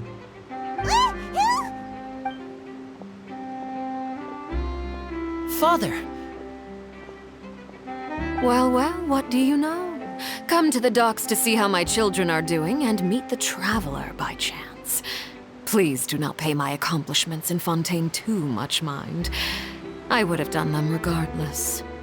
Are you going to take the gnosis back to Snezhnaya? That is our duty as harbingers, yes. Don't be too preoccupied with sides. The goal of the Fatui concerns not a single place or person, but the entire world. With such a grand goal in mind, It is inevitable that we must wear many masks. Switching my masks is something I've always done. Well, that depends on many things. No one truly knows what the future holds. What good is honesty if you can't rely on it forever? As for you, I very much look forward to our next collaboration. Good things cannot be achieved alone, and you've proved yourselves to be great partners. A vision? All right. I'll remember to return it. Thank you for keeping it safe for him this entire time. And that's a wrap for me. Huh? You're... Greetings, Miss Journalist. Hello. If I'm not mistaken, there are diplomatic channels I'll need to report to take a photo of you. That is correct. So forgive me, but I will not be able to serve as a subject in your article. However, feel free to write as much as you'd like about our dear magicians and our upcoming rookie talent. I will. The sea breeze is quite pleasant. I shall continue my walk while the weather remains so agreeable. Farewell. Farewell, Father. Oh, she has such an intimidating presence. I didn't even dare to take a picture. Thankfully, I've already wrapped up all my pre-scheduled interviews. Thank you all. This'll be more than enough for me to write about, I'm sure. Don't be too nervous. Why don't you take a magic pocket before you go? Here, Traveler, Paimon, you take one too. To move things about? That's right. Funny. I was giving out magic pockets when we first met too. And what do you know? I'm doing the exact same thing right now. So many things have happened, but the pockets are still the pockets. I guess this must be life. We will all follow our own paths, and serendipity will lead you to your fated friends. All right then. We'll be handing out pockets in some other districts later, so we'll get going now. Have a good day, you two. Well, guess we sent Charlotte off. Shall we go see how Neverlette's doing? As long as he's not so busy that he doesn't have time to chat anyway.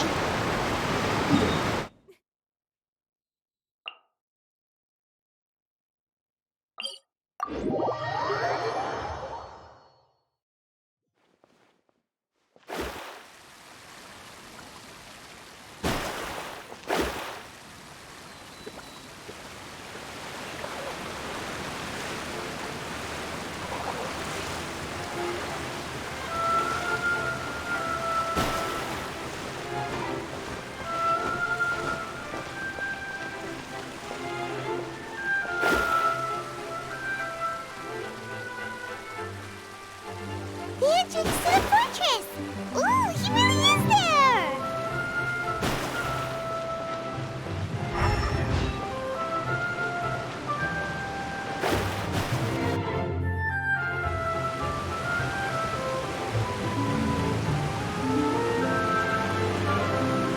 So, you really are here, Neverlette! Paimon didn't think you were going to have free time this hour of the day.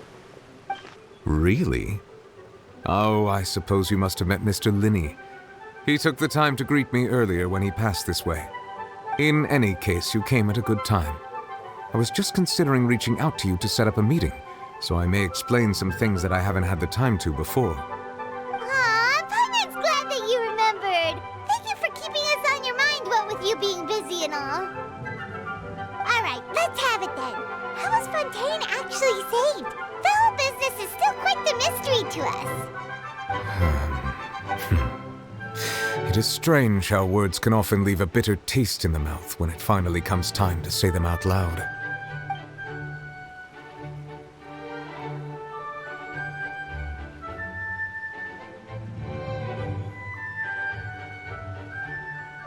Whoa. So that's what happened? Focalord destroyed the divine throne of the Hydro Archon and restored your power to you, transforming you into a fully fledged elemental dragon sovereign. But Paimon still doesn't quite get what you did to save the Fontainians from dissolving. For me, the authority of the ancient dragons refers to absolute control over the hydro element. Fontainians were incomplete humans born of Egeria's use of the power of the primordial sea, with constitutions similar to that of mimics.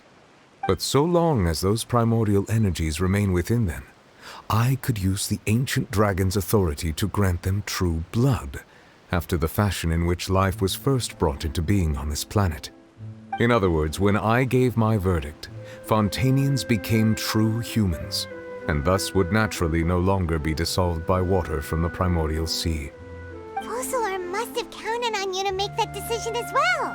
Your verdict was the key to making the prophecy appear to have come true while saving everyone.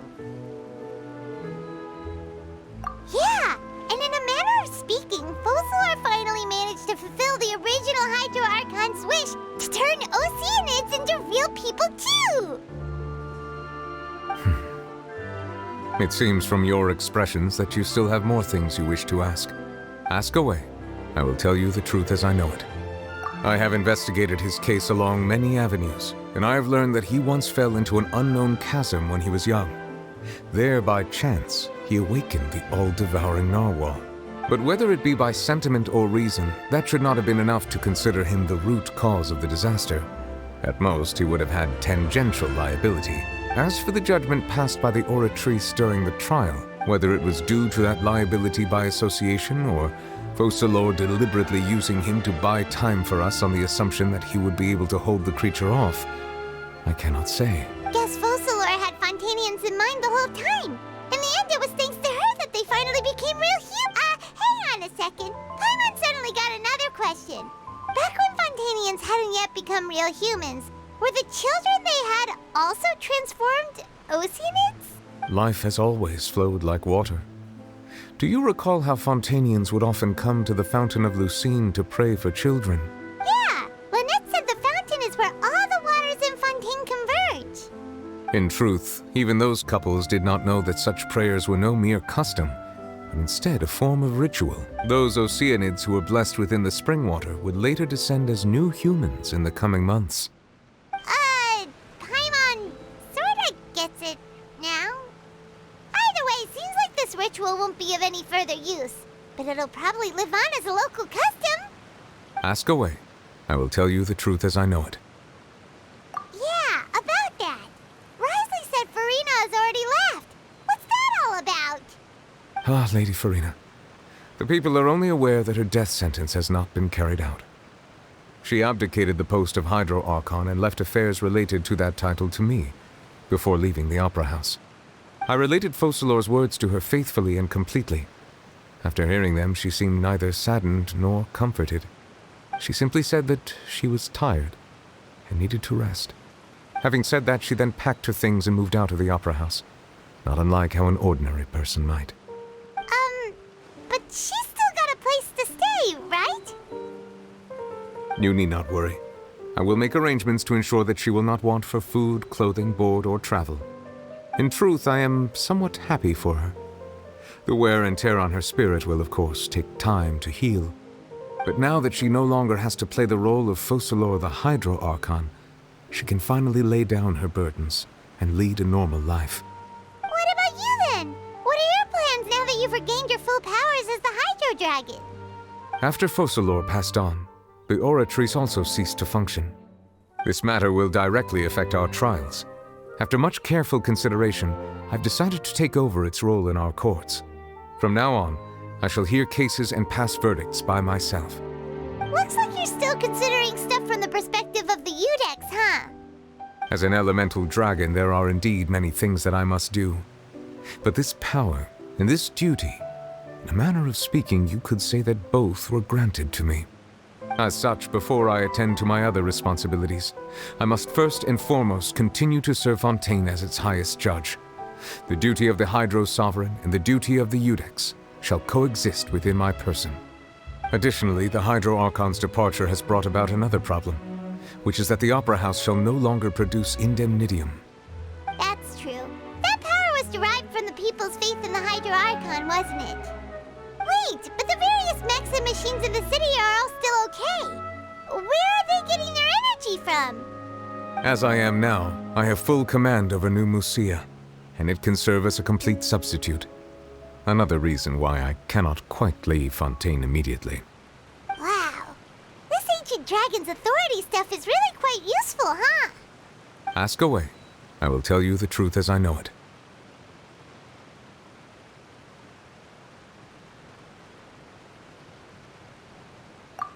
Oh, that's right! They say you've given it to the knave as a diplomatic gift or something!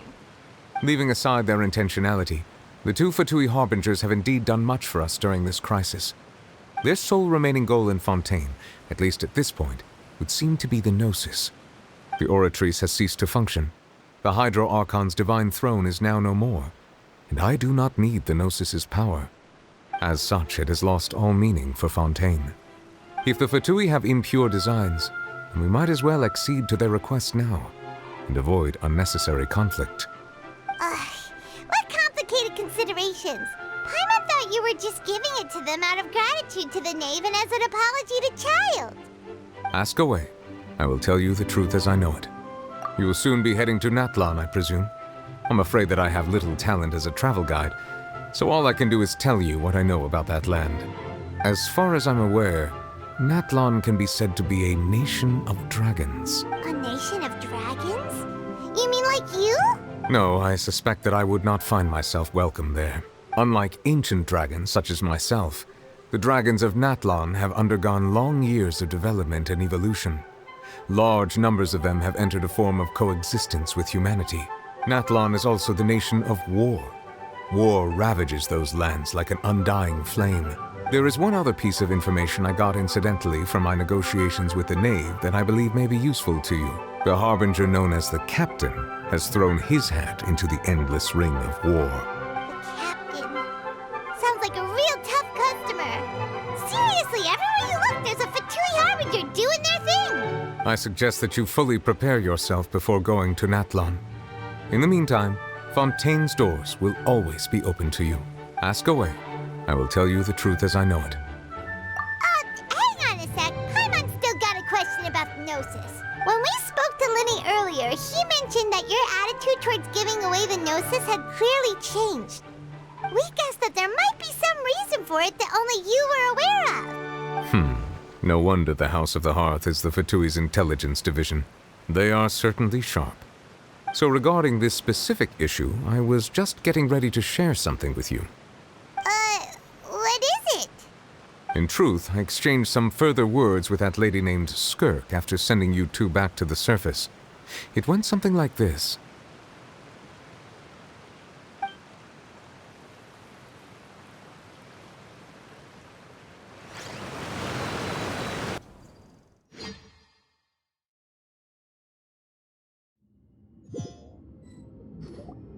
Well, we're going to head topside to see what's going on. You hurry over soon as well, all right, Nervalet? What next? The all-devouring narwhal isn't here, so I'm no longer getting any interference. I can finally catch the scent of your power, what it's made of. It is the authority of the planet's primordial dragons, but with something very similar to a god's curse mixed in. It's quite a novel blend. I'm sure I've encountered something like this before. What was it again? I do not know what you speak of. Of course. How could I forget? You should have the remains of the third descender on your person, yes? Remains? I've never heard of any such thing. According to your parlance, I believe it may be called a gnosis. Well, that much is true. After Focalor's divinity faded, she handed her gnosis to me. But I fear I have never heard of it described in the manner that you just did. I've been training with my master, the Foul, ever since I was young, and I have never returned to the surface since. So most of the information I possess, I got from him. It is only natural for those who are greater than humanity to possess a different sort of common sense, which is why there are so many problems in our attempts to communicate with humans. Regardless, you should probably get rid of objects of misfortune to prevent any disasters from befalling you. To live in itself is a blessing.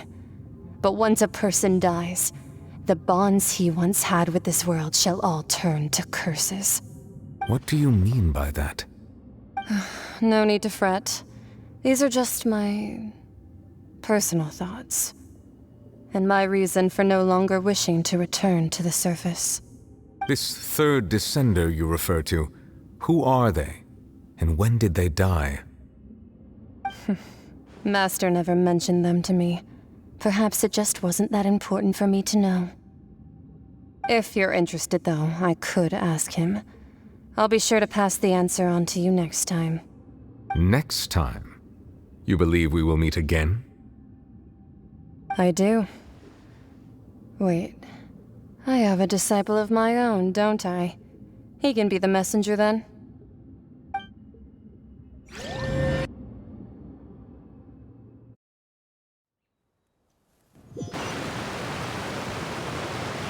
That's what she told me. Whether it would prove useful or not, I wanted to pass that information on to you. The remains of the third descender? So that's what the no-sees actually are. Paimon just thought they looked like chess pieces. How could they be a person's remains? All the same, assuming that there was no misunderstanding or special metaphor at play, that is what she meant to say. And she said that it would bring misfortune and that you should check it, which is why you gave it to the Fatui. If she speaks the truth, then I would simply be putting Fontaine at unnecessary risk by keeping it here.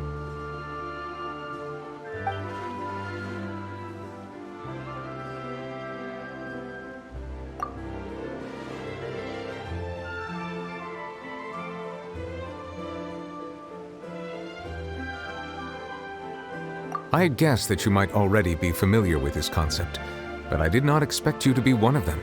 That means that the no-sees, which are exceedingly element-compatible and can even enhance elemental abilities, do indeed come from the third descender. I wonder, does your body also possess similar properties? Like being able to use elemental powers without a vision. That does sort of count as special compatibility, right? No, let's not think about this stuff right now. It just feels creepy. Comparing the Traveler to the dead third descender and all. That's what you say, but this topic still feels like bad luck. Once Child recovers, let's get some more answers out of him. Or go look for his master and get the answers that way. I too believe it unwise to make too many blind guesses when information is lacking. The same is true of being at court. All right. Whatever the case, it seems like the crisis here in Fontaine's over for now. Yes. All of Focalor's efforts were for this moment as well. But she sacrificed herself in the end as a god, and she suffered through all those years as a human. Was that really what she wanted? I suppose that would be the mystery of a god's will. I suspect not. But once in a while, I too would guess that if wishes were like the clouds in the sky, they will one day return to the earth as raindrops. Life flows like water, and rain is the final answer. The water levels may sometimes tilt one way or another, but the rain falls fairly upon all. And what, ultimately, is the difference between the rains that fall upon all of us?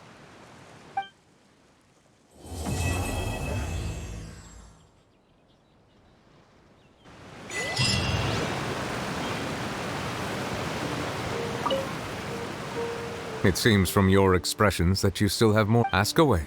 I will tell you the truth as I know it. I suggest that you fully prepare.